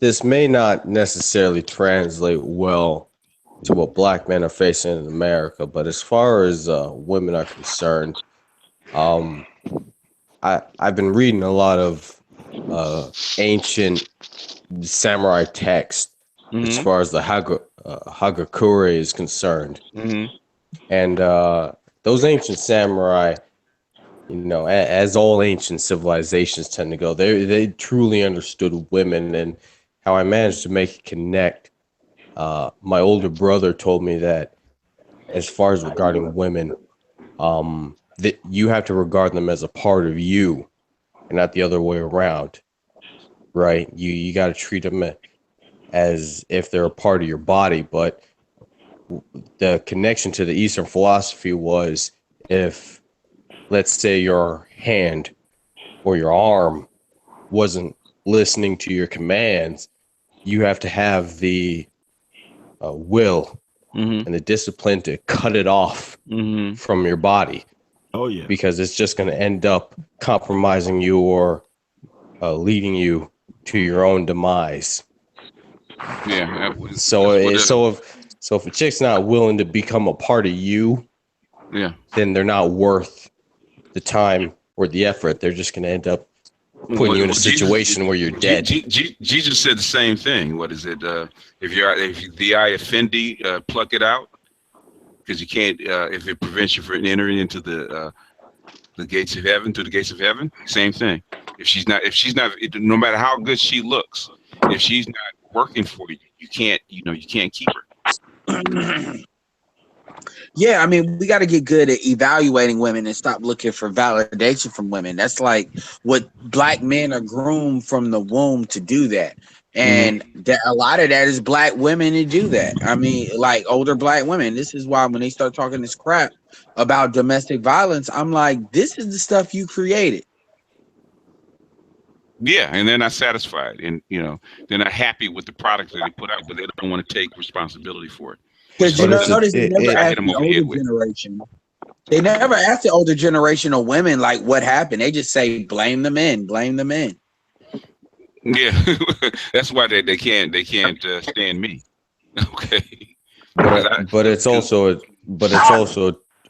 a twofold problem, right? Because you have all these young men, even myself included, being raised by single mothers, and you have to ask them, well, what are you willing to do? If you deal with extremes, you could really get the measure of people.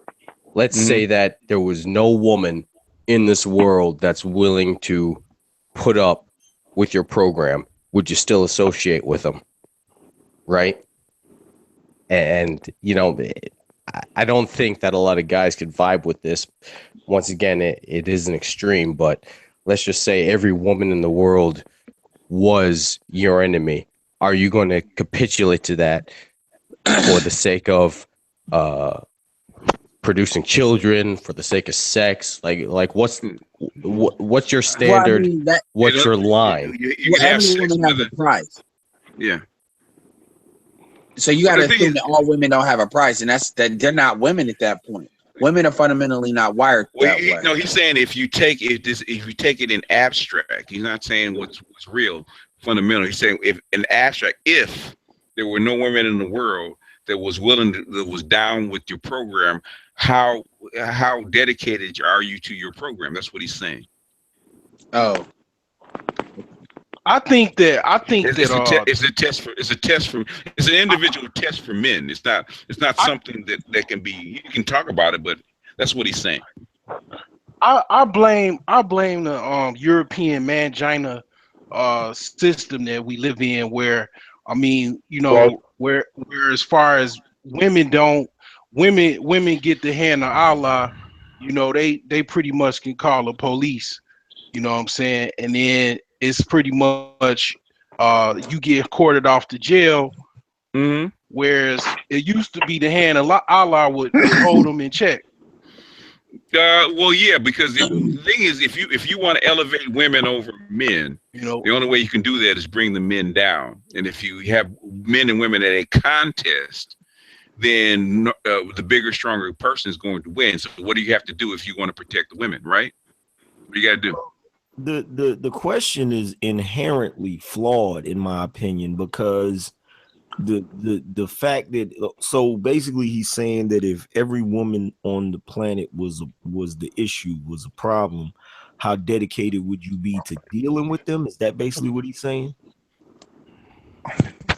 Here's the thing.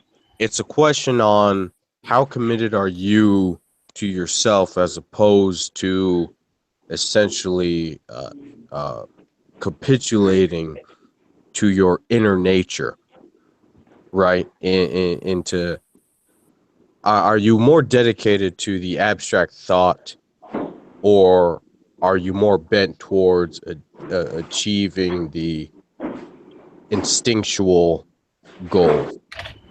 Well, a man is supposed to be, he's supposed to be dedicated to himself 100% in order to be in a position to be a leader.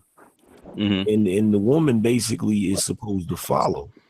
So it's not about a man capitulating to a woman, because he's not supposed to be doing that in the first place. Yeah, in the end, whatever system that you have is supposed to work for everybody. And exactly. The system's not working. You know, the thing is that the women do not want to lead. That's the thing. Exactly. If women wanted to do the right thing, men might have some kind of a problem with it. But basically, if it's working, they're not, especially black women, they're not willing to overturn a system that's working. Exactly. Yeah, the hierarchy goes like this. Now, you know, I know there's some people on here that's probably not religious, but the way the hierarchy has always traditionally gone is God, man, woman, child. And the reason why the hierarchy is like that is because a child is only responsible for themselves. They're not responsible for nobody else. The woman is always going to be responsible for the child, and they're going to look out for the child before they look out for you. So therefore, they can't be above you, because whoever's above you has to look out for you. So basically, the man is above the woman and the child because he will always look out for both of them. And that's why the culture is so messed up. Like I said on my videos, I mean, pretty much you have the man behind the child in these fucked up ass, you know, relationships. Yeah. Why I live in a separate house from where my wife is, because in her head, because how her mother was you know, taught her, and her, you know, fucked up ass upbringing, it was no man around. So in her mind, she thinks it's okay for me to be behind her children. You know, so it's a Russell Wilson relationship, right? You know what I'm saying? So it's like that's why these women, these hardcore feminazis, they want that shit to continue. Yeah. Whereas, you know what I'm saying? Yeah. If you look at remember that I posted that video about 9 months in the Bronx with that chick. She's having her third child out of wedlock, and she's only like 21, 22 years old. And you look at the family structure, who's she staying with and her children? Staying with her mother. Yeah. That's a matriarchy. That's the example of a matriarchy. In fact, all the women are the same thing. They're staying with their mother. In other words, she didn't want to stay. I don't want to live with my baby's father forever. I want to form my own matriarchy. I don't want to live with the father of the child. Yeah. But Well, black actually, men ain't shit. going off that matriarchy bit, in reference to your Black Gynocracy video, BGS, I was actually watching Willy Wonka, the old school one, and there was that white chick that kept chewing gum. She turned into a blueberry because she didn't know no better, right? Yeah. And I started to think, well, about this current generation of black women. I wonder if there shouldn't be a new third category to specifically define them, because it seems like a lot of the brothers are saying that, okay, well, we got to find the women, right? But women would know their role, being adults, but still different from men. And then you have the opposite saying, well, the women nowadays, especially these young millennial women, are children. I call them she-males. They're she-males. They're not even okay. If they were actually operating as a male, they would have honor and responsibilities. Not operating as male, they're operating as underdeveloped children. They're she-males. Children act like that. No, they're not even she-males. They're underdeveloped children. They're boys. Yeah. They're underdeveloped children.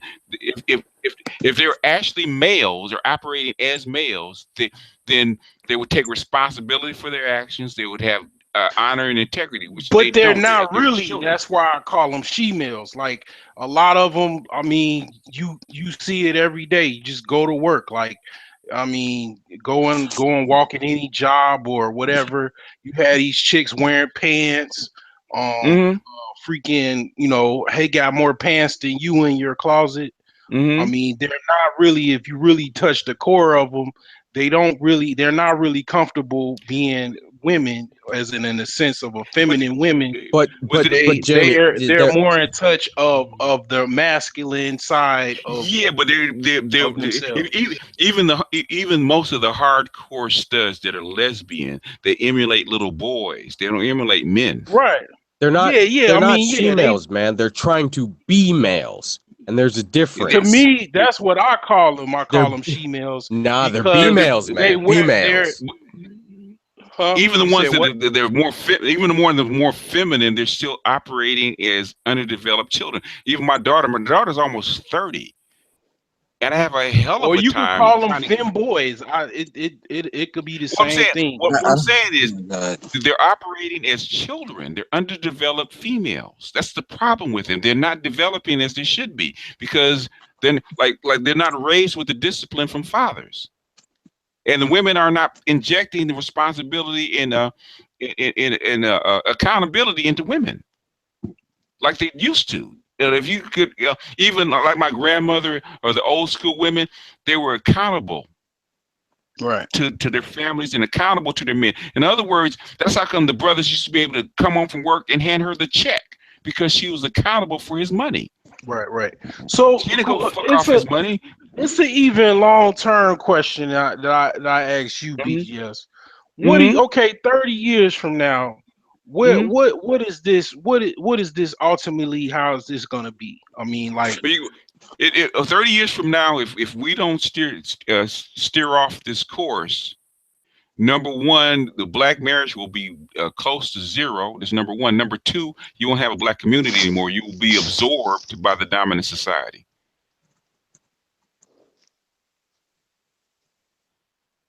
Okay. In about two generations, away from being totally assimilated by the dominant society, if this present course keeps up. Like Brazil, are you talking about like a Brazil type of society? I would say more, if you want to look to an assimilation process that's comparable, it would be like the UK.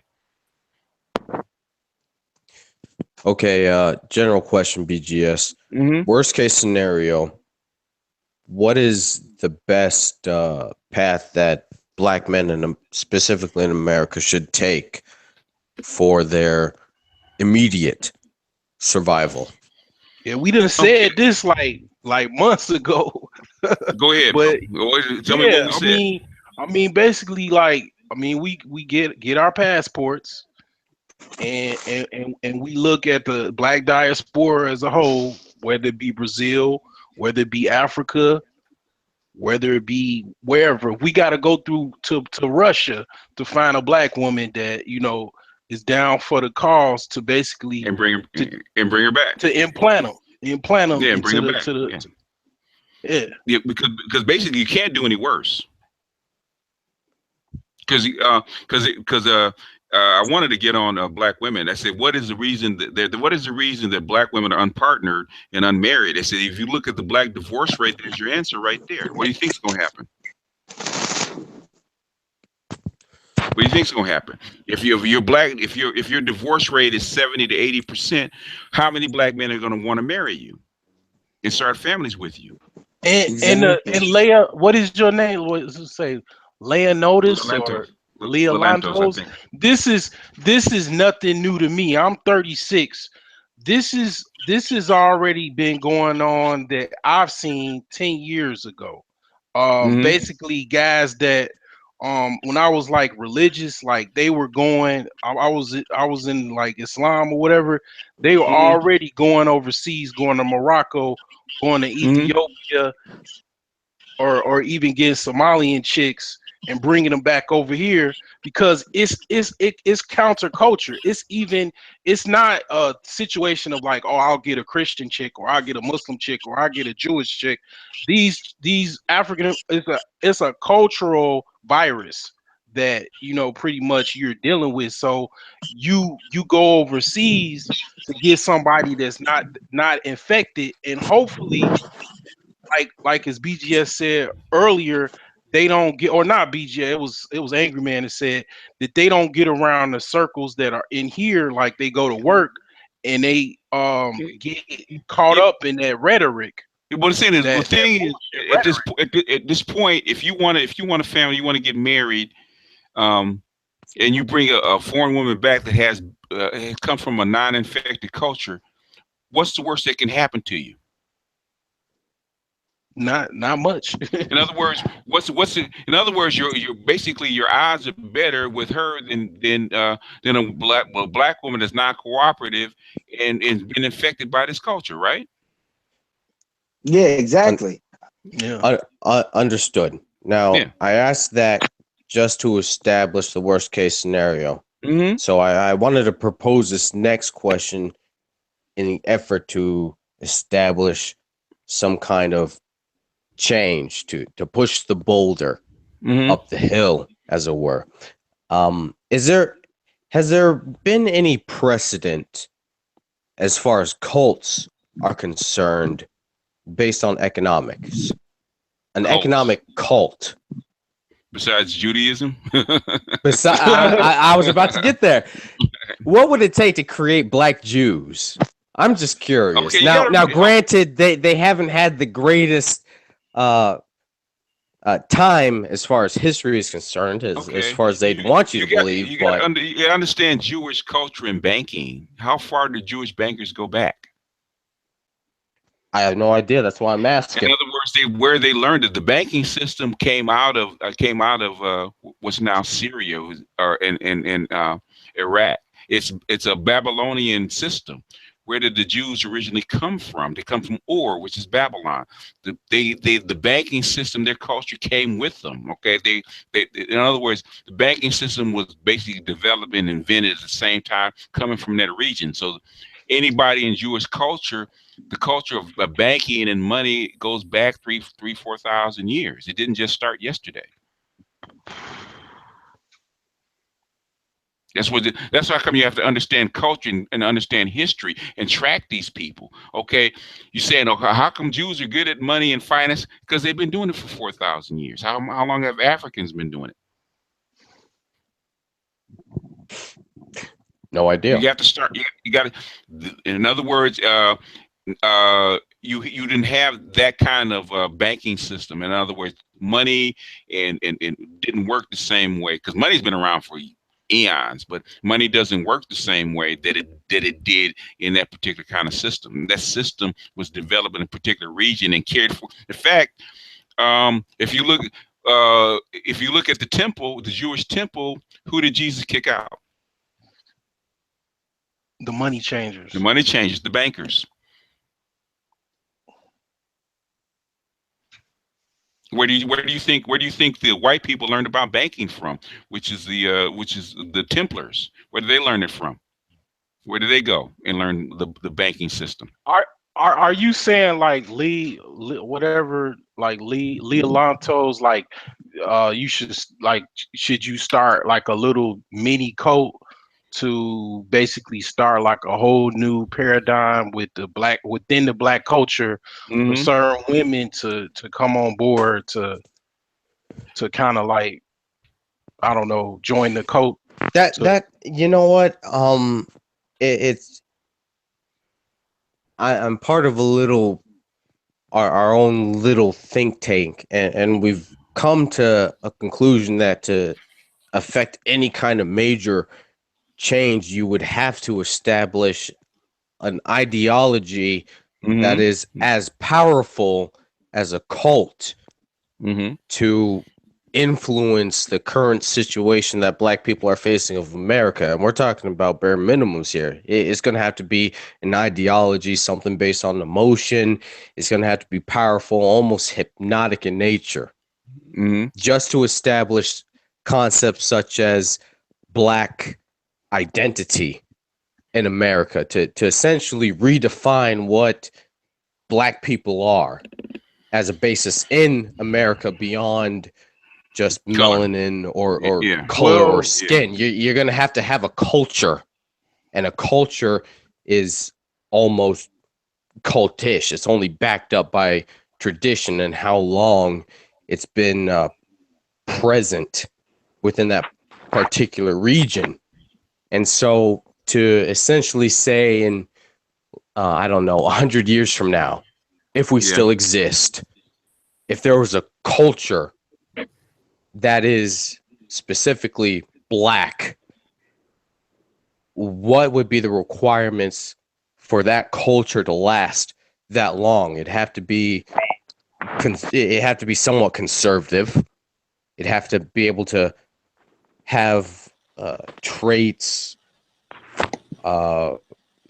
relatively conservative, economical, based on survival, based on the success. Yeah, very difficult. Very difficult inside of a really strong dominant culture like we have in the United States. Exactly, which is why we're already working on the idea that to even establish something like that, you're going to have to get people to buy into it, man. You're going to have to hypnotize. What you're talking about is already kind of, I'll show you two examples.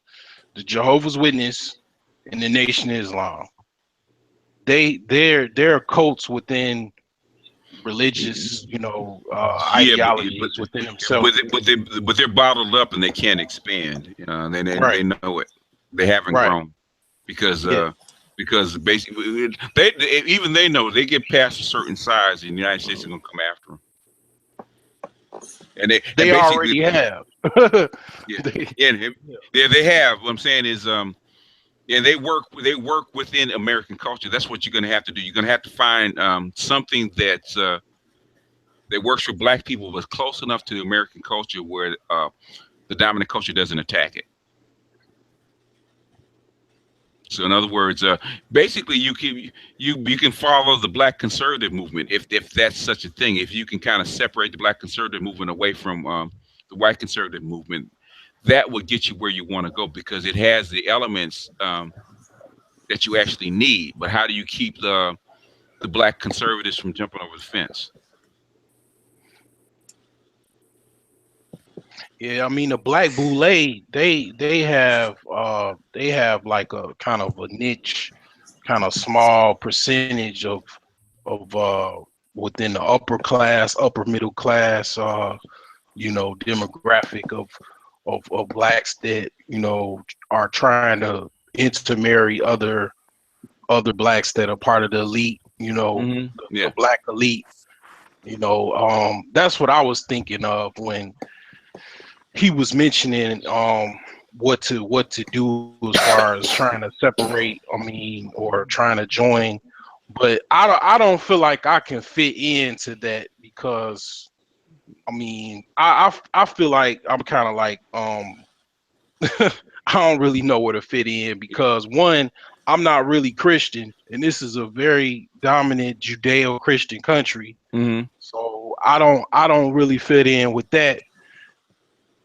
I definitely don't want to, get involved with any woman that's got a virus. You know what I'm saying? Like that's that's hard. So it's like sometimes I think like. Okay, Solar. I'm gonna start experimenting on you then, man. Every time you show up on a hangout, I'm gonna ask you, what would it take for you to join my black cult? Survival? If I could promise that you and your genealogy, the generations that stem from your seed would survive in this world, would you join my black cult? No, I probably wouldn't because what would it take? Name your price. Name your price, man. Name your price. What would it take? Other than mere survival, what other things do you offer him? Offer him to join the cult. That's what I'm trying to figure out, man. What would you want? You're an intellectual black dude. Yeah, like that's why I don't join the Nation Islam or whatever. I would probably like my mom, like she was in the Nation Islam. I don't like to join anything that I'm tied down into, that I gotta pay dues to or anything like that. Like I'm kind of more of a non-conformist, so I like to just kind of be isolated, and I'll have my own little separate friends or whatever. I don't really like to be part of any cult or none of that shit. Like so it's not power. Yeah. And it's not even peace of mind, because your peace of mind exists in your isolation. You just want to be free. Yeah. Like any culture is there to solve a set of problems, and you have to figure out what your cult or your particular culture's problems they solve, and you got to find people that need those problems solved. The Mormons did it. Jehovah's Witness does it. Nation of Islam does it. What do these people need? And you're going to attract the people that need to have those particular problems solved. If it's an investment in banking or something like that, and people need to make more money or need to be more successful in business and stuff like that, that'll attract people. If it's more of a how can I say traditional family structure, and people want to have that, and they see that you have it and you supply the other needs, they're going to want that. As far as religion or something like that, if they are religious, what is your brand of religion? Do you have one, or you have some form of belief? In fact, I did a video on it on culture and the six needs of culture and how they represent. If you can satisfy those 6 needs in a certain way, people will be naturally drawn to it. My best hope is a conscious chick. Like, I mean, like a chick that's consciously aware. Like that's my conscious of. I mean, just like basically just conscious of pro-black, pan-African, like a Hotep sister. Not Hotep, just kind of like all encompassing, like just kind of like myself, but there's a lot of them. Yeah, like just scholarly. Hold on. Scholarly. Are you a vegan? Oh, no, I'm not vegan. Hold on, Master Teacher, please allow me, because I'm the one trying to start the cult. Just allow me to sharpen my blade a little on my hamster here. All right, okay. All right, Solar. So you're talking about like you. Are you looking for a reflection? Are you looking for a partner? Are you looking for somebody to complete your deficiencies? Just a partner. Just a partner. Are we talking about an equal or somebody that? No, I'm not looking for an equal. But okay. I mean, if I could, yeah, that would be great. Like, I don't want What are you looking for in a partner? The perfect example, the chick with the katana off Walking Dead, the black chick. But the chick who ended up going to the white man. Are you sure you want her? He wants a warrior princess, is what he's trying to say. But she's going to be assertive. I want to remind you that Katana chick ended up cutting up her first boyfriend.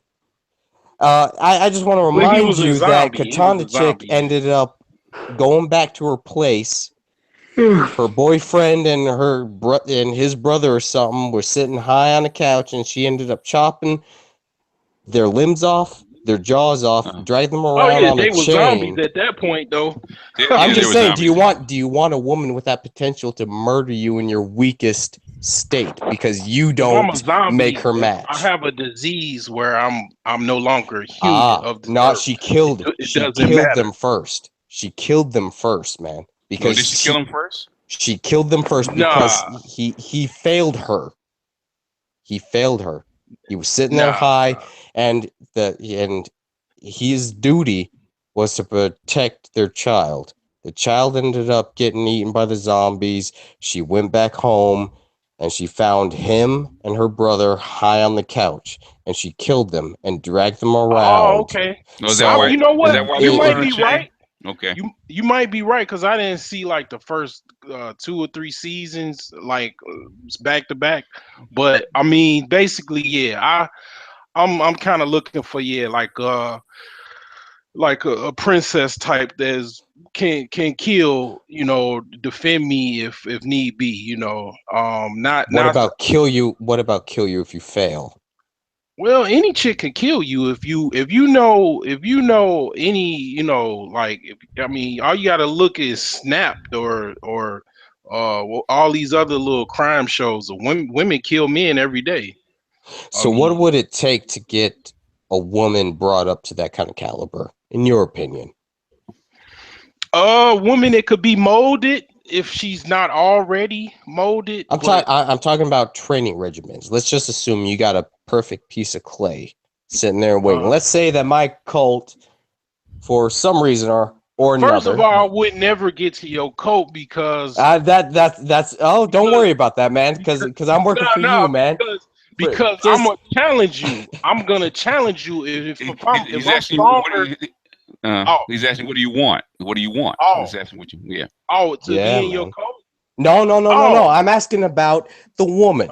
Let's just say that you're looking for a warrior princess, okay? And I'm asking you, as a potential customer, how would you go about? how would you structure the training regimen for your warrior princess? You want to put her through boot camp, be able to lift a certain amount, be able to basically have a basically mindset. like What kind of basically like how I would raise my daughters. Like I got 2 daughters that they're pretty much infants. Okay. When they get old enough to talk and basically talk back to me and understand and got like I'll say like 4 or 5 years old, they gonna learn chess. They're gonna learn martial arts. They're gonna learn, math and programming, science. I'm gonna train them, probably have them play sports. I mean, they already here's the problem. Here's the problem with that, man. What's it that? seems like you're projecting a lot because it seems like you're trying to put a lot of male attributes onto your own progeny, which that's are women. So how well do you think they're actually going to be able to take that program, and how much do you actually think they'll be able to retain what you're putting down? Oh, they will. They will. They will. You want them to? I mean, can you predict the future? Yeah, I want them to. Yeah, I want them to be. What I'm saying, basically, learn chess. I want them to listen to classical. I'm gonna teach them classical music. Or probably even take them to charm school. But here's the thing: I'm not asking what I'm asking what you want. I am, but I'm really boiling down to what you expect. You expect them to learn all of it from your own children. From your own children. How much do you expect them to retain what you're trying to put them down? I expect greatness out of my daughters. I mean, I expect greatness. And you expect the same out of a woman of your own age, of your own caliber. Yeah, definitely. So you want to see the potential in your woman, this reflecting the potential of your daughters. That's what you demand. You're essentially making your daughters to you're molding your daughters to reflect the woman that you actually want. Yeah, to a certain extent, I'd have to agree that I would want. Yeah, I not necessarily verbatim, but I mean, a chick that I like is an intellectual. I like women that are of a high intellect. You know, that they Not could just chat. intellectual, you're also talking about martial arts, so you expect them to have a physical caliber too, but women are naturally weaker than men. So to what extent? Yeah, I mean, you know, I trained jujitsu for about 3 years, so if I could spar with a chick, that'd be great. Yeah, What kind of what belt? What belt? What level? I mean, I got as high as probably like yellow belt, but I didn't really go that far. But it's not about the belt. I mean, when I came into my dojo, I was damn near body slamming guys that was brown belts. So if you ever did martial arts, anybody ever did martial arts, it's not about the belt. It's about the man with the belt. Yeah. And I can tell you as a jujitsu cut myself, you could body slam a black belt, but it doesn't mean you're going to win the match. Physical strength doesn't mean anything I almost killed when it this comes guy. to jujitsu. I almost killed this guy when I was training. I was scared to death. Even my sensei, I thought he was gonna kill me because I literally because I haven't had a fight in a while, and it was about the first 3 months I was in the dojo. Picked this guy up and I slammed him on his neck. Oh, okay. If his neck would have went a different way, I might not even be talking to you on this hangout. Okay. But you had that fear that your sensei would kill you. Yeah. And that's what you want from I your saw woman. in his eyes, he was like, "No, that's not what I want." He playing around now. He let the bout get out of hand, huh? Yeah. He let it get out of hand, and then he was afraid he was going to be responsible for it because he let it get out of hand. He wasn't supposed to. Yeah, but I mean, basically, yeah. I mean, you got women out there like that. I mean, I haven't really, I haven't really came across them, man, really too much. Well, a lot of them don't exist like that, man. You have to. Shit, my wife, man, she like to fight, but shit ain't no good way. She like to fight where the police get called. Oh, yeah, well, that's not fighting. That's not fighting. That's getting you in trouble. Yeah. Right. Well, the thing is not to fight; it's to be able to defend and be able to handle yourself. There's a difference. Right. So you still married? Because I mean, yeah, I'm still married. Okay. Yeah. So you're done. You've already replicated, right? You got kids and stuff like that, right? Yeah, I'm pretty much, man. It's nobody wants a guy that's already married with children, unless you're rich. I mean, it's about resources. It's always about resources. That's how come they make sure that you have more than one, because they don't want you to go someplace else to split up the resources. Yeah. Man, you are a hard sell. I'm gonna have to make a dojo, man. I'm gonna have to make a dojo full of Xeno warrior princesses and shit. Well, he's selling to the wrong guy because he's already been tainted already. He's not new clay. You gotta get with a young guy that's never been married, doesn't have any kids, and he's looking to start. Now he's done. He's already, if you're trying to influence him with a woman and a family, he's already done that. So basically, you got to top whatever he's already done. Okay. Well, how about this? I see you on the chat, Young. I'm assuming you're Young E123. You're a young cat. Oh yeah. What's up? Talk to me. Got back. Yo, man, talk to me. Solar's done. What would it take for you to join the Black Cult? A promise of a better future and I'd have to actually see some results. Oh, you have to see results before you invest. Yo, this is an investment firm, man. This is an investment firm. I need you to join to help get this shit off the ground, man. This is a gamble. What is needed? Gamble. What is needed? Well, that's what I'm here for, man. That's what I'm asking. Solar's already done. Just what do you want? What would it take? You say better future. What does that mean to you? Security, probably. Security, definitely. Security from what? From all the bullshit that's going on in the urban community, in the inner city. Well, bullshit. I mean, not completely, but just something like, you know, like not a safe haven, but like something different from what we're going through right now, you know? Are you looking for a sanctuary? No, not a sanctuary, because I'm not looking like you know, do you understand what I'm saying, or? No, I don't. Hey. That's why I'm asking the question, man. Shit. Youngie, Yes, sir. Youngie, be honest. Be honest. Say you want 2. Go ahead. Say it again. You want 2 of them? 2 women? Yeah. All right. Yeah, I do. I want There you multiple go. women. I want to. Yeah. You ever had 2 women, Youngie, at the same time? Nope. That they both knew each other? Nope. So you Not there. say that you want it, but you're not certain that. No, I want 2 women. I do. I want multiple women. I want to keep them. I want to have them like a stable. That's the point of living. You only live life once. I want to ball out of this. Being honest. See, like I'm not trying to be a pimp. That's I'm not what trying I to be a say, simp. right? I say I want that. Like that's what I want, right? But I might get it. Like I have not got that yet. I've been with multiple women at the same time, but I've never had 2 women in a polygamous relationship where they both knew each other and were kicking it. And I mean, on the I'd rather same they don't team. know.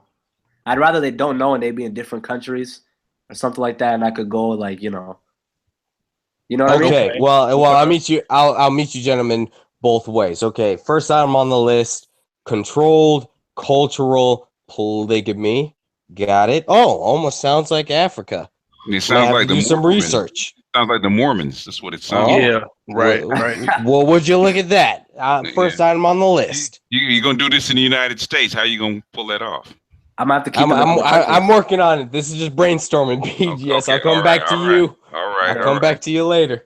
Definitely. But I'd rather have like some woman in the Caribbean, some woman in Africa, maybe a couple in the Arabian Peninsula. What money will you think it would take to carry on that lifestyle, Youngie? Well, if they're living in third world countries, I don't think they need much, except for affection when I touch But down. how in that would country. you get to these said countries? What is that? Is it G1 laughing? Dude, he's cracking up. Okay, he's cracking up. Okay, all right. I mean, Are you G1 laughing? Is he laughing? I think he's dying. Attack, man. You Well, he's all having a right, heart man? attack. Nah, but You all right, seriously, G1? like, cause like I'd rather have them in a traditional, traditional. But you ain't standpoint. answer my question. You ain't answer my Yeah, question. say it again. How would Flights. you get to So I these take said flights. countries? Okay. So how much So money I do set you up think it would take to catch these flights? Like, would you be going once a week, once a month, 5 times a year, 4 times a year, or Maybe like 4 or 5 times a year. and then what you think that these women will be loyal to you by the time you are? I mean, that doesn't really flying matter to me 'cause different. I'm not being loyal to them. Oh, okay. So you're not really looking for. Would that be still a stable? I mean, I try Somebody to raise could the come in children. your I do my stall. best. Somebody could come in your stall and hump your horse. Nah. I'm not. If I see that shit, I'm gonna call her out on it. I'll be like, "Yo, what the fuck are you doing?" That's not how. All right. That's not how that works. Let me put it to you this way, Youngie, and Yeah. I'm going to use your stable metaphor. Let's say you have 2 horses, right? Yeah. You're going to have to take care of the house or the actual barn that houses the horses, right? You're actually going to have to feed the horses, right? You're going to have to take care of the vets that take care of the horses, right? You're going to have to go in there and lift up your pitchfork and scoop out all the shit that those horses produce, right?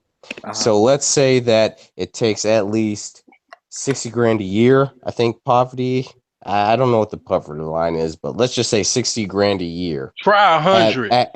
At the minimum. Come on, I'm talking about a shitty stable. Oh, okay. At least, aim it for the low. at least, Yeah. at least 60 grand a year for one person. And you forgot 120 something. They call him G1 Muttley because of the way he was laughing. You forgot some, Lalantos. Are I forget? you shooting the club up when you go to Dominican or not Dominican? Shooting the club. What are you talking I'm about? going to man? Dominican Republic. Okay. You When want- you go into these islands, are you shooting the club up? Are you basically, popping off seeds and chicks? Oh, the foals, So right? you You got gotta take care of the foals. foals, You man. got foals. They need milk. They need Pampers. And I mean, this isn't America. The kids don't need like a college fund or some shit, so they'll be Yeah, all right. what are you gonna start a whole stadium full, man? What are you doing? I don't know. I mean, no, not a stadium full, but just like maybe three families, two or three. Okay, 3 families of how many kids of each? Like one, 14 two, worth? 1 or 2, and they're not gonna know about each other at all. So they're gonna be in different countries. No link ups, no nothing. Okay. And they're never gonna ask where you're going when you're paying your other families a visit. Look, Well, man, I'm doing business. start looking into the logistics with I'm this doing shit, business. man. All I have to say is I'm doing business, and I'm For putting how food long? on the table. For how long, man? Well, the minute they start fishing in this shit, I'm out of there. Being honest. Going where? I'm going back to America. They're not gonna To your find other me. family? To your other No, family? To myself, to my house. So you're just gonna run? Will they use? I'm not gonna run. I'm gonna walk will they away. Use Facebook? I'm gonna try to talk it out. I'm gonna try to see what's up. I mean, I'm not trying to go to these countries just to get a woman pregnant. I'm trying to see how the girls are. So you know. you'll basically perpetuate what's fucked up in America. No, I'm saying at the last straw. At the last straw, I'm gonna dip. At the last straw. So he wants baby mamas, and he wants baby mamas down in the Dominican Republic instead of the United States because it's cheaper, huh? Okay. I mean, not baby mamas. I try to have a relationship with the girl at least. That's the best. It's the other way. She's still your baby mama if you ain't She's a married. glorified baby mama. Yeah. I mean, 1 or 2 family. That's enough. Maybe two. Two. You say that, but you didn't deny that they're baby mamas, bro. Yeah. So you replicate. You taking the fuckery over the fence, huh? I mean, maybe like a girlfriend. That's still a baby mama, bro. If you have a baby with her, she's your baby mama. What, you want me to marry her? Can I get married in multiple countries? That'd be a little difficult, but if you keep them secret, yeah, sure Cool. you can. That's that. I mean, shit. Maybe I'll just have one family. I don't know. This is you guys making this sound difficult. It is difficult. I had it all planned out. You gonna kill him, man. You gonna kill Gene Grace, man. You gonna kill him. You gonna kill him, man. You gonna kill Grace, man.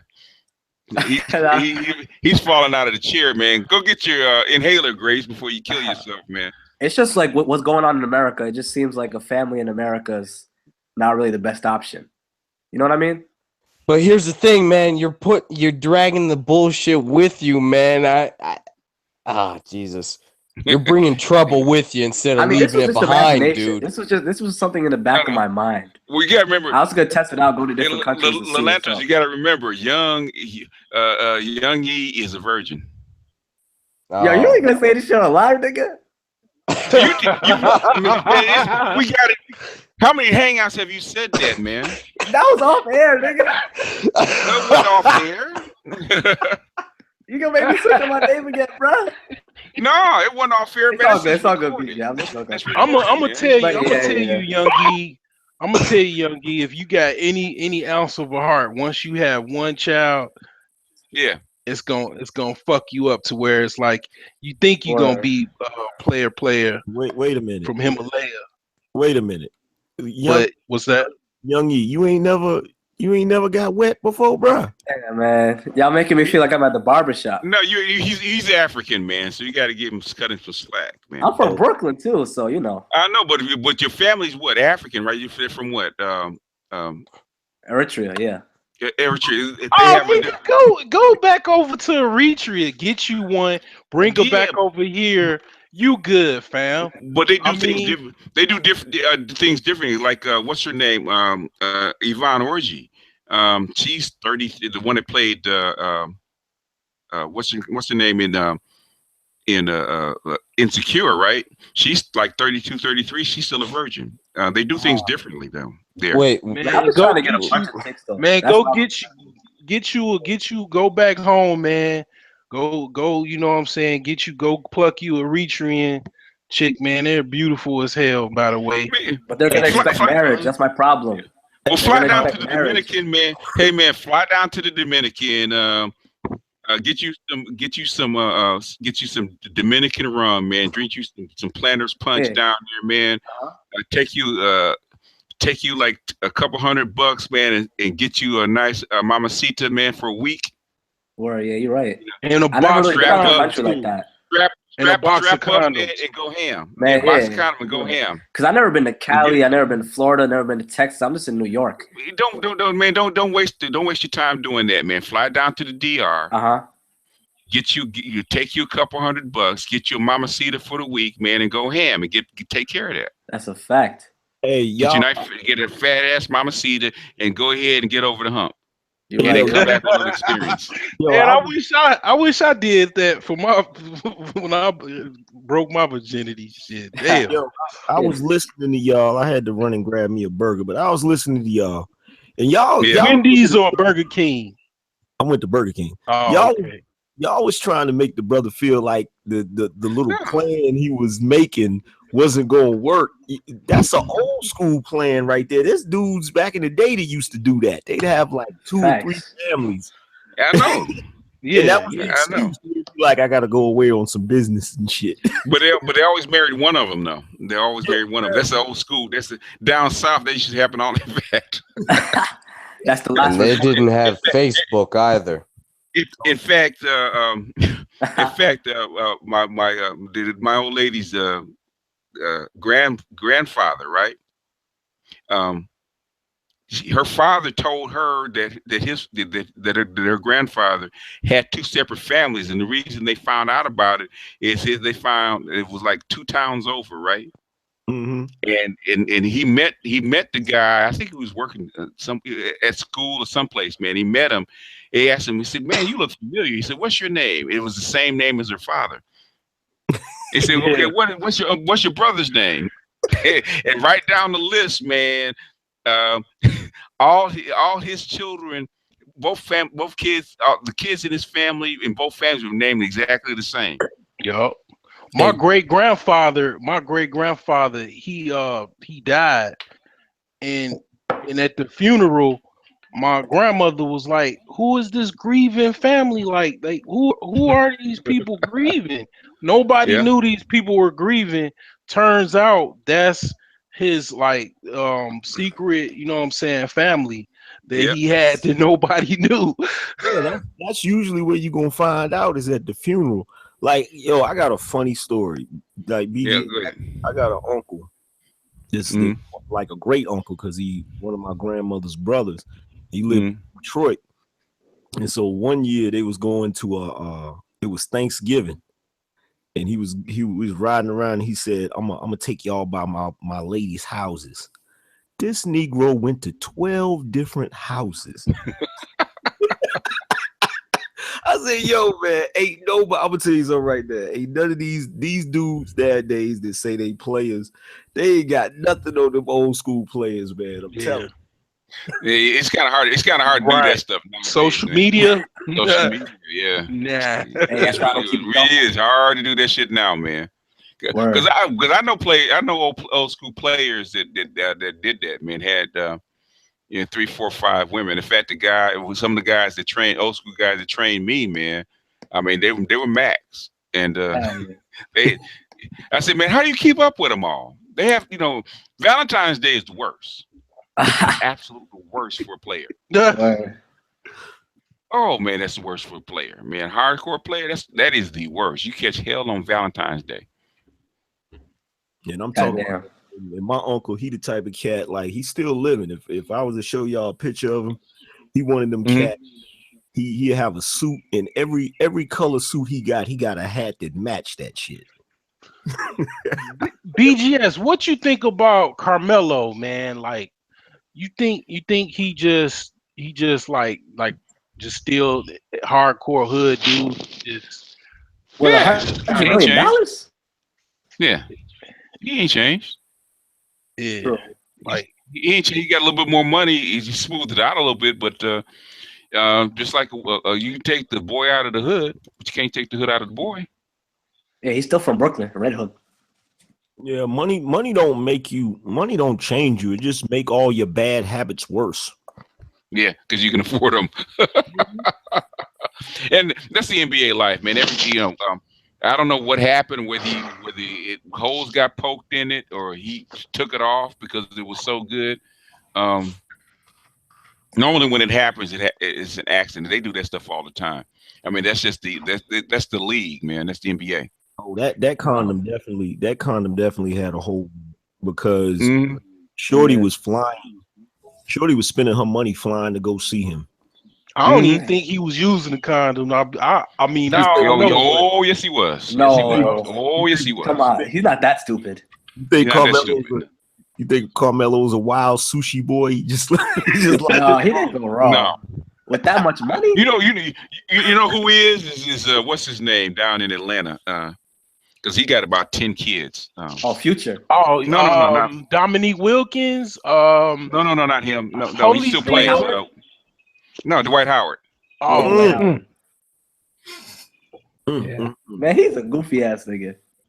10 kids. I don't know about him, Dwight Howard. Sometimes, man. Sometimes he's some such. He's cool, but he got it's just something feminine, right? Something, yeah, don't he? Yeah. He grabbed you. You saw him. He grabbed some dude's junk in the middle of a game. Yeah, I peeped that too, BGS. That nigga's. I was just wondering about it. I said, I'm not saying that he is. What I'm saying is he just comes off that way. Really, Dwight? I thought Bosch was the suspect one out of the three. He is suspect, but yeah, Bosch. You know what I really think is that way is Blake down here in LA. Yeah, I see that. Blake Griffin. Yeah, Blake. Yeah, because he had one kid by a white girl that had a kid by another NBA player. I said, and plus when him and this kind of sweet dude got in a fight, man, and dude said something. He was chasing him down the street, punching him in the head. He's the equipment manager, right? I said, that's a lover's quarrel if I've ever seen one. Plus. You hanging out with the equipment guy. It's like you like 6'10", you like 270 pounds, and the dude that you hang with is like 5'8" and like 140 pounds, right? He's equipment manager, and you guys go on vacation with each other. You go. I mean, you can see him down in Mexico, vacationing together, man, in Hawaii, vacationing together. You spend your free time with the equipment dude. Yeah. And then when you're up in Canada, you eating with him and drinking with him, and all of a sudden he says something, and you chase him down the street, breaking your hand on his head, and he refuses to take the money. Can't be dedicated to his job. I'm saying, I'm not saying. After I got like 25, I started to look at dudes after 11 o'clock with each other. Like, I'm not saying that, but you can tell somebody with your homie. But the thing is, I'm hanging with my homie, but I'm not going to go on vacation down to down to Mexico, man, with my homie. We sitting there, every place I go, we sitting there drinking drinks, right? With no bras around. With no women and with no bras around. Okay, that's just me. Now I'm just saying, I ain't got no proof. But it's like, suspect. But you know what though? Like I'll be out here. I'm in North Carolina. Like I'll be out here and I see like dudes will be looking you in the face too long, and one day, I think I said to my girl, I was like, "Yo, man, you ever notice how dudes be looking you in the face, like staring at you too long? Because like in city, you don't stare at me." You got Gracie. Yeah, and then one day she his mic works and he's cracking up. We ain't doing nothing but laugh, and his mic actually works for a change. But go ahead about it. Yeah, he like my girl said, you ever thought about the fact that they might be attracted to you? I said, oh hell no. That's when I was like thinking about it, like, yo, that's messed up. Like, how many dudes is really out here, like, on that type of shit where they pretending, you know what I'm saying? And they just I can't even comprehend that shit, man. I mean, if I'm an NBA guy and basically women, pussy's falling out of the trees every place I go. And I'm hanging out with my equipment manager. That's retarded. Hey, you know who's very suspect, but nobody say nothing really too much. What's that dude? He's on a talk show, black dude. He's always with Cornel West. I forgot. Damn, man. Don Lemon, are you not talking about Don Lemon? Not Don Lemon. Tavis Smiley? He's on Tavis Smiley. Yeah. No, he's straight. He's straight. Oh, okay. I know. Yeah, we know Tavis. Tavis is straight. I tell you what Tavis is though. A lot of people ain't peeped this. What's that? Tavis an alcoholic. What? Ain't nobody that. No, he might be. I haven't heard that, but he might be. But I know he's straight. He got it under wraps. I'm gonna tell you why. He keep it on the down low. Like don't nobody really know that, but I'm gonna tell you how I know. He got that. If you ever watch him while he's talking, he's got that lick where he keeps licking like. You ever see somebody that drink a lot? Yeah, he got that. 'Cause the lips get dry. Yeah. They always smack their lips or some shit. Well, the thing, alcohol dries out your skin, right? And what's the first thing to dry out on your skin is your lips. So if you ever see an alcoholic, they always have dry lips. They always have they have one thing alcohols always have is mints and chapstick. It's just like with the crackheads. You can always tell a crackhead or they won't look you in the eye. Nah, their jaw. They got that quiver. Jaw. Yeah, that thing be moving around. Yeah. And the teeth and the tooth, like they miss, like they smoke their teeth in, and it's kind of like like a hamster that's biting on twigs and shit. The teeth is narrowed in. Yeah, they because it rots your teeth. Same thing with meth. Meth, yeah. He said like a hamster chewing on something.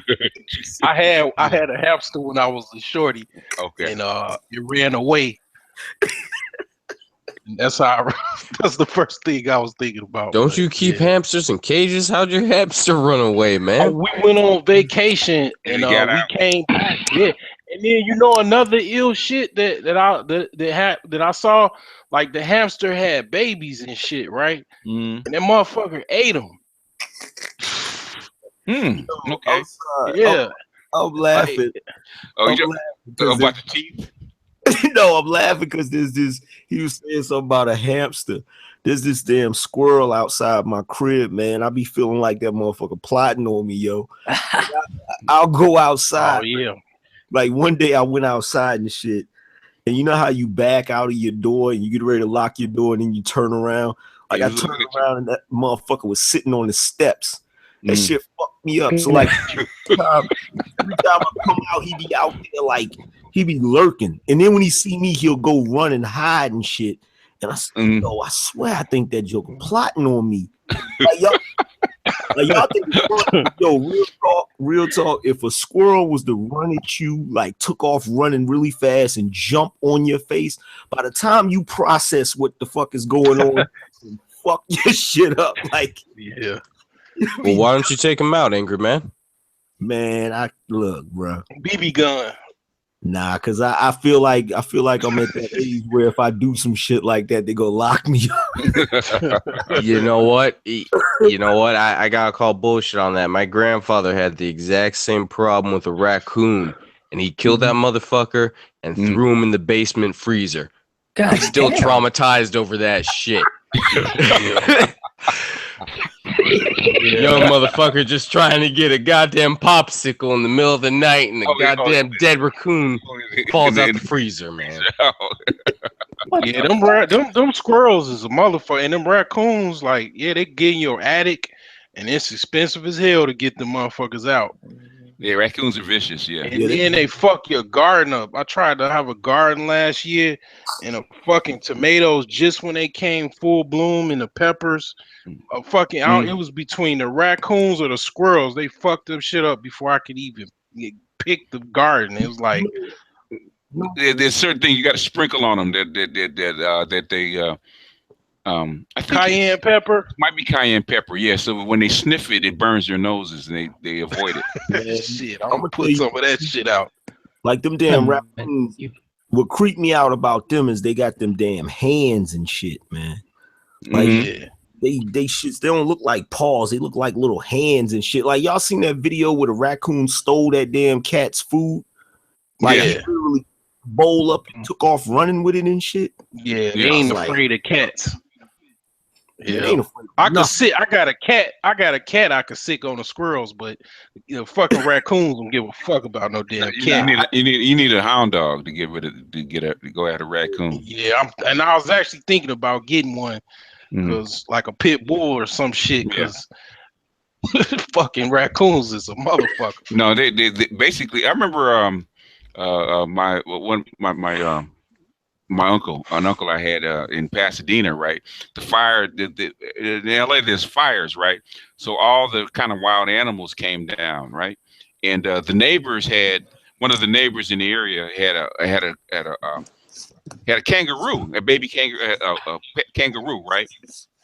So I don't know how the kangaroo got in the yard, but he came out. He heard the big disturbance. You can tell when a raccoon, a bunch of raccoons around because they hiss like snakes, right? So you heard the raccoons hissing, and he came out and shined the light on him. There was this about 4 or 5 raccoons that surrounded this kangaroo. And this kangaroo was kicking the shit out of him, man. They were trying to eat the kangaroo. Yeah. Them raccoons, hey man, they ain't no joke for real. Ain't no joke, yeah. You know what? Nah, man. I'd rather deal with a raccoon over a possum, man. You want to talk about some devil rodents, man? Nasty things. Those possums are demons, man. They hiss and all that shit, man. Excuse me, brothers. Hey, peace and blessings to everybody here. Yeah. Go ahead. Hey, like I said, I hear. I just been listening, but yeah, the animal talk, the raccoons. Yeah, I've heard, raccoons, their hands are like claws, and they also got teeth too. Yeah, because like I said, I got a coworker who lives out in the country where I'm at. I'm in Virginia, and he's seen everything from raccoons, possums, even to some bears. But now, right my way, every once in a while, I see a possum. I saw as I parked when I came home, I saw a whole family of possum. I saw a big one, 3 little ones behind him, and then another one. And I've hit some before because I passed a dead one on the road a few nights ago going home from work. I rarely seen a raccoon. I saw one. He got in the garbage. I got out the binoculars. I heard the garbage fall over, and I saw him because he was looking for food. Because sometimes we have bad food we throw away. Now, one animal I've seen in my yard, and this is when I used to live by woods, but all the woods are gone because we got like a whole new neighborhood. I've seen a fox. I've heard a fox is kind of vicious too. Yeah. That's all. Like I see all that shit. Even the fucking the what do they call the ones that spit out the nasty smell, the skunks. The skunk. Yeah. But they'll just run away, man. Surprisingly, I'll be waiting for them to like spray me or something. They just run away and shit. And that's scary. Like, if you corner one, if you corner a skunk, if you go after a corner it, yeah, it'll spray that smell. But if it sees you coming, yeah, I've thrown something at a skunk before and it ran. I threw a rock at it one time. You said that smell is shit. Yeah, especially if it gets on you. My boss said the skunk was on their porch and his wife got hit with some spray, and he tried washing the clothes, but the smell would come out, so they just burned them. So Yeah, that's what like chicks be talking about. They squirt. That shit is fucking piss. It's not squirt. It's fucking piss. Glorified piss. Whatever it is, well, I guess maybe some spray, maybe some. I guess maybe they have different skills. They have different ways of dispensing it. But I don't know. But like I said, I've heard when it gets on you, I've heard it's worse than dog shit. It's a variation of sulfur. Because it's the smell of a rotten egg. Because that's what our chemistry teacher told us. It's the variation of sulfur. And when it gets on you, it's like it penetrates anything, man. It's hard as hell to get that stuff out. But see, cat, you know what? Cat piss is like that too. Yeah, cat piss is a motherfucker. You have to get a whole new rug or some special shit to get that shit out. Yeah. They have stuff that'll get rid of the scent. But yeah, it's got to be something special that'll counteract, Something because it's like special and something strong. it's like an acid, and that acid penetrates whatever it gets on. So, But so yo, it takes something to.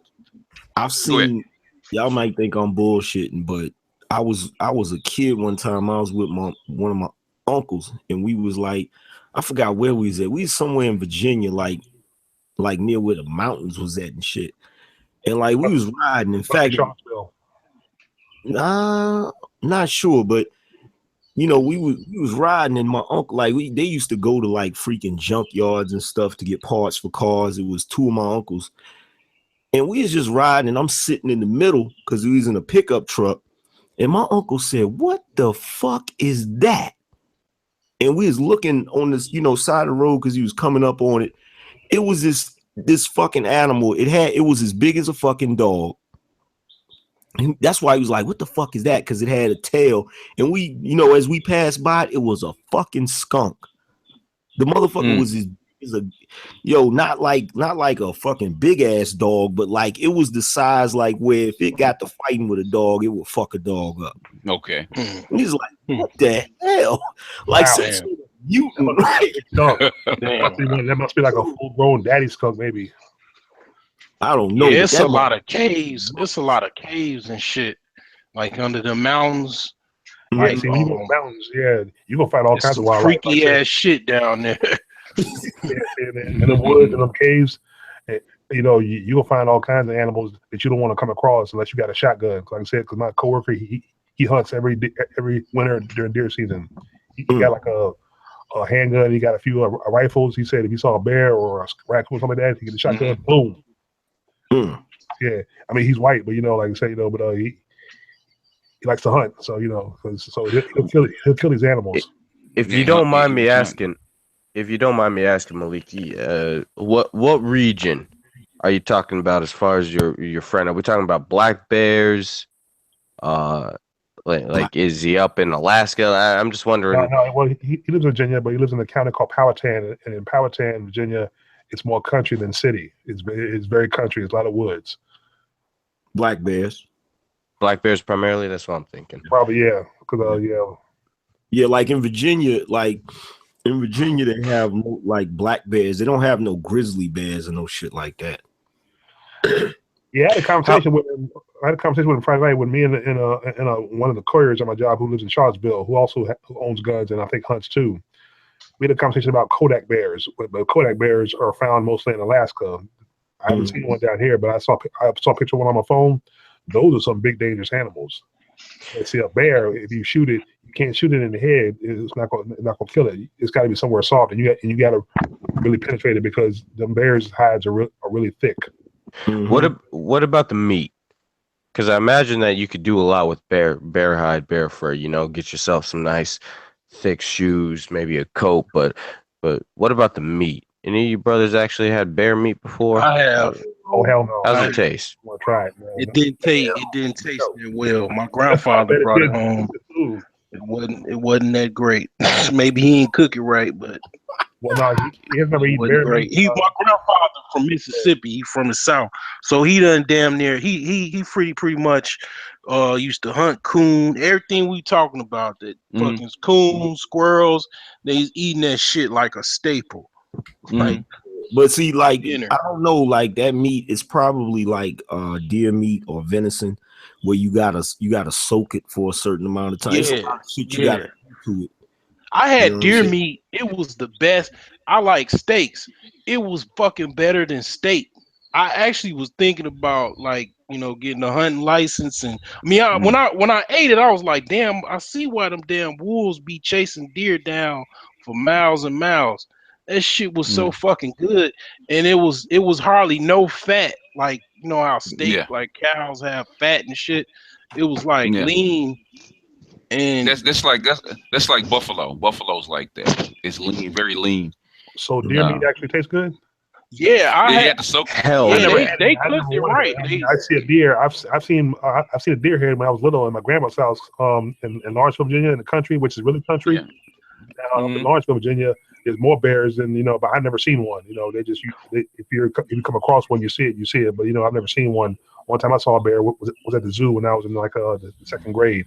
Well, the Jersey cow basically is a hybrid of a deer, and I don't know however they got cows, but that's pretty much how they got cows from.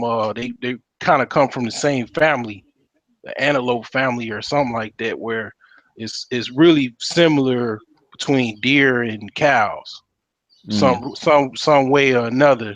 Because when I tasted the venison, it tasted a lot like steak.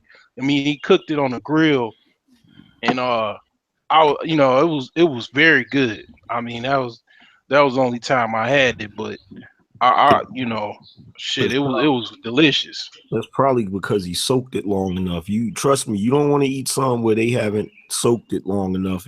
Yeah. Like lamb, if you don't know how to marinate lamb, you just cook it like whatever, like cook it like steak, it ain't gonna taste right. You gotta use vinegar and marinate. You gotta marinate it. Yeah. I don't know all about that. I'm a desert rat, a southwestern boy, so I'm talking about Texas, Arizona, smoked deer. You ever had smoked meat, man? Yeah, I had snake. That shit that shit works. It works, man. It works. Well, you gotta get that wild smell out of the deer. Yeah. Like, that is a problem. Any wild game, you gotta do something to it to get that.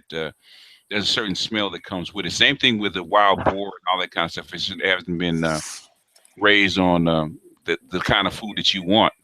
There's a wild taste that you got to get out of it. I want to try rabbit. They serve this shit like tastes like chicken. I never had it. Like they be serving it in fine dining restaurants and shit. And I'm like, it must be something to this, cause tastes like chicken. Yeah, my great grandfather, he has like 150 acres in like southeast Virginia, like near Danville. And there's a lot of, like, they raised everything and like they still got the land. And like I regret not learning a lot of the shit that my uncles was doing back in the day. Like I've seen them literally go hunting and catch something and then break out the pocket knife and skin it on the spot. Saying like it's a bunch of stuff that I wish I would have learned from them. You know what I'm saying? Because you think about it, if God forbid if shit ever hit the fan, it's a lot of people ass out because they don't know how to do none of that shit. Let me tell you a funny story. All right, so like I used to work for like Chicago public schools or whatever a long time ago, and it was the first day I was on a bus or whatever, and the bus driver was like, it was a chick that her link card or whatever, it's called Snap or whatever, whatever you from, is the little card where you get food. Well, they had cut her joint off, right? So this chick goes into a park in Chicago and start hunting them damn Canadian geese and caught some and took it back home and skinned that shit. So her and her family could eat. It was like, damn, I was like, wow. That's funny. Yo, that's jacked up. Is that your warrior princess you're looking for, Solar? No. Getting down and dirty like that, man? No, but I understand the struggle. Yeah. And I heard that argument. Well, not that argument, but I heard when y'all was talking about that too. It was shown the whole world had to come to an end for her to be like that. What, Xena Warrior Princess? Nah, just to be on some. Like, right. You know what I'm saying? Like in a situation, like I'm gonna tell you right now, scenario like a Walking Dead scenario, like feminism would instantly die. Like it would immediately fly out the window. Like there wouldn't be a feminist in the country if you had a Walking Dead situation, because they immediately gonna snap back into, oh, I need to be protected. Well, let a war kick off. Let some missiles fly off or some shit. Some serious, like, fucking, I don't know, World War III shit come off. That feminist shit will go in the garbage can. Cause you notice most women, they hardcore feminists until they transmission break down or they got a heavy bag that they need to lift. or I don't know, somebody with a knife is coming at their throat. I mean, you know, it's bullshit. Totally agree. It's definitely bullshit. And you know what? That's why I said it can't last forever, because at some point it's gonna be a situation similar to that where, because it's a bubble, in my opinion. It's like this imaginary bubble that they live in. And I be sitting there thinking, like, yeah, you wouldn't be saying all of that shit if it was real out here. You know what I told my wife? I said, let's go to Pakistan and live and see how this shit plays out. So what did she throw at you? Some other bullshit. She know. That Wonder Woman deflection. Yo, that was the funniest thing I ever heard in my life. I was on a hangout, and my boy Charles Faulkner, he said, yeah, you know, women and men, the differences is like Superman and Wonder Woman. He said Superman, he take a bullet straight to the chest, but Wonder Woman, she got to use them bracelets to deflect it. It's like, yo, I never thought about that before. Oh my God, that shit was funny as hell. Do you think men in Saudi Arabia look at us like chumps because we get driven around by, like today I was going to go visit my family or whatever. My wife, I mean, she was driving, it was her car. I mean, do you think they look at, like, dudes from Saudi Arabia look at us like chumps because they women aren't even allowed to drive at all? Back in the day, man, back when I was coming up in my teens and 20s, even if it was her car, if you guys are going out, she automatically gave you the keys. I'm not driving, you driving. Yeah. Automatically. They didn't come to the 90s when women actually wanted the guy to sit down and have them drive the car. But legally, it's like, it's her car, her insurance. I mean, if let's say I had an accident, I mean, I gotta fix her shit and all that. No, even back in the day, most women, it doesn't matter. Whether you're on it or not. If back in the day, a woman would not, if she's going out with you and you're her man, she was not gonna drive. You have a fight. Keeps you in the leadership role. Yeah, because go ahead. Every society that still exists to this day that's like a hard patriarchy. They look at us like we chumps for more than just that reason. Trust me. I think Africans look at us like we chumps too, because they kind of keep their women in line, and we like, Well, the whole family, man. Chick got out of line, man. It ain't just the man to keep her in line; it's the women too. Hell, even grandma will kick her ass. Grandma will kick her ass. Remember, what's it? Lisa Ray went down to that island, man, married that king, and thought she was gonna start some shit. Man, the women got on her, chased her all the way back to the United States. Damn, she from Chicago. She straight from 47th Street. Yeah. African dude be like, what you are doing is not correct. They put a woman in check. Yeah, they will check her. They will check a woman. I had there's an African dude that used to work at he used to work at like 3 or 4 different stores out here. And like I always recognized him whenever he was at a different store. Man, this joker used to give us so many speeches. Cause like we be like, when I was younger, one of the things we did to make money, we would sell CDs and stuff, like mixed CDs and stuff. So we'd be out in front of the store, me and a couple other dudes selling CDs. And he liked that because, we were doing something that was entrepreneurial or whatever. But he would come out there and give us lectures. I'm telling you right now, he would be going ham. See, what your problem is you do not like, he just go off. Sitting there like, okay, we hear you, we understand. Like, yeah, those Nigerians. Yeah. They tried to talk to me and my bro for selling we were selling candy on the train. The lady took us off the train. She's like, you need to go get a job. You need to go get the engineering degree. I said, bitch, I'm 15 years old. I was 15 at the time. She telling me you need to go to NYU. Some of them are already in college getting that shit. Like it's chicks, man. I used to tell that to the. I used to work on the West Side. I was a computer teacher, and I used to tell the kids like, y'all think y'all hot shit, but it's motherfuckers that's 12 years old that's in college. Yeah. If you knew it all, you would be doing. You would be on the highest level that you could possibly be. I mean, you know, they ain't really want to hear that shit, but it's truth. Like it's prodigies, man. It's 14, always 14, 13 in college. I don't really know how they get to that level. You know, but because they have it's because when you're like in a position where you don't have like certain opportunities.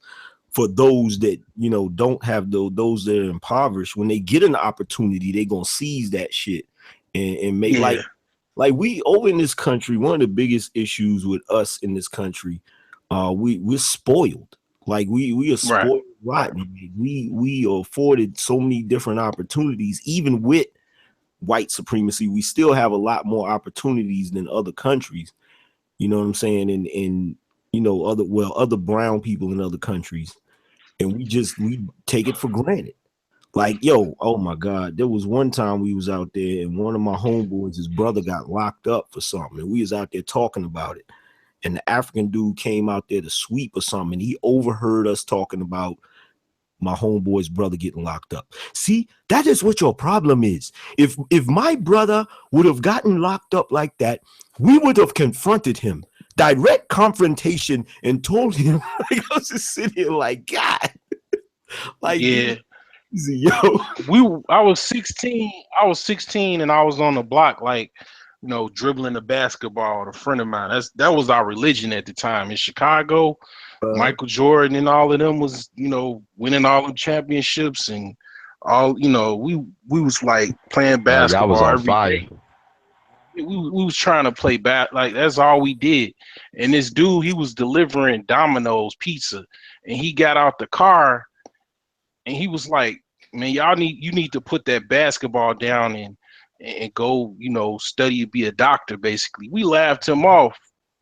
I mean, but to, you know, being 36, I'm like, how you think about it? It's pretty much was on point, because you know, you a doctor. Even though I don't necessarily like the medical field, I don't like all that grotesque diseases and blood and, you know, all that shit. But he was right in the sense that if you got a doctorate degree, even like you could probably make $100,000 or more. You know, you could pretty much make a nice little, you know, chunk of change. Yeah, but not only that, like. I heard somebody mention earlier something about the Jewish community. Like, you got communities. You got communities like the Jewish community and the Asian community, where they will actually be forcing their children to go into specific fields. Like, you have like a group of children. If they got too many doctors, they'll be like, they'll start pushing their children into like engineering or something different, you know, balance out their community as far as what they need for their community. Yeah. You know what I found out in what's her name? Amy Chua also said the biggest factor as far as the child's education and where the child's going to go is always the mother. If the mother, and if you have a 2-parent household and the mother is strictly behind that child getting an education or going to college or whatever it is, 9 times out of 10, that's what's going to happen to that kid. No, that's true. That's why this is a patriarch. Huh? Whether it's a matriarchy. Well, the thing is that even white women said the exact same thing. White women that's dedicated to her kid's education, that's why the white kid will excel. Because the mother, because it's usually the mother is the softer of the two, and if the mother is hard on them, or the mother insists going in a certain direction, they don't have any way to go, other place to go except the man. And the man, what is he gonna say? No, this is what you need to do. So it's a united front. In fact, all the Asian people that I ever worked with, they all said the same thing. I said, "How does your kid get so smart and get all the good grades and get on the honor roll?" Since their mother. Yeah, they got that tiger mom mentality. Not all of them, but that ferocious, like they'll even take the door out, like you don't have no door. Like, Yeah, the Asian moms. Yeah. Chinese moms and shit. I see it all the time. Very aggressive. It's the crazy shit. Like black moms used to be like that. That's what's crazy. Yeah. Yeah. Like, man, I remember. I know. Like my mom's, my sister's friend. She ended up. Her mom actually became friends with my mother. This chick was from the projects. Mm-hmm. She was a hardcore. She would cuss you out and beat your ass type of mom. Mm-hmm. And all her kids came from the projects. Basically, they graduated college and everything, professionals. And this is a chick from the projects on food stamps and everything. Yep. That's because like it's a different. She didn't play. That's because it's a different breed. Like somebody came to one of my shows and they were saying, "Well, I don't see what you mean about single mothers because there were single mothers back in the day." And I had to ask her. I said, "What's your age? Like, what's your age bracket, if you don't mind me asking?" And she basically said the same age as me. And I said, "See, you're talking about a whole nother breed of woman when you go back to when we was kids." Mm-hmm. And she was married. She was married, but her husband was basically, he was a heroin addict. I ain't even know that till like I got older, because women keep some secrets. You know what I'm saying? Like, so he was there, but she was kind of like the matriarch, like, pretty much she knew her husband was a junkie. She just, she would have him around just because I guess she loved him or whatever. But I mean, she didn't play at all. Like, no, she still had him around because back then they understood the importance of the family structure. Yeah, right. You know what I'm saying? Like that's why back in the day, black people didn't just start having issues. Like we've been having issues and we've been having stuff going on in the community. We just had better sense back then to keep certain stuff. Like I'll give you a prime example. Like if somebody in the family got locked up, like went to prison or whatever, instead of glorifying that, what they used to say is, "Oh, he had to go down south to stay with one of the family members," or he had to go to the military. Like you never knew if somebody did a bid. Yeah, you know what I'm saying? Right. Yeah, she protected the name of the father. Yeah. But nowadays, it's like everything that we used to try to keep under wraps in order to keep the structure. It's all out there. Yeah, it's just put out there. Like don't nobody have no shame no more. Well, they dog even the decent dudes. Yeah, the decent dudes that is working a 9 to 5, man, paying whatever he needs to pay, man, and they're trying to hold it down. They dog him. Yeah. Yep. They don't have respect for him. That's what I was saying about Chrissy and dogging the decent dudes. If a dude had a college education and he was a classic man, they had respect for him. They had respect for him. They didn't dog him out, that kind of stuff. They had, if back then going to college wasn't that easy, not like it is now. So if you actually got into college, number one, number two, you graduated with a degree, man, that was something in the black community because it wasn't that easy to get into college. Not like it is now. Now it's a diploma mill. Back then, only the top 10% got into college. Yeah, and I'll tell you something else too. Like Tyrese was on the Breakfast Club, I think, and he was talking about marriage, and he was talking about the only dude that he had ever been around that was a married dude was Rev Run, because growing up there wasn't no married men around him. And I'm sitting there thinking, like, wait a minute, because this dude, he's in my age bracket. I'm like, okay, so what was going on? Because like where I come from, everybody in my family was married. There wasn't no like he was from the hood. Tyrese came from the projects, okay? Oh, yeah, he from Watts. He's come from the projects. He's a project dude. He was discovered. Remember the first commercial we saw him on singing on the bus, the Coca-Cola commercial? Yeah. That's where they discovered him. He was singing on the bus. He was a teenager singing on the bus. Yeah, I remember that commercial. Yeah, that's accurate. You know, they say Tyrese don't know nothing about hood. I said, you don't know Tyrese, okay? Tyrese don't wear them red shoestrings in his tennis shoes for nothing. But yeah, but that right there, that disturbed me because I don't know. I guess maybe I came from like because like my great grandfather, you know, he had like, I think him and my great grandmother, they had like 15 kids. Oh, good grief. Okay. Yeah, they had like 15, and you know, he had all that land in VA, and okay, you know what I'm saying. But my great grandmother's mother, she's originally from there, but they had moved to New York, so a lot of them was still in New York. But my great grandmother, she had went back to VA, and they basically raised a family there. So it's always been a tight knit family, to where they really enforce like really strong values and shit. So like, whenever I hear people talking about them, oh, well, you know, it's been a few generations since this or since that, like that's some foreign shit to me. Because like I usually had like everybody in my family, they either got married or they were single, but there wasn't no, you know, let's have like until recently. Okay. Now recently it's just been off the chain. Recently it's a bunch of them that got kids and shit and ain't nobody married. You know what I'm saying? Yeah. But before that was a no-no. Like, that shit ain't jumping off. Somebody have a parakeet at their house? No, the birds is coming out like it's early morning. Oh, okay. So some people probably even on the East Coast, it's like 3 a.m. So the birds start coming out. Yeah, 3:28. You know, that's like how you know, pretty much like a lot of guys, they don't do now. They don't get up early to get the worm. Like they don't know how to. A lot of like I was taught by my father to get up and go to work. You know, a lot of cats don't. They wasn't taught that.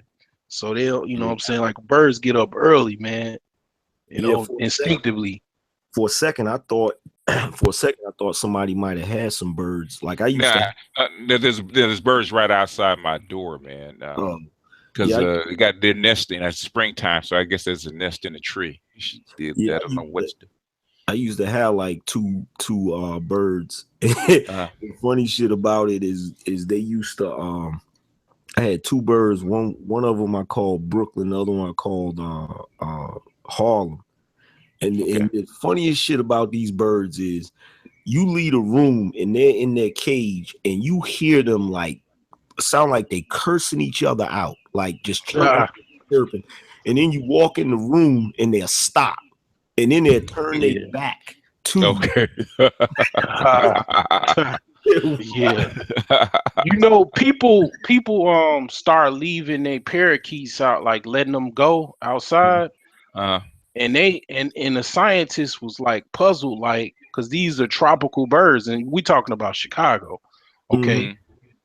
You know what I'm saying? And they were like, they pretty much survived and are thriving. So you have fucking tropical birds that are, you know, nesting and roosting in a freaking northern, I mean, you know, climate, you know, that are tropical birds. Well, the thing is, they have structures like buildings and stuff like that because they have heat. You know, humans have heat, so they cluster around where the heat is. They can survive. If they're out there in the field someplace else, they probably would die. Yeah, they build these little nests, like these little, like they almost look like hay, like a whole bunch of hay stacked on top of each other. And yeah, you actually see them like freaking parakeets flying around and shit, and it's a whole bunch of them. And it's like, if they was in the country, they'd be ass out because they did. Yeah, they had them other birds attacking them like them damn sparrows and them hawks. Yeah, attack them quick. Yeah, I see around here. I guess since the white folks were moving back, they got rid of most of the pigeons because they released some hawks, and them hawks came through and wiped out all the pigeons. There ain't no more pigeons anymore. but the sparrows and the crows chased the hawks off because I see. You ever seen it when a hawk shows up and there's crows around? They're like a gang tackle all the hawks. So the crows will go like 4 or 5 hawks will go up and chase the hawks away. Yeah, they do that. Yeah. What's the name of a group of crows? Is A that like murder. a murder? Yeah.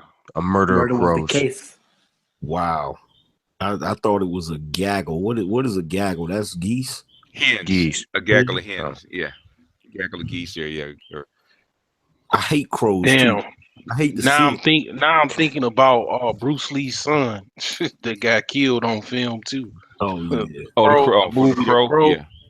Yo, Yeah. That was a hell of a movie, though. I That don't was a understand. hell of a movie. I don't understand why you hate crows, Angry Man. That's about as blackest as a bird you can get, man. And they're smart motherfuckers too. And you fuck around with them, they'll remember your bullshit. Because Yeah, I that's don't I don't like them because one, they have always represented death. And By then- who? Who defined that? The white man. I know who The defined white. I know who defined it, but I'm just saying, you know what I'm saying? And then on top of that, they some White supremacy. They some nasty, like crows are nasty. Crows and buzzards, they are nasty. Well, any bird, really. Most birds are nasty anyway. You know what I'm Man, saying? they cool with me. I don't. Crow is a real black man. Blackity black. I'm gonna tell you My another. skin. I'm gonna tell you another. Crows eat other birds. If you hear a bunch of crows, notice the silence. You won't hear no other birds chirping. No, because because they're around. You hear them with all of that loud ass bullshit. Like I can't, I hate to walk outside and there's a crow sitting up in the tree, man. Cause he just be sitting there just making all that noise, and you be looking at him like, man, if you don't shut that, like I try to hit him with rocks and shit. I don't like. I mean, cause I got a cat. I don't like hawks. Cause or even I seen eagles. I seen one eagle.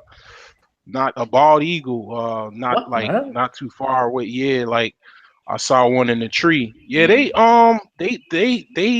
merged from the extinction or whatever. Where you Chicago? Eagles, man. I'm in northern Illinois. Okay. I saw one in the tree. I got real good eyesight. I used to live in I was in a boarding home for a whole bunch of white kids, and we was doing That's why I pretty like I pretty much, man, like I kind of deal, like I could merge with white people. I understand them because I live with them and shit like for a long time. Like a lot of black people I don't think they really kind of like understand them like I do. But that's because I was living around them and shit for a long time. I was a badass kid. Yeah. I was bad as fuck. So my mom she couldn't deal with me, so she would send me off or whatever. And you know what I'm saying? Like they was doing a scavenger hunt. Like, I mean, that's some shit white people do, like boat racing, hiking, and all that shit that I done. That I never would have done. That I never would have done. That's what they do. Like I never would have done that shit probably 9 times out of 10 if I was around, around the neighborhood or whatever. No. But yeah, like they called me Hawkeyes because I was catching all the scavengers. They will give you a nickname too. Yo, he said that shit like he was living with a family of gorillas for a while. yeah. Back in the Jane Goodall, huh? Yeah, he said that shit like a white animal documentary or some shit. I'm with the Caucasian in his natural environment. In their natural environment, so I man, they accepted me into their culture. Huh? White people study black people. No, you shit. If you think they don't know what's all the fucked up shit that that's why black women try to run the white dudes and they get shot down. Like they know that shit is fucked up because they damn near created the shit, created the environment that black women are all fucked up and shit, all the fuckery. Man, so, I remember I got to an argument with some white dude and he was telling me that he gets a bunch of black pussy and shit in the hood and shit right around the block. He was playing basketball on the court. He's like, yo, I get more black pussy right here than you, nigga, all this shit. And the dude was like 5 years older than me. And I'm like, damn, black woman, really? That's why he's saying that shit. He wouldn't say that shit to a motherfucker that's 5 years older than him or around his age. He just saying that they're like, probably, you know, some cats motherfucker pick on the weakest motherfucker. Like, you know, it's just like, you know. Speaking of endangered species, them damn alligators was on the endangered species down in Florida, and they still on the list. But the messed up part is they done came back with a vengeance. Like they got like white baby. Yo, seriously, like they're down there eating like people's dogs and shit. And there's one they was showing that's like they're starting to get back prehistoric size and shit. And they've been talking about it like, yo, something got to be done about it. Like they need to take them off of that list because you can't do nothing with them because they still on the endangered species list, but they getting huge. Like it was one, they was trying to catch it, like not catch it because it's too big for them to really mess with, but they was trying to catch it on camera. And it was like, yo, it's one down here that's as long as a damn school bus. And them pythons, they got them pythons, people get rid of them after they, you know, they get them as pets. Then they get too humongous. They release them. They got them down in the Everglades causing havoc. And they like a apex predator now down there. But yeah, I remember I think it was last year or 2 years ago. It was a dude that he was running from the police, right? So he went into the swamp for some bright idea. Why I don't know, but a motherfucking alligator got his ass. I mean, you'd have been better off just getting locked up. Shit. That's where I crossed the line, man. I could deal with rattlers. I can deal with snakes. I can deal with coyotes. I could deal with crows. I could deal with scorpions, but alligators, man, they're fucking dinosaurs. They need to go. They need to go like mosquitoes, in my opinion. They're fucking monsters, man. Yo, remember down in Disney World where this badass white kid, man, wanted to take a dip in the lake. Oh yeah, the alligator. Kept nagging, and his dumbass mama let him go in the lake. And he got about knee deep in it, and the alligator jumped out of there and snatched his ass. They tried to sue Disney World and said there's a big ass sign says do not go in the lake, alligators. Yeah, alligator is a freaking alligators, crocodiles, they're apex predators, man. I mean, they haven't changed in millions of years because they're a perfect killing machine. I think they can run fast too. A pet alligator. It's about as fast as a dog. They're fast as a dog for a very short period. They can't run very far, but they can sprint like a dog for about about 10 yards. What about a pet alligator? Is that possible? Yeah, you can have one. Yeah, what are you gonna do when it grows up, though? I knew this drug dealer. He was a drug dealer in my neighborhood, and he had 2 crocodiles, and he kept them in his basement, and he had them in like plastic kids pools. I couldn't believe it. It was like I don't know why. I don't even know what he did with them. But same thing that happened to what was that dude in Narcos? He had a zoo. What's that drug dealer? Fucking Pablo Escobar. Escobar, yeah. He had hippos. Shit, they still alive. They got kids and everything. Like, yeah, I never thought nothing about crocodiles or any of that. And then one day, like every once in a while, I'll watch like a nature documentary and shit. I don't know why I do that.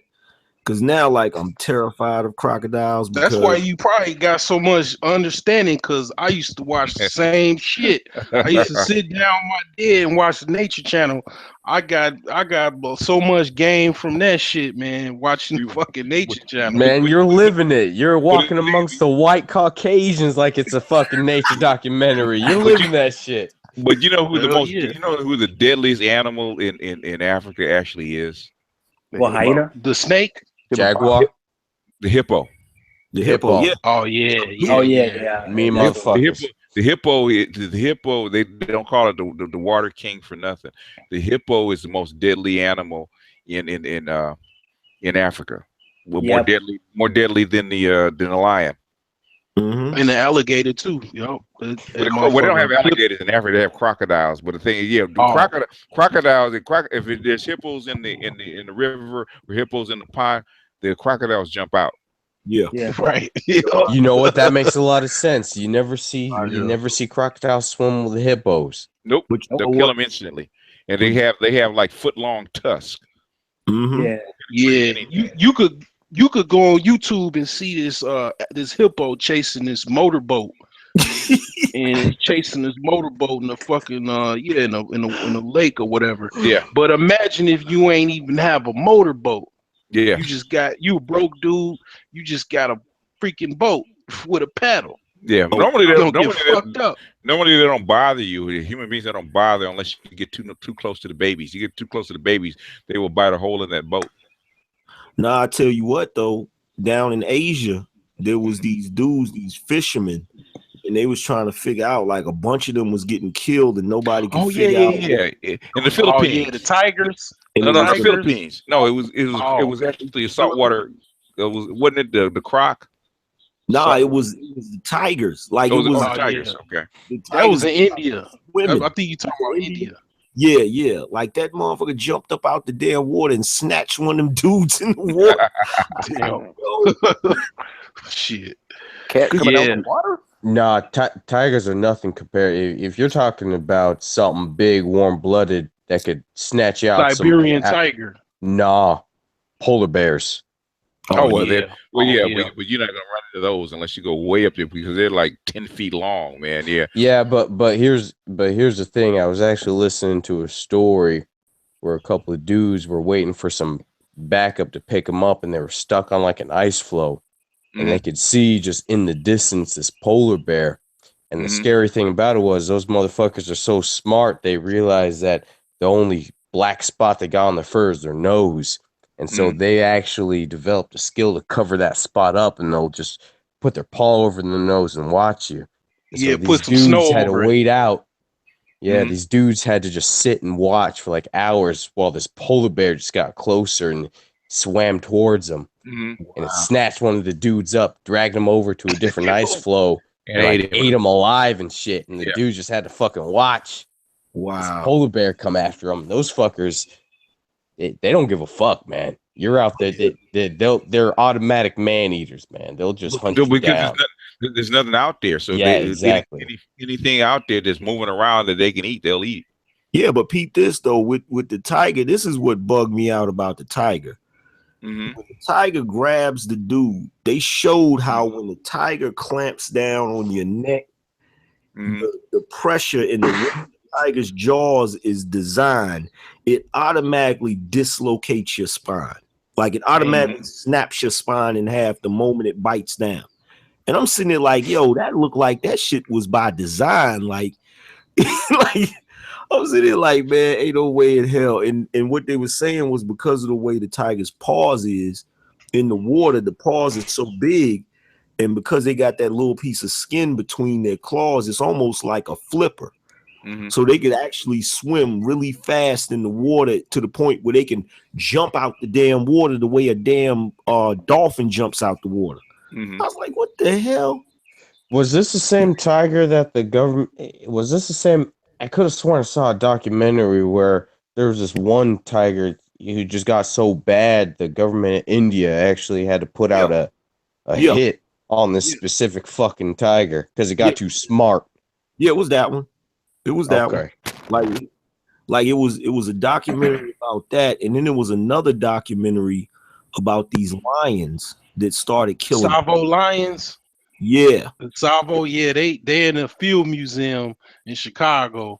They actually, that's a true story. Oh, they made a movie out of them, wasn't it? Yeah. And basically, they finally figured out why they started attacking people. What happened was, like, if a lion attacks an animal like a buffalo or something like that, sometimes when them animals is fighting back, kicking or whatever, it might break the lion's tooth or break the jaw or something, and then it heals messed up, and they literally can't attack prey like that no more. They have to try to attack something that's less difficult to catch. So it made it made those lions start really preying on humans because they were easier to catch than the other prey. I was like, it's fucked up. And they learned that the effect is I think it's in Tanzania. There's a long stretch of road, right? And since it's easier to walk on that road, the villagers would walk along that road, but there's brush around that road, right? They used to call it the road of death. So villagers used to go down there to the store or go get water, right? And they had to walk like 2 or 3 miles back to the village, right? And so what the lions finally figured out is that if they waited in the weeds, the people would come by and they would just jump out of the weeds and snatch them and pull them back into the brush and eat them. Damn. Fuck. They're smart. Yeah, that's one of my biggest fears. I have nightmares about packs of lions. Like all it takes is one. and it's like it's not they in Africa, they here. Like they in the forest or some shit. Like but that's like no, they got a lot of bears here. America, they got a bunch of bears. I heard. But that's like with Charlie Murphy told this story about the first time he went to Mike Tyson's house. This is the funniest shit I ever heard somebody say.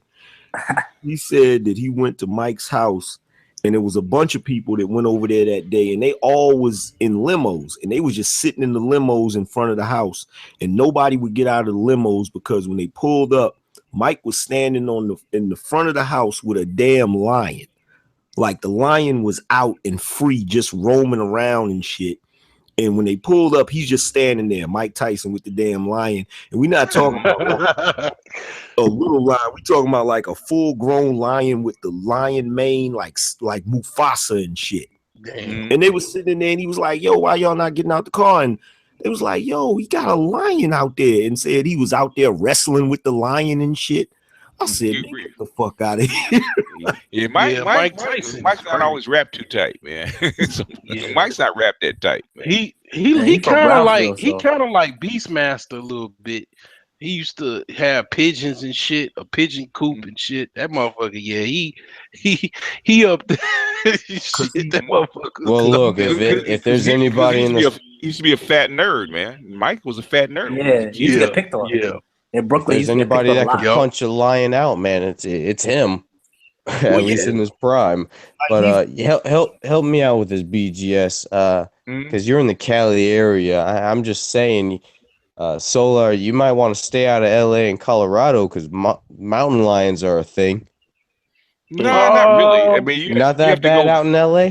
No, you have to go. You have to go up into closer to the mountains. There's a lot of white folks that live up near the mountains, right? So that's where there's I'm not really scared of the mountain lions. I'm not scared of the female lions. I'm scared of the motherfucking big. It's a fucking a nature. I mean, it's an episode where it was some hyenas that was attacking the lions, and then the male lion came roaring in. And one thing about the hyenas that it kind of reminds me of like black gynocracy. One thing about hyenas is the female is the leader of the pack. Got a pack, yeah.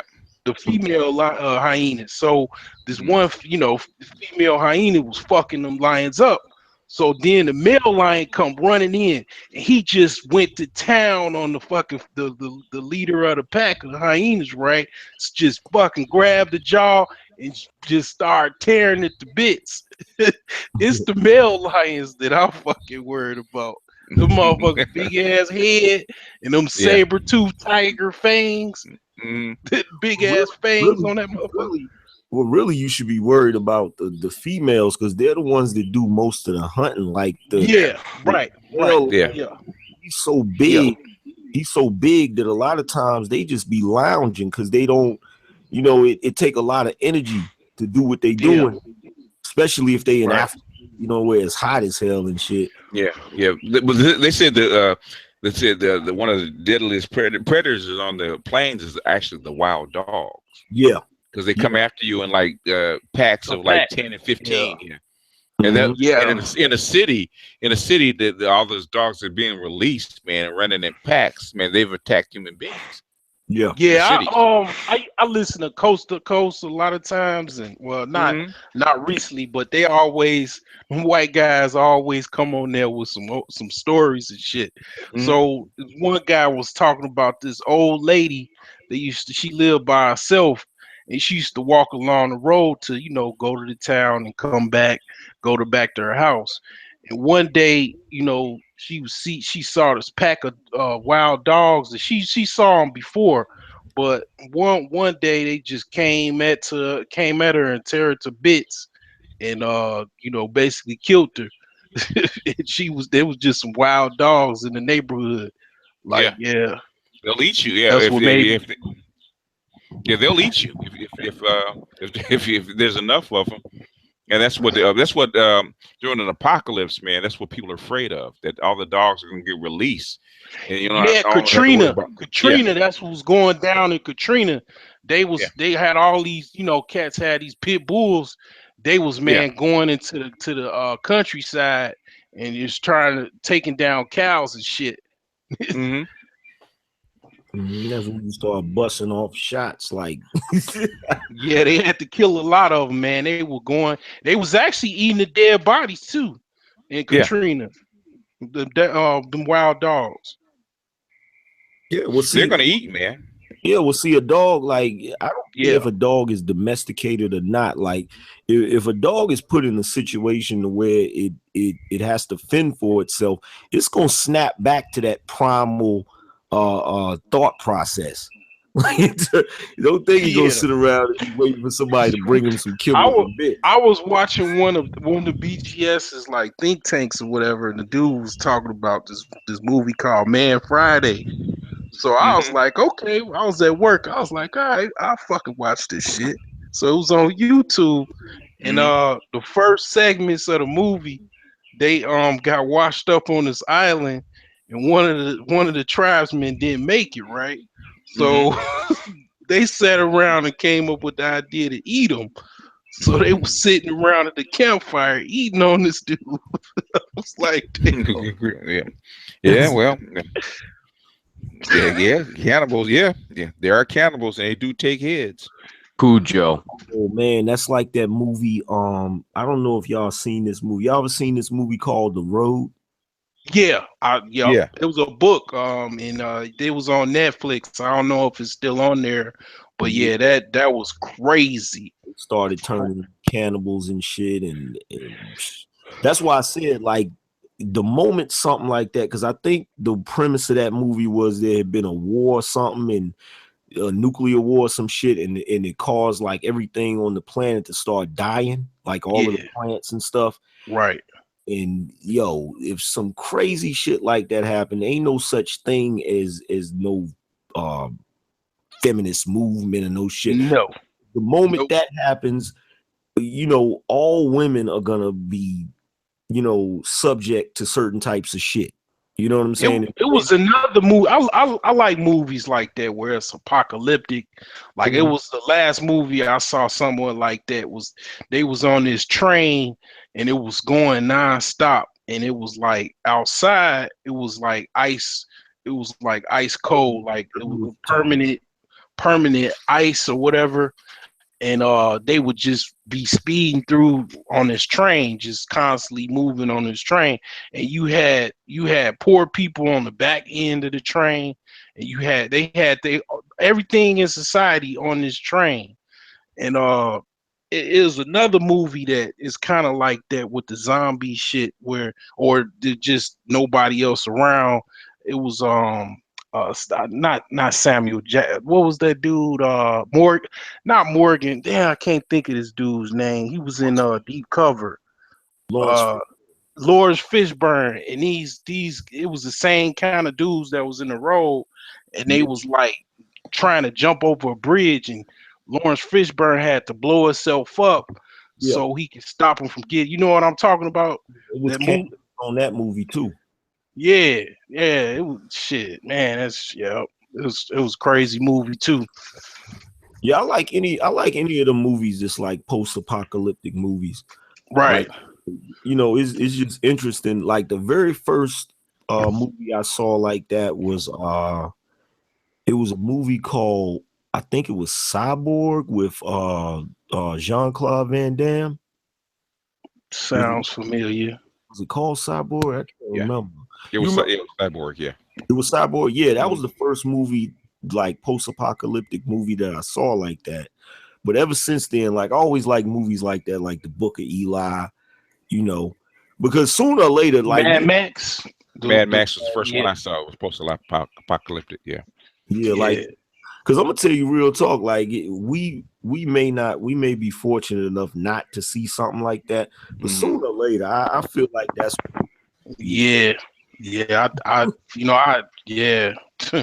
I mean, I hope I don't see it in my lifetime. I hope even my children, but I mean, you gotta think like, I mean, maybe I don't know, hopefully not, but maybe somebody will just snap, you know, and just fire off a missile. Yeah, it's too much. Like to me, like you know, something got to give sooner or later. Because like I don't care what nobody say. I don't believe that human society can hold up under the weight of all of its bullshit. Like I really don't. No. I mean, mutual. What do they call it? Mutual assured MOD? destruction. Yeah, mad. Yeah. Has anybody ever seen the Book of Eli? And with Denzel, right? The old couple with the shaky hands, and they were people. Oh, that was bone chilling. Yeah. Y'all ever read 1984? Yeah. I mean, read it, but I saw the movie. Read it and saw the movie. Yeah. That shit is crazy. That movie tripped me out because it reminded me of black people. I don't know if anybody like because they were always saying brother, and black people are the only people to say really. Well, everybody's saying it now, and that's even more. Creepy. No, I think that was a spinoff of the Soviet Comrade. Yeah, it was deal. Yeah. I think the scary thing you should really be paying attention to is Brave New World by Aldous Huxley, and you know, just seeing the sheep they're making out of the plastic bag. I'm thinking that if anything's to be more likely, Brave New World's probably gonna. Remember about a month ago, I was telling you they already had it, and they just hadn't revealed it. Yep. Oh, you mean that thing with that where they had the little lamb inside of that plastic bag? Yeah. Artificial. They just said that they created some hybrid pig that's mixed with like a sheep or something or some shit. Yeah, they've been doing that, man. They just don't talk about it. Like the tiger and the lion, the liger. See, that's yeah. That type of shit bothered me because you know, like anytime you got somebody doing that, when you got DNA splicing and mixed species, you know, some genius somewhere is gonna say, well, I wonder what would happen if we mix this with a human. And before you know it, we got the island of Dr. Moreau. Well, that's not, that's not the dangerous. I saw that thing, too. You know, the dangerous thing that they're talking about, man, they used to talk about this on our Bell show years ago about gene splicing. It's not the creatures that you created. It's a virus when they play around with viruses. Remember the movie 12 Monkeys? Right. Yeah. Biological warfare. Well, not even biological warfare. Some guy experiments with something, and there's no cure for it, and it turns deadly, and it starts to spread. Yeah. World War Z. Resident Evil, Planet of the Apes. No, it's not even Planet of Apes, something like that. Yeah, where it just spreads and kills all the human beings except for a very few of them. Yeah. World War Z, man, that shit was bugged out. Yeah.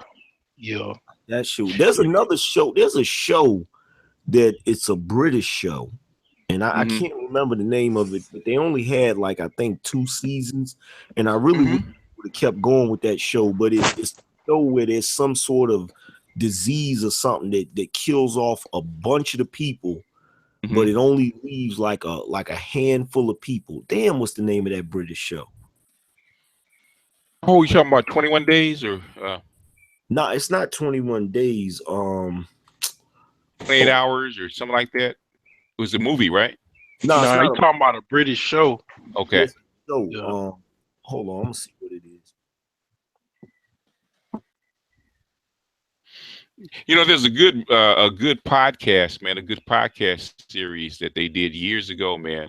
If you guys want to listen to it, talk about zombies, and I think World War Z was kind of patterned after it, right? It's called We're Alive, man. They did about like 3 seasons of it, and you guys want to check that out and just listen to it, man. It's a really interesting story. Where it's called Survivors. That's okay.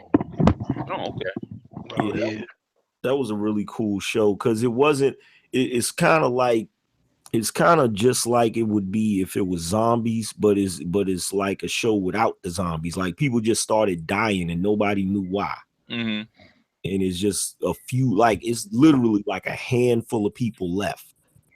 You know what But I'm saying? yeah, like I think that, I mean, BGS said this a long time ago. Like the current like population, I'll just say the United States, offspring, like having the kids to like have like control a farm or whatever, it's not really needed. I agree with like that concept. Like having children is kind of like having a designer, like having a pet, pretty much. Yeah, I like, mean, to a certain it's extent. emotional attachment. It's not a financial thing like they usually like what Angry Man said when your grandfather had like 15 kids. Yeah, put them all. But he had 150. He had 150 acres though. Mm-hmm. Yeah. Right. And every last one of them was up at dawn working too. Yep. Yeah, like it's not really needed to have a lot of children, per se, as far as like you got some family farm to run or whatever. It's more or less like legacy and kind of because you want to have children. Like I wanted to have my children. I mean, I wanted a boy, but I got girls. I mean, I love them, but I mean, I still feel like I ain't ready. I ain't done because I still want a boy. But yeah, it's more or less a legacy thing and kind of like not so much a pet, but kind of like that a little bit. But no, it's an emotional attachment. It's not a necessity. In other words, in other words, children are not a necessity anymore because that's one reason why they had a pension plans and Social Security, because if you didn't do it, then people would have 4 or 5 kids to make sure that enough of them survive to take care of them in their old age. That was their but they still need stable households, though. Like, I mean, at the very, I mean, even with that whole concept, they still need a parental, like that was the whole Monahan report. Like, you know, they still need them. They still need them more than saying if if you have children, let's say you got a big farm, right? And you got 10 kids, right? You don't need to. They have jobs and chores to do. You don't have to keep up with them. Okay, you don't. Right. The discipline is done by hard work and habits and that kind of stuff. You get up at 5:30 in the morning. You go dig a hole or milk cows or whatever you need to do out in the barn, right? Yeah. And you set that precedent, and that stays with you because if anybody that's grown up on a farm, man, like I know people in their 80s, they still go up at 5 o'clock in the morning. Why? Because I've been doing it all my life. They're just trained to do it. But low key though, like my wife, she has, I got a stepson and a stepdaughter, right? Mm-hmm. She was talking about, because we split up, you know, like over a year ago, and she was talking shit about, oh, you not there and you don't blah. I'm like, bullshit. You got a 12-year-old daughter and a 9-year-old son to basically get whatever they like her little servants. Like they'll do everything she needs them to do, even walk to the store for her. So it's like I'm over here, I got a fucking cat. I ain't got nobody to help me do shit. I gotta fucking do everything. Like I mean, she got, you know, them helping her out, you know what I'm saying? and whatnot, and she knows that. And then, you know, I called her out on that shit. You know what I'm saying? And yeah, she stepped back off of it, but yeah, like I mean, you know, when I was younger, I used to have to get my father water and Oh yeah, shit. My mom, I mean, but low key, like, yeah, my mom, shit, we had this old ass house. Man, I was putting in fucking windows. Yeah. I was cutting the grass, and it was a big lot. I mean, I'm talking about a farm, like damn near. Yeah. I was painting and shit. So I mean, it's still work to be done. That if you do have kids, you know what I'm saying, they could. It might not be a farm to run, but you know what I'm saying. Your kids still could be your. You gotta have somebody at home to train them, though. They don't just learn it by themselves. Okay, Oh somebody yeah, had to teach you how to do it.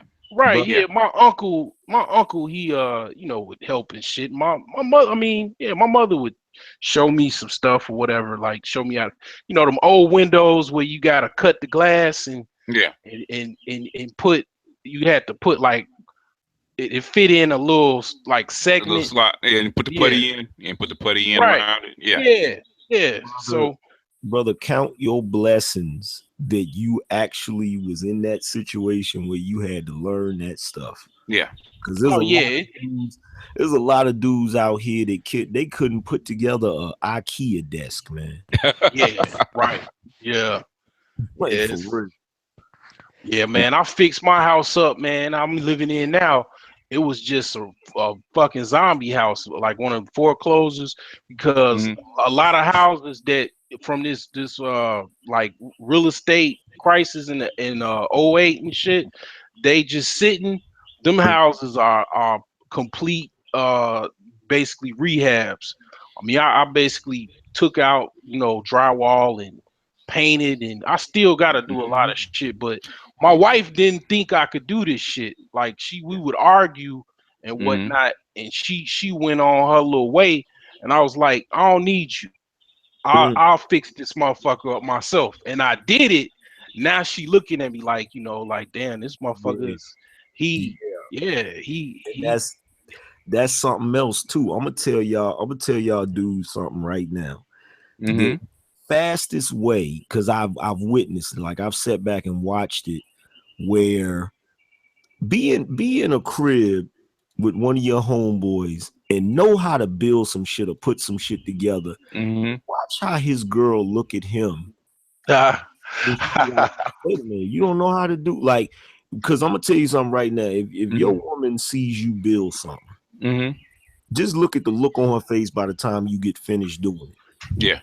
Like, there's something primal in that, man. That's why I try to tell everybody, like, yo, I'm telling you, if men, that's why what we're doing is working. When men act like men, they don't have no choice but to fall behind that, man. Yeah, that's basically, like you said it best. I mean, because if you are a man and you know how to build house, you know how to, you know what I'm saying, take care of your business, women that's the ultimate game right there. Like you always have a woman.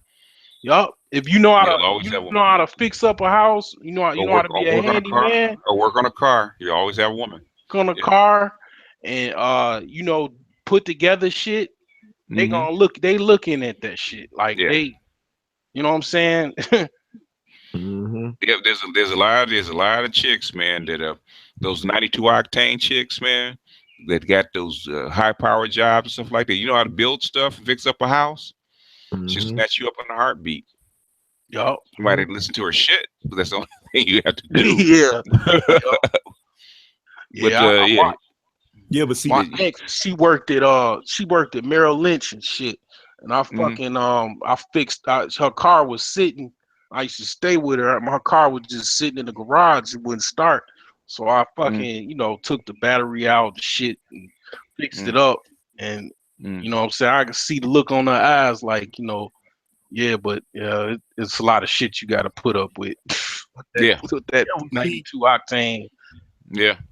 Well, see, the problem is, you know, just like we was talking about before with the, you know, if we was having a situation where it was like post-apocalyptic or something. So you gotta realize back in the day, that type of stuff, you depended on it for survival. Right. Yeah. Exactly. He was in a situation where you depended on a man. Yeah, I'm posting a link in the chat room from I think it's Business Insider. They're talking about 3D printing organs and 3D printing bones. Wow. And stuff like as far as a reality, if they're announcing this stuff. Remember, this stuff is going to accelerate, man.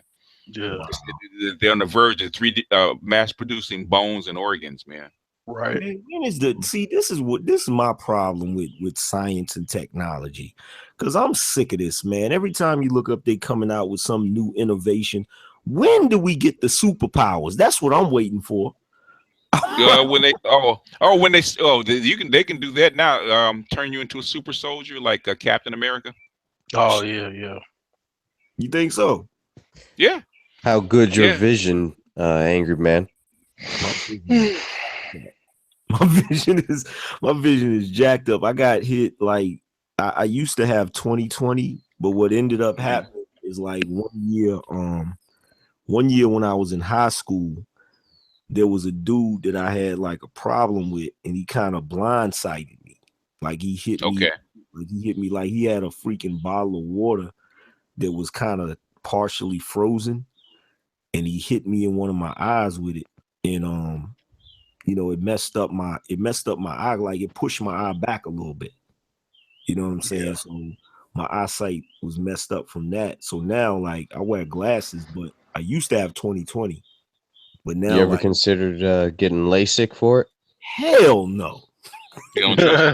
Well, you're never gonna get your superpowers. A black woman invented that, actually. You know what? I'm gonna tell you why I don't. I thought it was the Russians actually invented LASIK.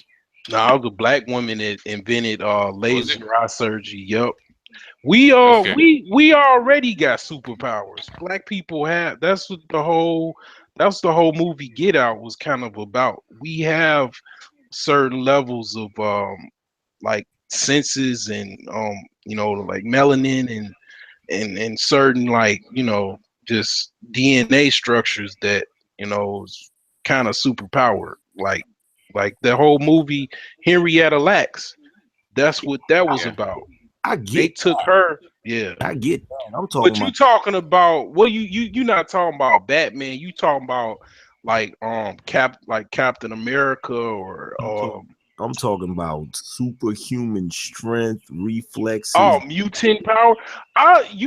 Did you watch that show on that Stan Lee had, where these were actual people? Yeah. That had certain powers, abilities, like to stretch themselves, like like damn, I believe like people have some ability, like Michael Jordan, for example. I mean, what put Michael Jordan on a level where he was like, not that many basketball players of his time was the fact that he could just do shit that others could not do. Like that to me is a superpower. Like it's within the range. It was within the range of human potential. But when you exceed that, like denser bones, like you talking about flying and shit, like super. No, like get up, like flying is almost impossible for a human being without. Right. But we're like running like 60 miles an hour or 70 miles an hour. Oh, or 60 being miles an hour and shit like that. Or having dense bones to where like Wolverine, where you can't. Wolverine. Okay. Yeah. Okay. Extreme healing power. That kind of stuff. That's within the range of a human. The closest you can get to that is you learn martial arts, and you like the Shaolin school. They teach them how to basically take constant punishment. Like they just they hit a branch. Like, oh, you talking about like that's the see. Here's the thing. Our technology has exceeded any evolutionary thing. Like our technology has exceeded a lot of stuff. And see, my whole thing is I feel like the reason why we don't really have those type of things going on, because I feel like scientists are focusing more on male curing baldness and dick pills. Like, I feel like that's their main focus. Like, we want to cure baldness and we want to cure erectile dysfunction. And So you think No, science is the key to the trying to get into some like superpowers? Or you Yeah, think but they hold? they hold it back because the thing is, Oh. it's not necessarily a scientific thing or thing that you can do. It becomes a moral thing. What because like say for instance, just one industry, right? About stem cells is growing teeth. What is that going to do to dentistry? It's going to eliminate it, right? Yeah. It's going to eliminate it. Okay. What's that going to do for a lot of technology as far as a lot of surgeries and whatnot, or transplants and all that kind of stuff? When they can just say you need a heart, you don't have to worry about any rejection. You just grow one, right? And you come back in for surgery, they open you up to put the new heart in, so you sew it in, and it grows together just like it was your original heart, just newer, right? That might be good. They might be trying, stop all these missing children and shit, missing people. But the thing, well, yeah, that's true. But on the other side, the other problem is that people live long. In other words, they said peak range of a human being to live is like 135 years, right? Right. So in other words, and now it's the average is like 75, 72, 70, maybe 80, right, at the extent. But if you add another 50, 60 years to somebody's lifespan, right, and they're still having children, what does that do to the population? Right. It makes but the billionaire, it's a billionaire segment, like a group of billionaire startup elites or whatever, that they are into that. That's what they're into. I don't remember what the name of the science is, but it's basically they're trying to achieve death. Basically. Transhuman. Right. See, look, here's my thing with LASIK, because I want to go back to that, because when he said that, there's a reason why I don't want to fuck with that shit, because I don't want to go get LASIK and then like 10 years later they be like, have you or your family ever used LASIK? Oh yeah. I got hit in I used to have to take I was the only boys, so I used to have to fight a lot of one thing I know growing up, if you had a brother, like an older brother, a whole bunch of cousins or a whole bunch of brothers, nobody pretty much will fuck with you, because they knew that you would come get your brother or come get your cousins. But and if it was just you the only child, or you ain't have nobody else, like you would have to fight. Or you're the oldest. Yeah. The oldest always has to fight. And that was how I was. I just had two sisters, so I used to have to motherfucking fight, man. Like I was the oldest. All I have is sisters, and I'm light skinned. So I got a lot of battle scars and you know what I'm saying, old war wounds and stuff. So I done went through the punishment. That's why I said, we need the superpowers. They used to jump me, like, cause I used to like one-on-one. They was not. Shit. I would tear hide out of a motherfucker, cause I just was. I don't know. You got tired of getting your ass whipped, so you just fuck it. Yeah. I mean, it was like, and then they used to say something about, like, if somebody said something about my mother, shit, it was on. I respected my school, so my mother was a teacher. After school, boy, it was on, and it was on like motherfucking gasoline. Those were the days, man. Those were the days where kids actually respected the school. And not fight in school. They wait to get around the block and actually do the fighting. That doesn't happen anymore. And they don't throw hands. Like, well, they throw hands, but you would have, if the person that lost the fight, they'd come back and get a gun. Like, it was all hands on deck. The mid 80s, late 80s, it was all hands on decks. It was no gunplay. I mean, that shit didn't start till probably the late 90s or But mid 90s or whatever. we didn't leave the school and go around the corner. What we would do is we'd fight in the bathroom. Like we go in the bathroom, like if you had a problem with somebody and they had a problem with you, like we'd all go in the bathroom and they would stand by the door and you just hang out. And when you get finished, man, everybody come out of the bathroom like ain't nothing happened. Yeah, in high Oh, school yeah. they would try that. Yeah. In high school, but yeah, I mainly it was after school pretty much, man. But it was always the problem. You know that's why I got into martial arts, because it wasn't one-on-one. One-on-one, it was all mono to a mono. It was good, but I would always get jumped because I was always kind of huskier, taller than other kids or whatever, and they knew I was ferocious one-on-one, and it's like like a lion. Like you watch a lion pride, it usually be one male lion, and it'll be two bachelor males that come over to try to take a pride. It was just like that. Like they would come and try to double team me or whatever, and when and one thing, that's why I wanted to get into martial arts, because I wanted to be able to, if something happened with multiple men or multiple assailants, I wanted to be able to learn how to maneuver and deal with multiple, attackers or whatever. And you got two attackers, you keep one in between you. And which style did you take? Jiu-jitsu.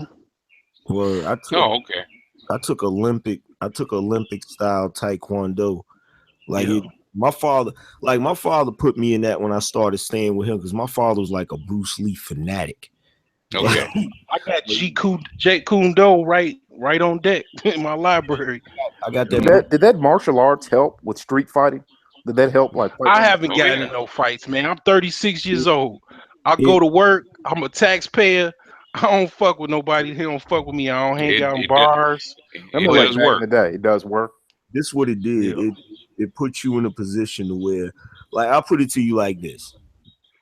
When a dude run up on you to fight you and your reflexes kick in, because that's what happens once you start taking martial arts and you really and you start sparring and all of that, it becomes second nature, and then your reflexes kick in. So when a dude run up on you to punch you and you give him a roundhouse kick to the damn stomach, the fight is over. Yeah, to be honest, like as far as with me, when I learned jiu-jitsu, when I was taking it, like I took it almost 3 years. Fortunately, I have never used it on anybody, but maybe I use it on my wife. I bend her arm back, and she was hollering. She was hollering to the motherfucking white meat. So you took it pop out her hand. But other than that, you took it as an adult. Then you took it as an adult. I mean, yeah, I took it as an adult, but fortunately, I have not used it on anybody. But look, if you're gonna be honest about it, man, when it comes to martial arts, man, the thing is, it's not just about honing the reflexes, it's about establishing control. And any martial artist worth his salt, any sensei, any instructor, any even UFC fighter will tell you, you're not going to use that shit right off the bat. Even Boss Rutan said, look, best option is to run away first. That's last resort shit. Yeah, if you have a gun on you, use your gun. If you have a knife on you, use your knife. Yeah. If you could avoid altercation, you should take such until there's no other option left. Yeah. That's the first thing they teach you is to avoid it. Avoidance is your first option. And everybody says that. Well, when you can't. Here's the thing. I took there's a couple of different styles I took. I took when I was 13, that's when I got into Olympic style Taekwondo, which is not the traditional style of Taekwondo. It's more like a boxing style. Then after that, when I got older, when I was in the Nation, we had a brother in there that taught, I forgot what he taught, but the style that he taught is basically a no-nonsense, straight to doing serious damage. So when the moment you put your hands on somebody, you're breaking something, or you're going for like a joint. That's jujitsu. That's jujitsu. And the guy that trained me, basically, that's what they were in. They were in the Nation of Islam. They were bodyguards to Farrakhan. Word. So yeah, it must have been jujitsu. Then after that, probably the same family tree. I took VSK jujitsu. Word. But then after that, but see, this is when I took it to the next level. This is when I really got nasty. Is when I took, like, after that, I took boxing.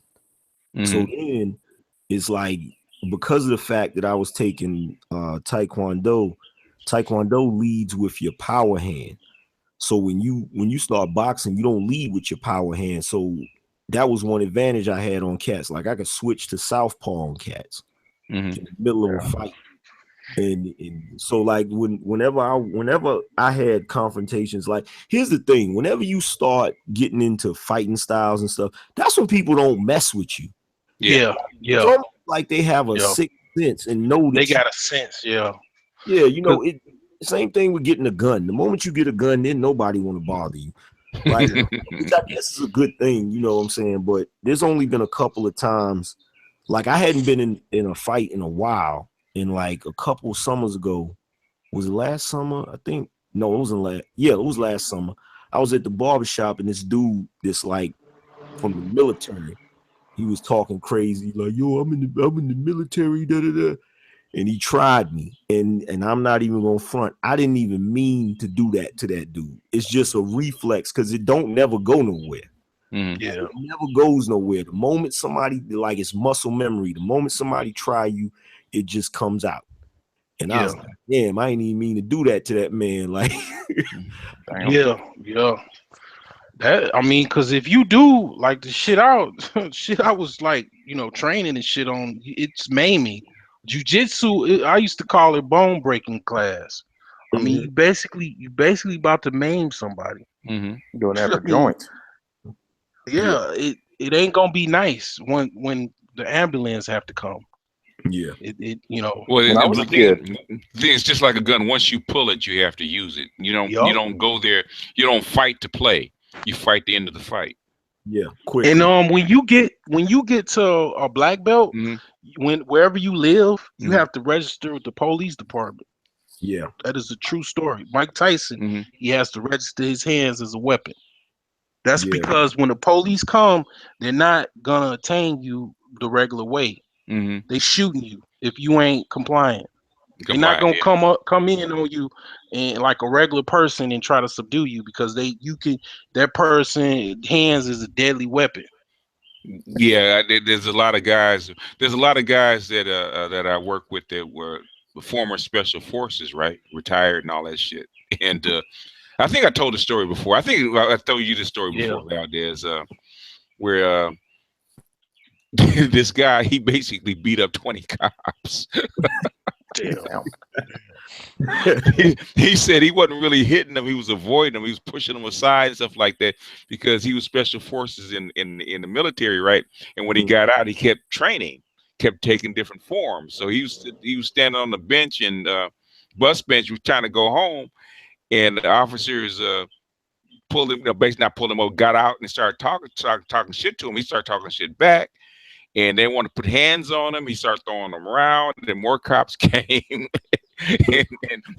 he started throwing them around too. And then more cops came. By the time we got to about 20 of them, they all kind of jumped on the weight of them and kind of pulled him down to the side.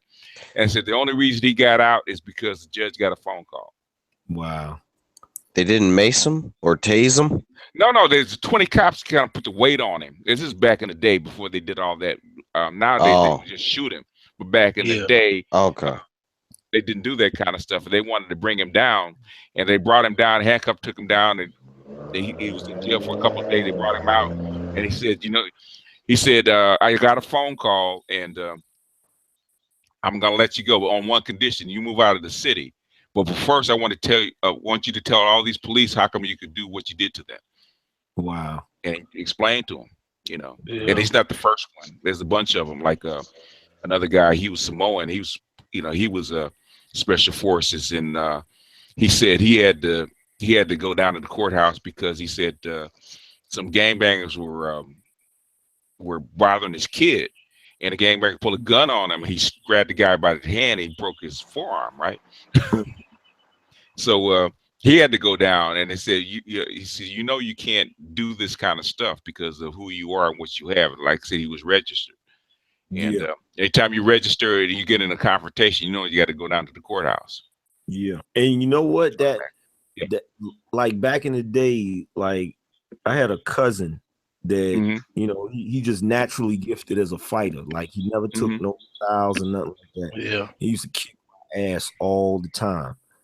And after I started taking martial arts, see, another thing, I got really heavy into weapons too.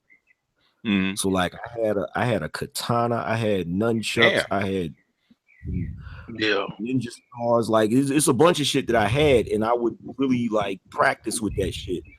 And this dude terrified of me. He'd be like, "Yo, man, all right, if we gonna fight," because we used to get into it all the time. Everybody around me, like all my cousins, that's the one thing they prided themselves on, is the ability to fight.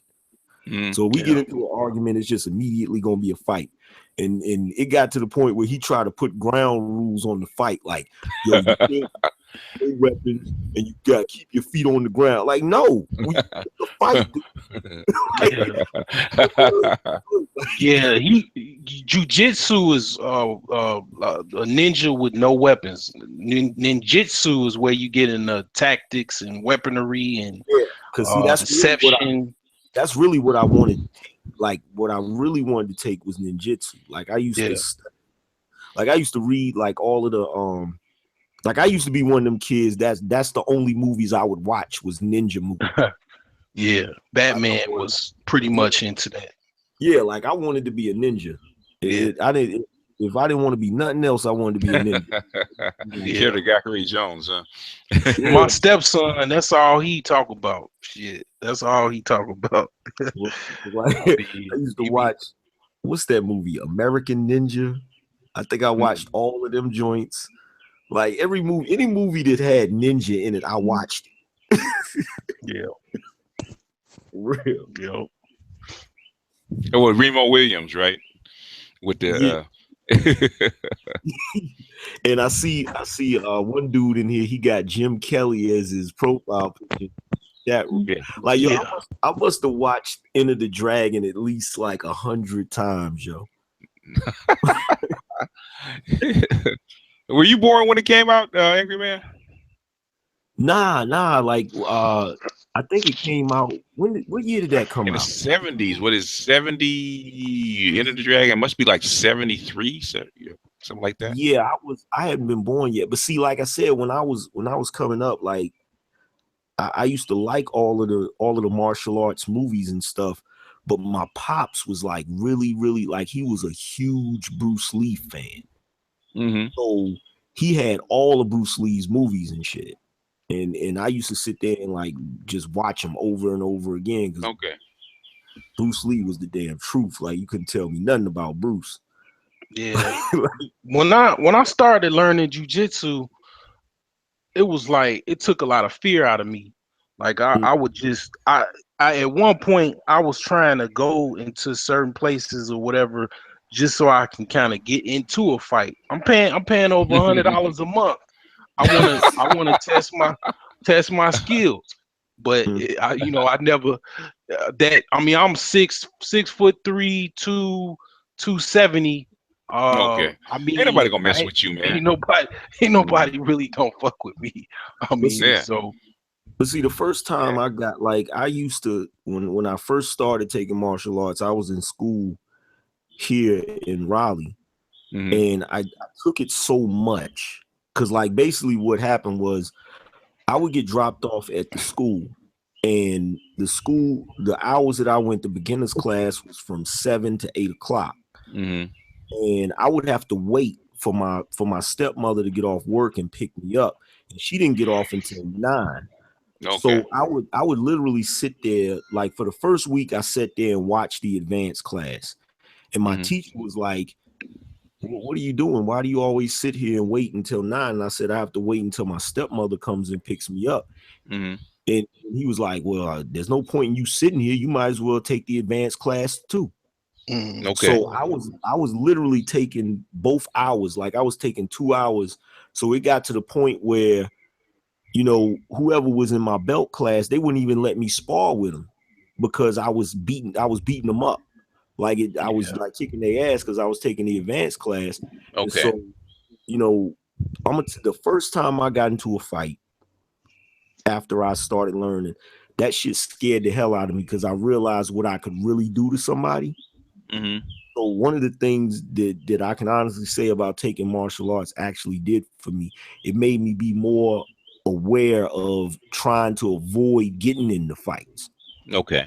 And because I could really do some serious damage. Like the first dude that tried me in school, and I literally fucked him up. Like I hit him with a combination, and I thought I was gonna have to keep fighting him, and I had to realize like I'm not fighting the black belt. Somebody trained. Okay. Yeah.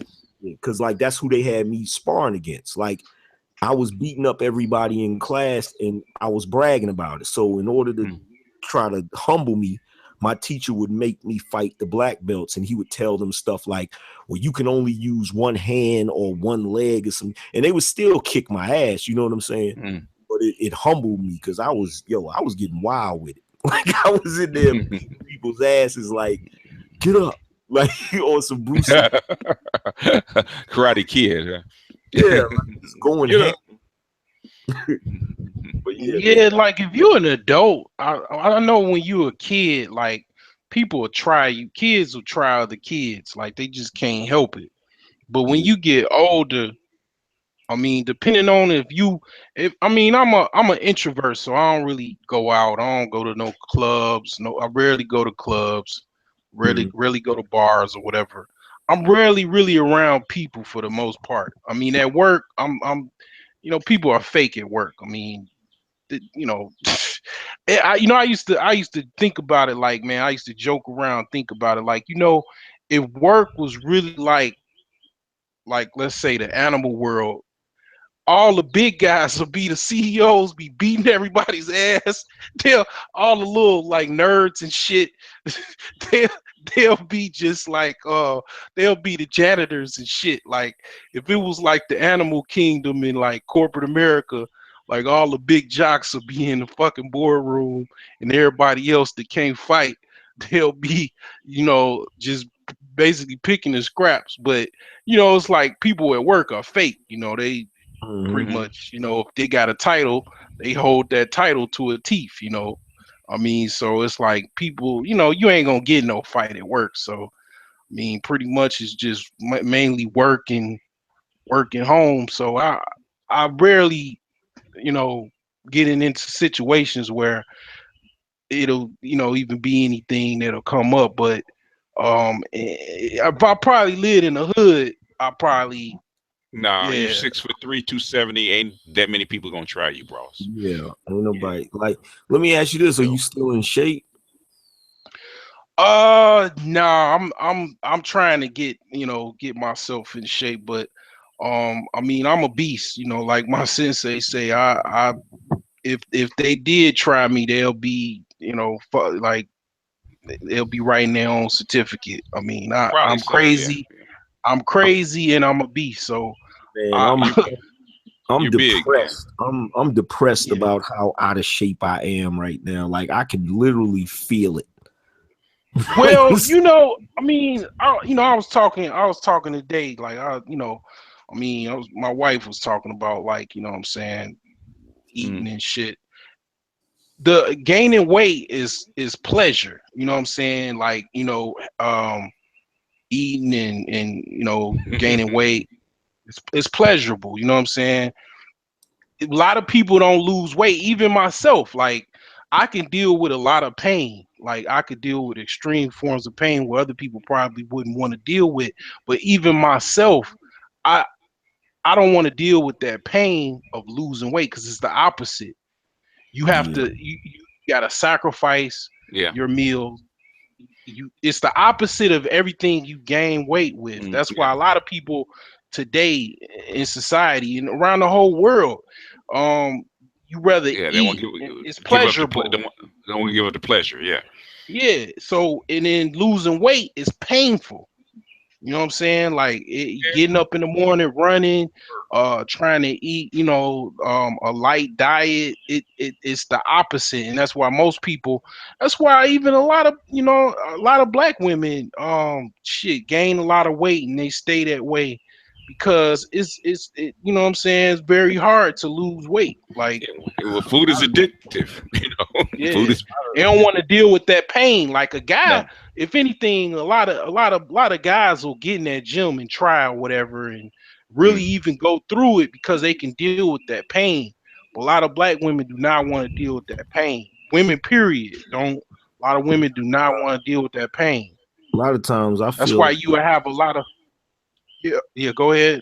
I feel like I like shitted myself by not. Like, I feel like I did a disservice to myself by not going into the military for at least like a couple of years to get some of their training too. Mm-hmm. Cause like, I think every man before me in my family, with the exception of maybe like one or two, went into the military. Mm-hmm. But like around the time that I was gonna go in there, that's when Bush was president, and I was just like on some. I know this dude gonna start a war. Mm-hmm. Bush senior or junior? Junior. Oh yeah. I was in during that time, and I was in the Navy. But it doesn't. To me, it's all mental. So it's like, yeah, I'm not gonna get up 4 o'clock in the morning and start running. I mean, I did it when I was in boot camp. I did, you know what I'm saying? But it's like I should be. Like, that's the right thing to do. They did, yeah. Granted, they did show me, what you should do and how to be sharp and everything like that. But did I you get ain't gonna spook do level, it. Solar? Huh? Did you get spook level? What is spook level? In other words, high security clearance where you spec ops. Oh, SEALs. no. Look, Anger Man, I'm gonna be honest with you, man. You get into any jiu-jitsu or MMA gym worth its salt, you're gonna get a level. Even boxing, you're gonna get a workout that's more intense than what the military has got to offer you nowadays, man. I tried boxing for a couple days. Man, boxing was.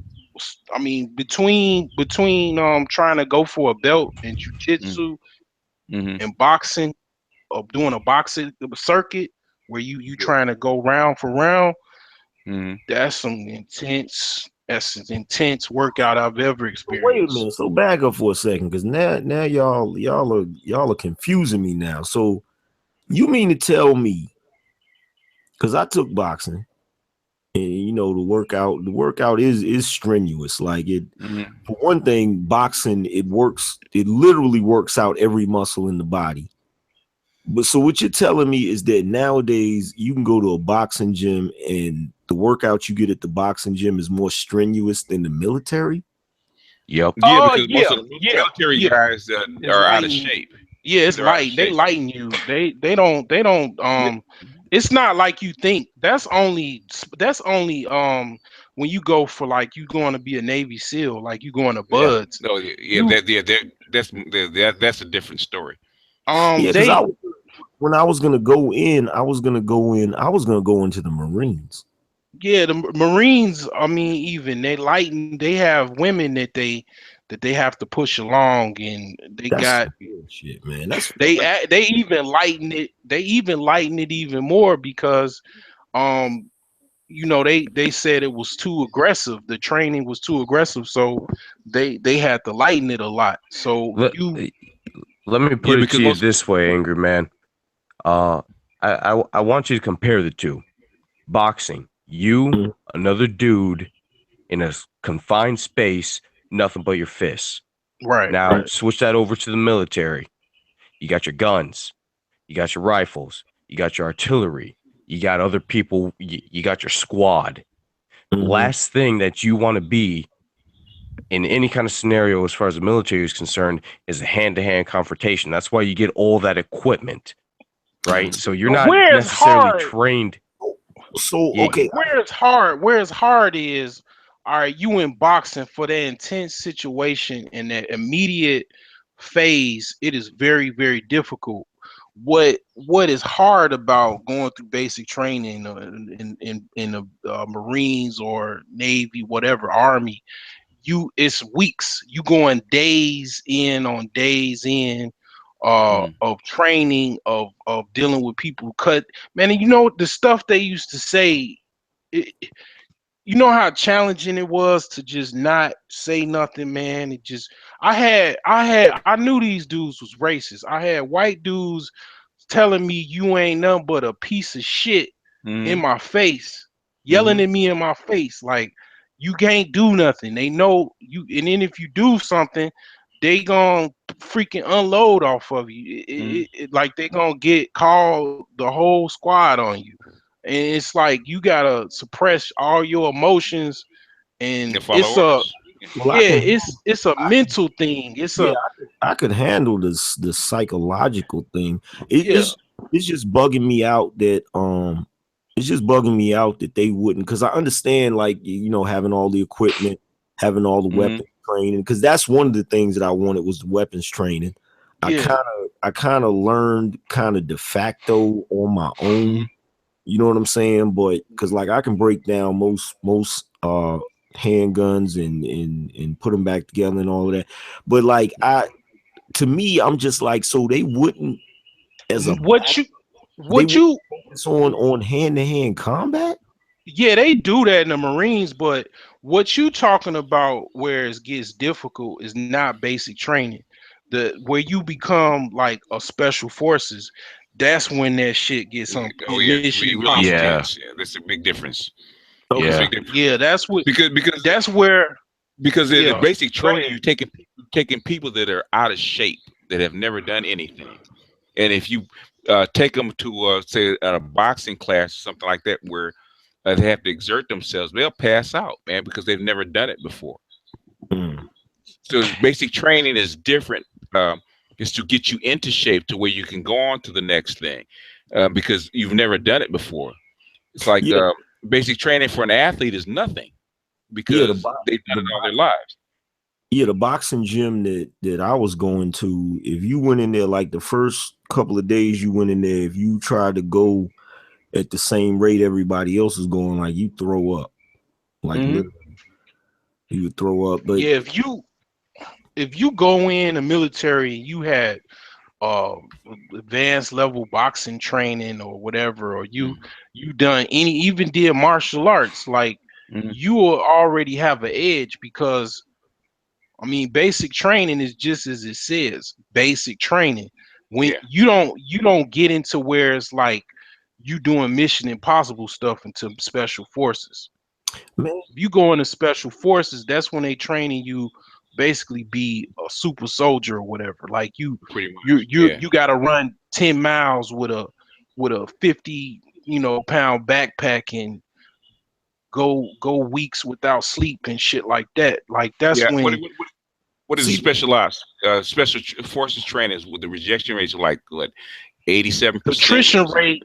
The buds, they said, well, as far as I remember, like Navy SEAL training, like I think 8 out of 10 do not make it. 8 out of every 10, like so that's like less than. My thing is this is what I had pictured in my mind. This is what I wanted to learn. Like I wanted to learn, like, you know, if you in a situation where you don't have your gun and you just got like your knife. Yeah. You gotta go into a hand-to-hand combat situation. Yeah, that's special forces. That's special forces. Yeah. Word. Do you have any Kali gyms around you? I don't think so. Yeah. Look into the Filipino martial arts. If you want to knife somebody up, those motherfuckers are scary. Yeah, they don't do that like until you get to like in special forces. They also do some shit where like they'll drop you off in the island, and it's called SEERS training, Sea Air Rescue Survival Training. Like you basically most people get caught. Like they drop you off in an island, like in a parachute out of a plane, and you basically got to land and evade the people that are on the island, which is instructors, and they basic goal is to find you and capture you. You have to evade. You have to evade them for a series of days. And the baddest of the people that took that training were not caught. Most of them get caught, and then they interrogate you, fake interrogate you for like, a couple days or whatever. But define fake, because they'll go as far as to break your fingers. Nothing permanently damaging you, man. Nah, they ain't gonna break your fingers, dude. They don't break anything. But see, that's the type of shit that, like, I don't know, maybe there's something sadistic about me, but when I was like a teenager, like, that's the type of shit that I like. Me and my cousin, Rambo shit. I mean, yeah, like me and my cousin, like we like shit. Like the only difference was my cousin actually went. Like he did like 2 tours in Iraq, and we had conversations about it. And I used to tell him like, "Yo, I should have went too," and he's like, "Nah, you shouldn't have went." And you know what I'm saying? Okay. Once you go through it, your life is never yours again. Really? Because once you go through the training and once you deployed a couple times, they always keep track of you. Dang. They always keep track of you. No matter where you are in the world, they keep track of you. If something jumps off and you hurt somebody, something like that, they get that call. They might even, I wasn't even in basic forces, but what he's saying, they might even be tracking me. But I mean, like special forces, you basically you're like, you know what I'm saying, Jason Bourne. I mean, you're an asset to the state. You're an asset. You're a high level asset. No, in other words, they can't let you have special training. They cannot turn you loose because you will hurt somebody. Because you're trained to go in country and destroy shit, like those cats in because if you go off the farm, like those cats in Dallas, the cat in Louisiana where you took on like 25 cops. Mm-hmm. Or like what's his name in Dorner in Los Angeles. He evaded police for like 3 weeks, man. And they had spent special forces in to actually track his ass. They still couldn't find him. That's why they keep track of you. Because if you go off the farm, that's their responsibility. So your life is never yours. Any place you go, they have to keep track of you. That's jacked up. I mean, what I'm saying is, think about it. If a lot of these guys go crazy and they start killing a whole bunch of people, whose responsibility is it? It's got to be yours. So they keep track of your ass.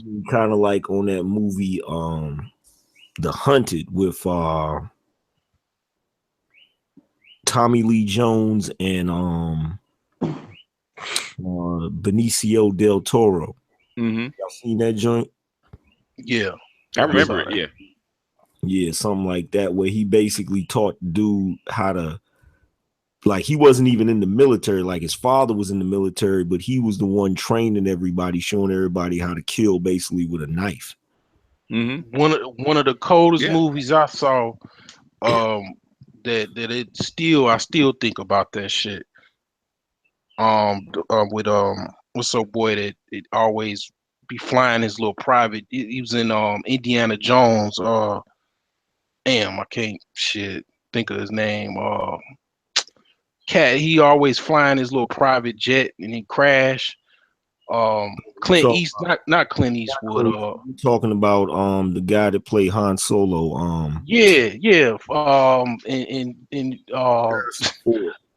Harrison Ford. I think it was Clear and Present Danger or something. Mm-hmm.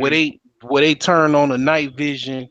But not like the night vision glasses or whatever, and they was coming after him I think he was in his house or whatever. He worked for the State Department or some shit. CIA, yeah. Yeah, he was coming after his ass, and he killed all of them. But I mean, it was like, man, that's that's how it go down.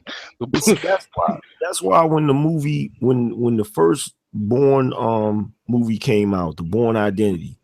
Mm-hmm. When I seen that shit, I was like, oh shit. Like, I was so impressed because that's really, like, when I was a teenager, that's really what I wanted to be.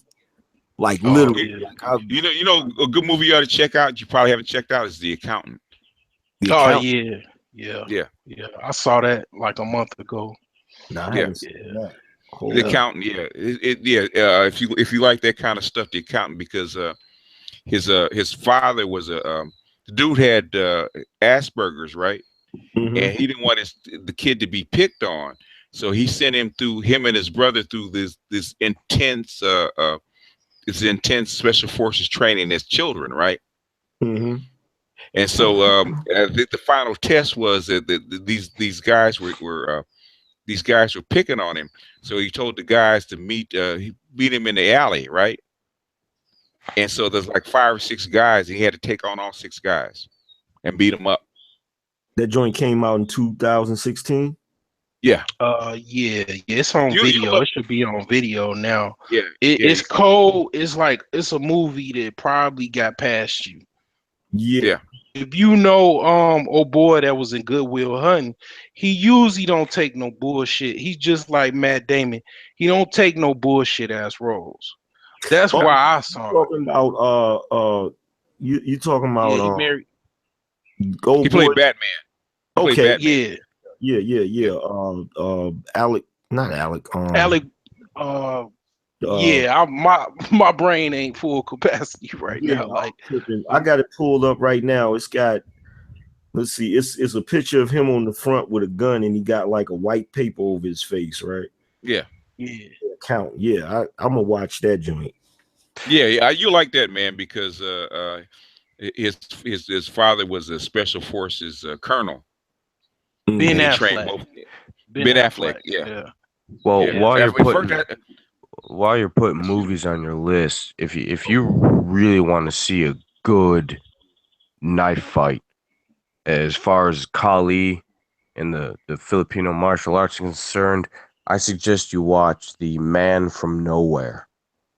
The Man from Nowhere. It's a kung fu flick, but it's one of those flicks where they modernize a lot of the fighting styles, and you just got to see it for yourself, man, because it's not like wire fu. The choreography is more geared towards an actual combat style, about most effective ways to take somebody out with the minimal amount of energy required to do so. So it's more focused on killing people than it is doing flashy moves and whatnot. I think you'll appreciate it. See, the whole reason why the whole reason why, like, I wanted to go into the military back in the day, and now I think about it more than I used to because of certain stuff that they do teach you, like survival tactics and stuff. Cause like nowadays, man, shit is getting real questionable. Like I just want to have like all the survival skills I need just in case some shit hit. Have you lived in the hood? I'm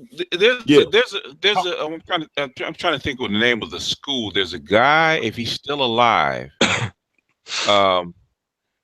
he basically takes you in the woods, and because I think it's called Tracker School, but he actually takes you in the woods. White guy, he learned from an American Indian, right? And he strips everything off of you, right? And he teaches you how to survive anywhere in the woods, in any part of the world. So basically, he strips you down to almost nothing, right? And then you have to be able to camouflage yourself, track people, walk without leaving footprints, that kind of stuff. I'm trying to remember the name of the school, but he teaches out of Northern California and I think New Jersey. See if And you could probably get the reason why I asked you, did you live in the hood? Because most people, like most people, if they, most people pretty much come from either middle suburbia or even lower economic suburbia. Like they ain't lived in the hood. Like if you lived in the hood and survived the hood, that's actually some survival shit right there. Like that people, the average white dude or whatever, or even anybody, like has not experienced that they don't teach. Like you could like survive in the woods and that that's some pretty good stuff, but try to survive in, I don't know, the Bronx in a project building or whatever, or around the projects for like a week, like urban, a month. urban warfare, almost like the urban jungle, like the hood instincts. Like you go down Right. to any part of the Yeah. world in a big city, like hop on an L, like, you know what I'm saying? Yeah. And Situational. It's honing that Right. situational awareness. like that is not to be downplayed. I put it in I put it in the Comment chat back. for you. Well, yeah, Tracker school. I already move a certain way. Like my girl says I'm too paranoid and I got issues and shit. But I already move like a certain way. Like when I'm out and about, like I already behave a certain way. Most people, like my girl, think I'm super paranoid. But Henry Kissinger said, if you are not paranoid, and he pretty much said something wrong with you. Yeah. And this is he worked in the State Department, advisor to the president, to multiple presidents. CIA, basically, all of that shit. Yeah, because normally with the cats that go on vacation or third world that get robbed or something like that, those normally from people from small towns or never been in an urban environment. Mm-hmm. And they get hit upon because they carry themselves like they're unaware because they don't think anything's gonna happen to them. Like they in that small town, like they, you know what I'm saying? Yeah. I mean, I'm part of this group. Like they pretty much travel to Brazil and the DR and shit. He said one dude they had flew over the weekend to Brazil. A drunk dude or whatever got drunk and a gang of prostitutes robbed him. Wow. Yeah, but I think that's right. Like, they be, because a lot of times, I look back, man. I look at white folks. I look at a lot of rich people and shit, and I'll be like thinking to myself, like, well, if I got millions of dollars in the bank, it's pretty boring. I can pretty much get whatever car I want. Live it, like where I live is not an issue because I can pretty much live anywhere. Food ain't an issue. Bitches ain't really an issue because I got $10 million in the bank account. I just go buy a bitch. or whatever. Make a like dude off of what's that movie? 50 Shades of Grey. I get a contract. Make a contract with a chick. Like, you know what I'm saying? So that ain't really an issue. And that's what I was gonna say earlier. Like, I think like if women are an issue if you got money, but really is not that big of an issue. Divorce court is probably like going to McDonald's to get a Happy Meal. Like, I mean, I don't know if it's like that, but if you got a prenup already or whatever, I don't know. I mean, you gotta have a real good lawyer. You gotta have a real good lawyer when you get to that level. And she's gonna have a real good lawyer. Right, she gonna probably I feel you. But you got money, so it ain't like, okay, what would you rather be in a situation where you make 40 grand a year before taxes, or you got $10 million in the bank account and you file a divorce? Which one would you rather be? I'd rather be broke and file for divorce. File for divorce. You can't take that very much. But you got child support. You got because I mean, to be real, like that's why I'm not really trying to go. I'm not ready to file yet too much because I had to think about that shit for a second. I'm how many do you have? You got two? I got two. Yeah, it's like, how old are they? One is about close to be 2, and one is only about 6 months. Gee, You dude, know, what the fuck are you doing, man? You better take your ass back home. I You mean, better take your I ass thought back about it. home. I thought about it, but Keep it's like Man, it's cheaper to keep it there, boy. Yeah. yeah. Boy, Some dude told me that like a 2 long years time old ago. and 2 years old and 6 months. Man, Yeah, they're gonna beat your but ass like it's a like red mule. but it's like okay, Angry Man did a show called Lilith, like the Mhm. 5 signs of Lilith. My Okay, wife is about 3 or 4 of those solid. damn. Was it actually that good, man? Yeah, Yeah, don't lie. it Yeah, was okay, all right, it was okay, it's, okay. I I will enough admit said. that Enough it's no said. problem in that department. That's all I needed to know. Because you Yeah. know she was crazy when you met her, didn't you? Yeah. I pushed it to the side. That's why I'll be telling cats like, you know what I'm saying? You can't push that shit to the side, man. You just gotta let it go. Like, but it's hard. It's easy to say it in hindsight. Well, But yeah, because you're 36 and your dick doesn't scream at you like it used to. That's why. yeah. But man. But you know, yeah, but it's like I'm saying, okay. Everybody that stuck their dick in crazy, man, and crazy pussy is good Right. pussy.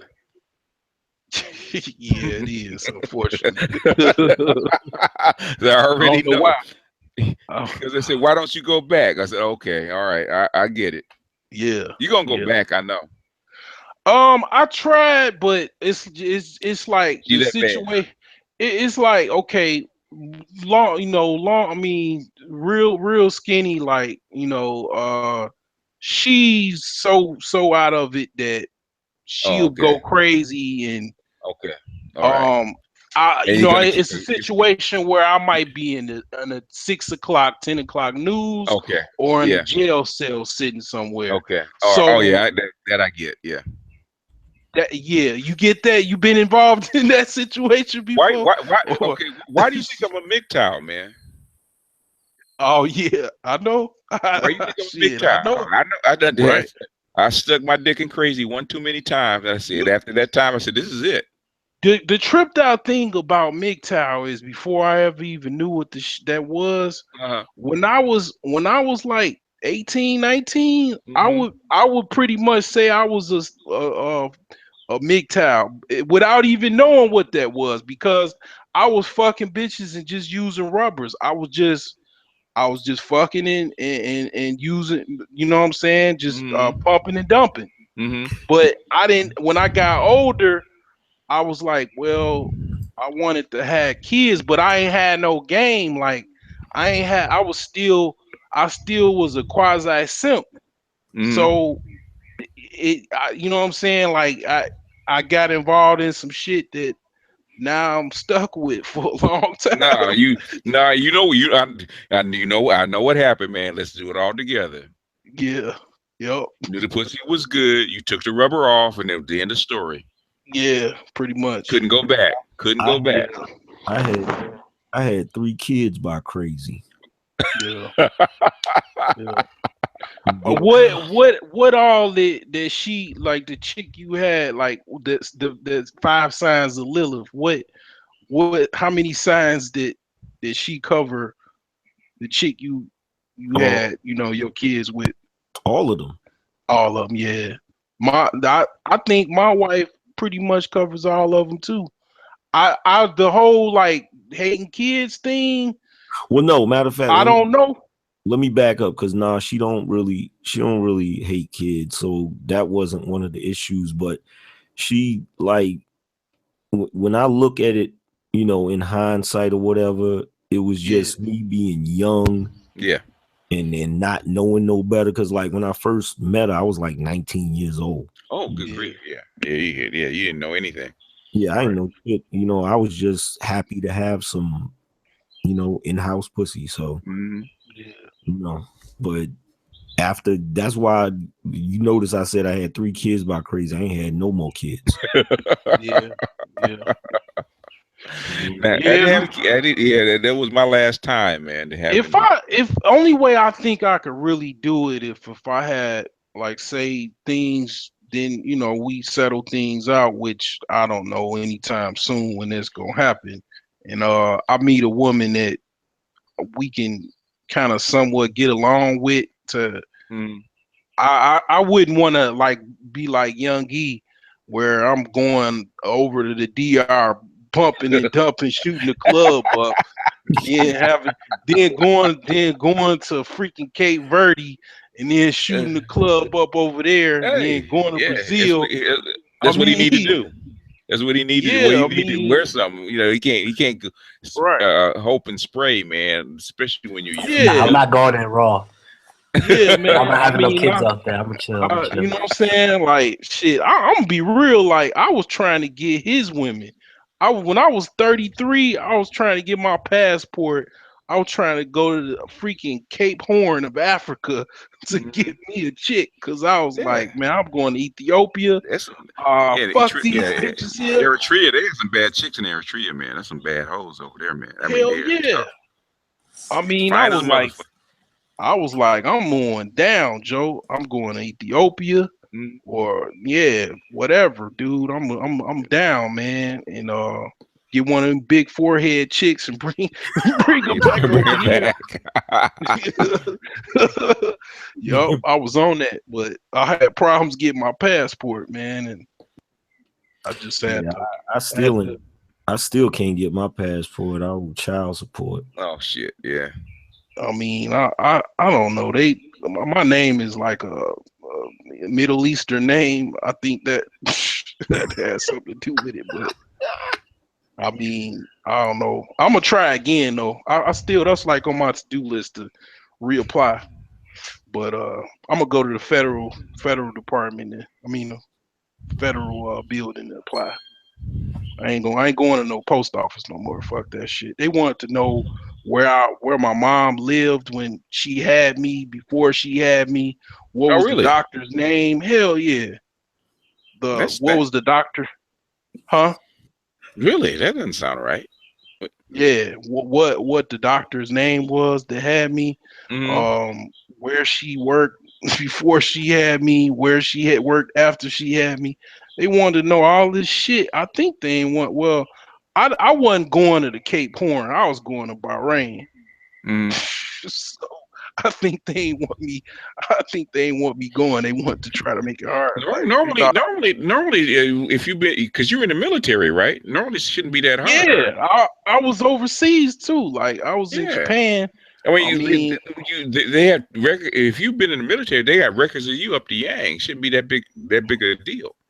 Yeah, I kind of like, I was like, fuck it. Like, I just reapplied, but I mean, it was the first time I felt like I was on a plantation and I couldn't leave. Like, it's fucked up.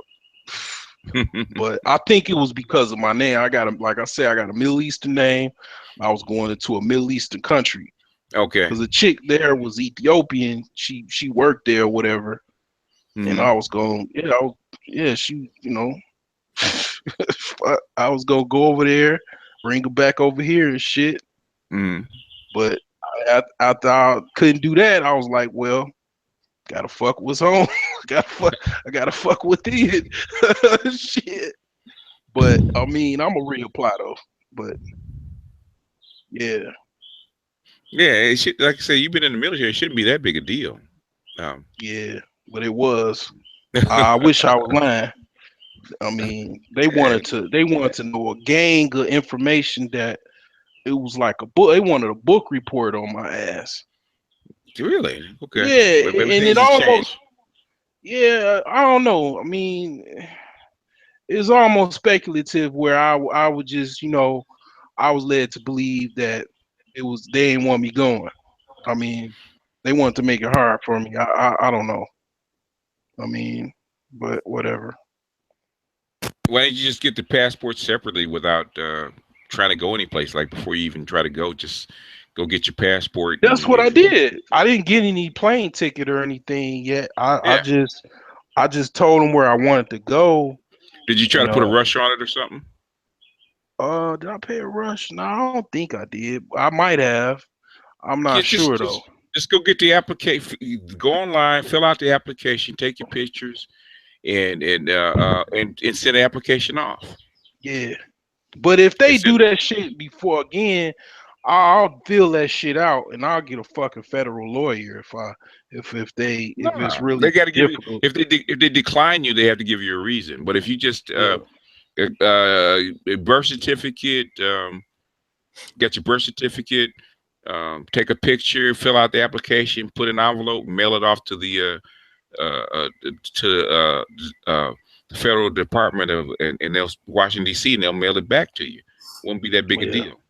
You don't have to. Maybe they listening. Maybe they listening now. So when I reapply, they'll make it. They'll put it in. Shit. Yeah, they like I said. Anytime I'm on, man, I hang out, man.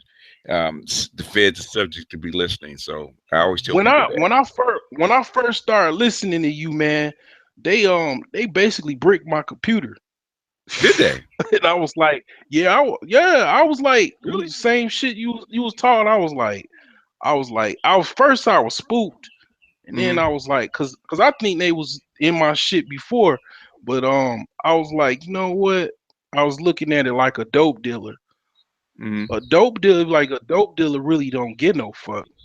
He basically know every fucking law known to man. Every law's known to man is after him, and he's still selling dope. And fuck it. I started thinking about it like that. Well, who gives a fuck? 'Cause I was spooked. I was paranoid after a while. Like I was thinking about it. I was like, now if they're gonna come get you, they're gonna come get you. There's not right. You can't hide from them. So right. that's I'm the like, way I look at it. well, fuck it. Yeah, I'm like, well, fuck it. And then even a legal immigrant, he knows he's fucking breaking federal law by being over here. They living their whole life like, you know, they ain't giving no fuck. And then I you know, that's the way I looked at it. But shit, who cares? I mean, yeah, I mean, there's nothing you can do about it. So. Yeah, shit. But that's how come I don't think about it. But yeah, I'm not surprised. I'm not surprised they did it to you. I'm not surprised when they do it to me. Yeah, and I always know they're listening. So. Right. And if they're not listening, it's recorded somewhere. So I tell people to be careful. Yeah. Well, the historically they always pretty much follow people that with intelligence and people that got money that are doing certain influencing certain agendas or whatever. Well, I don't know about you, but I'm not rich by no means. So I mean, shit. Yeah, neither am I. It's just more of more influence than anything else. Yeah, like you've been tracking me for a while. I know a little. I probably don't know as much as you, but I mean, I know quite a bit of shit. I mean, I've been in the military too, so shit. Yeah. But that's been my experience for like the last 15 years. So I'm not shocked. That's why. They used to cut my internet for weeks, man, but they don't do that anymore. So yeah, I think they was fucking with my shit too. I was like, well, and I started fucking with it because I know a little bit about networking, and after a while, I'm like, fuck it, who cares? Yeah. I mean, if they want to shut it down, NSA can get through just about anything. They got back doors to everything. I think it was Donald Trump was in office, and he was probably following everybody with a Middle Eastern name. And then they started like, oh, this motherfucker, he cool. I mean, shit. But if you've been in the military, your name will pop up. Right. Yeah. Your name will pop up. If you've been in any kind of government service, basically, as soon as you walk in, everything pops up, man. I'm a veteran. On my IDs, it said veteran on there. I mean, they know. So they unless you get some kind of clearance, man. I had to have a clearance to go overseas. I had to have a special clearance to go overseas, but I don't have like no special clearance or nothing like that. But not that I know of. But shit, yeah. I mean, they gotta know who I am. I'm Yeah, a they know federal. who you I was are. a federal employee. I mean, that's Yeah. when you in the military. You pretty much federal. that's what you are. Yeah, they know everything about you. They know everything about your parents and your grandparents and all that stuff. They go through your records thoroughly. Yeah. So Young Gee, what's the deal, man? You basically is that your story and you sticking to it? What's up? Or like you that's the plan? You gonna get your weight up and go island hop? Hey man, you know how it goes. I'm getting out the country. Yeah. I gotta leave Brooklyn. When was the last time you were back home? Have you ever been back home? Maybe like 14, 13 years ago. Oh man, you were a kid. No, you're a baby. Yeah. Kid. But yeah, I mean like the group that I'm in, they call this the Matrix. When they go over to Brazil, when they go over to Brazil and the DR, or those cats even go down to Mexico or whatever, they like we escaped the Matrix. When they come back, you call it man. we back in the Matrix.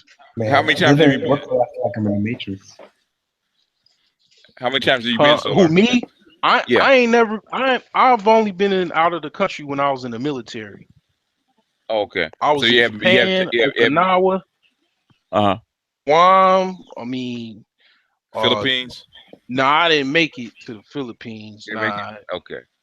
They stopped letting the sailors go to the Navy go to the Philippines. They kind of barred them. Like when I was in, they might have reopened it, but they let you go to Korea or whatever. But yeah, I gotta get out of Brooklyn though, for real. Brooklyn, yeah, man, yeah. Brooklyn is where it's at. At least leave Brooklyn, man.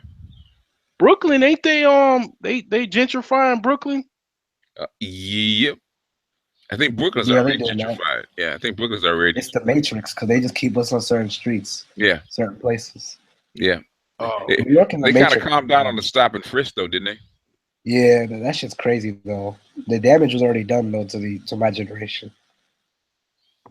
So you say New York is the headquarter of the Matrix, huh? I'd say every inner city, every city. Yeah. LA, New York, Detroit, right, Chicago.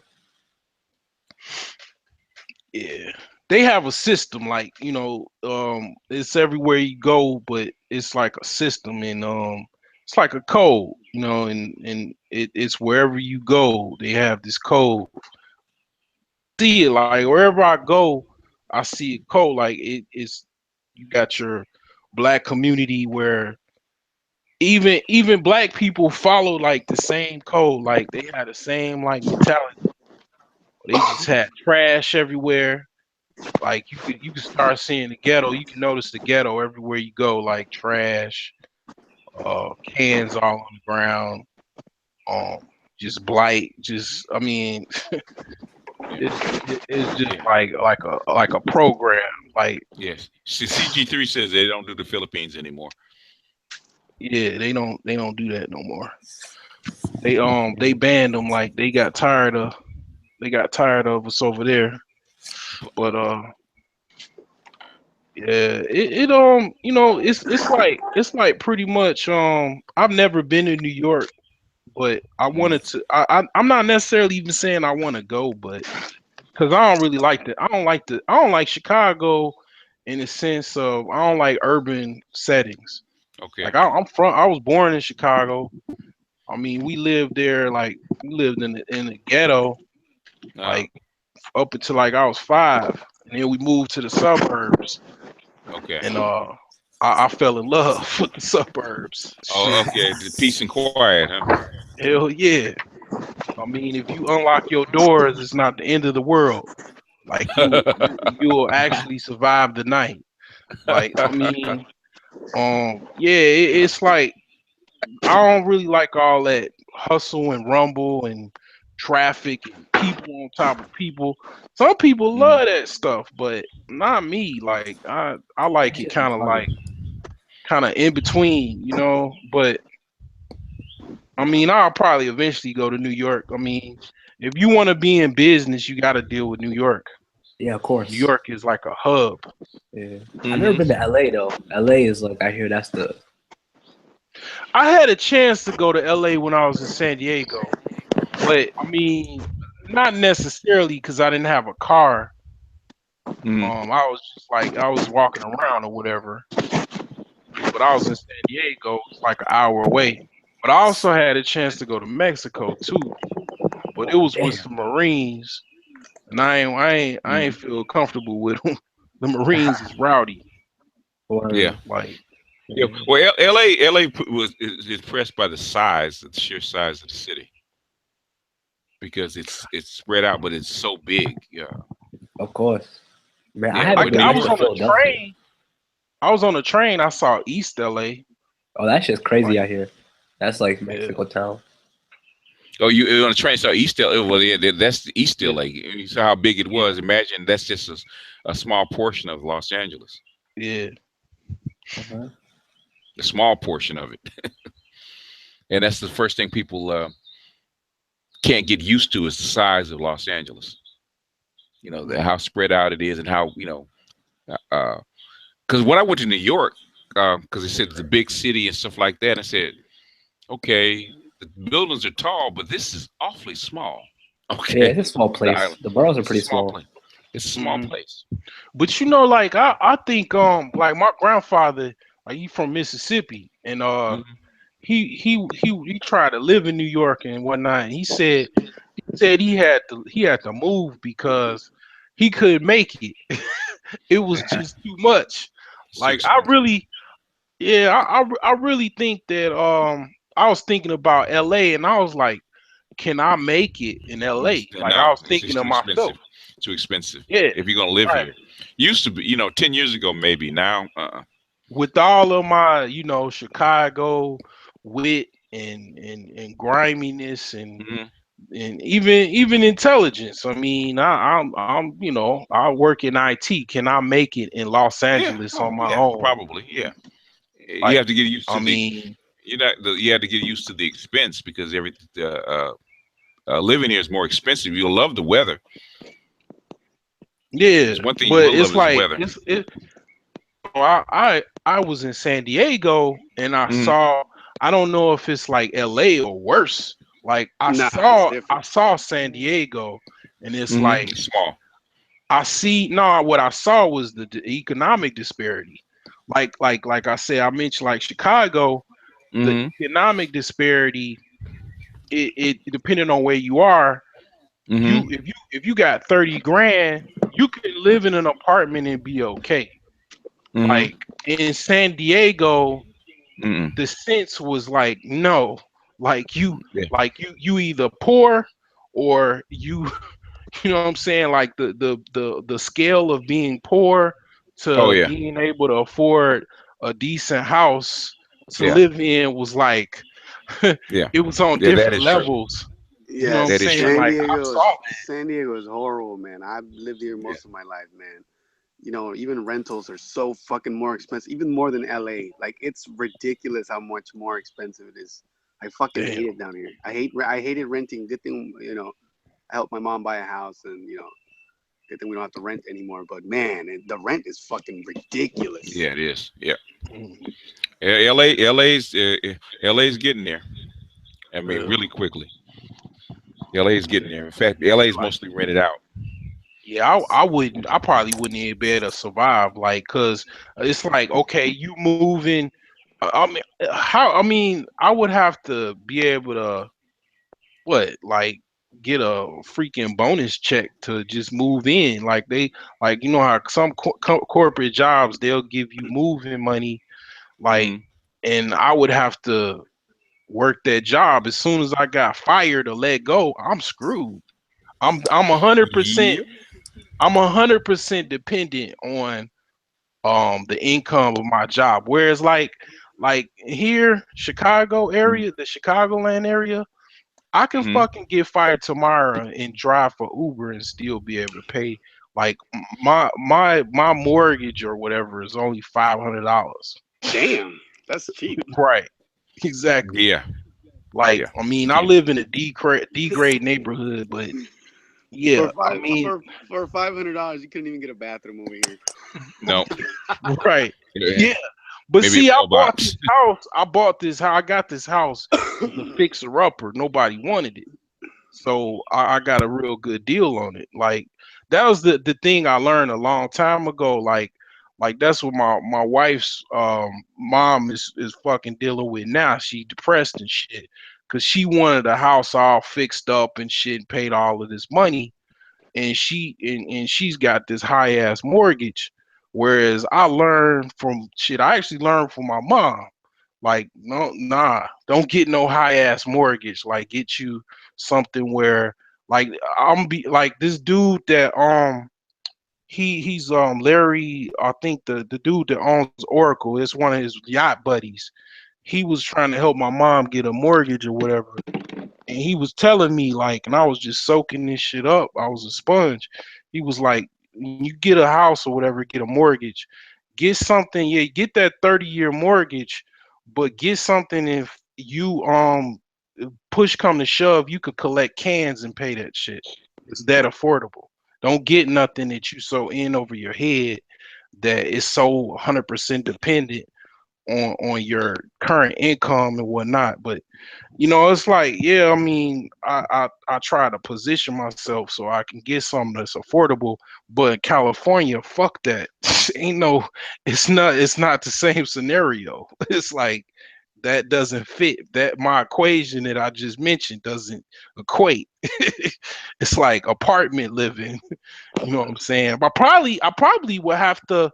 I probably had to use all my game and shit and skills and get a chick to fucking live with. Like, that's the secondary thing. I'll have to get me a roommate, like get some fat chick or something. Dingling.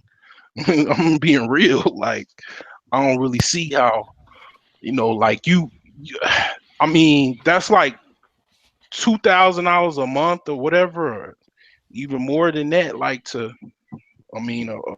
rent, and that doesn't even include bad out here. Utilities. Yeah, it's bad. Like, what about lights, gas?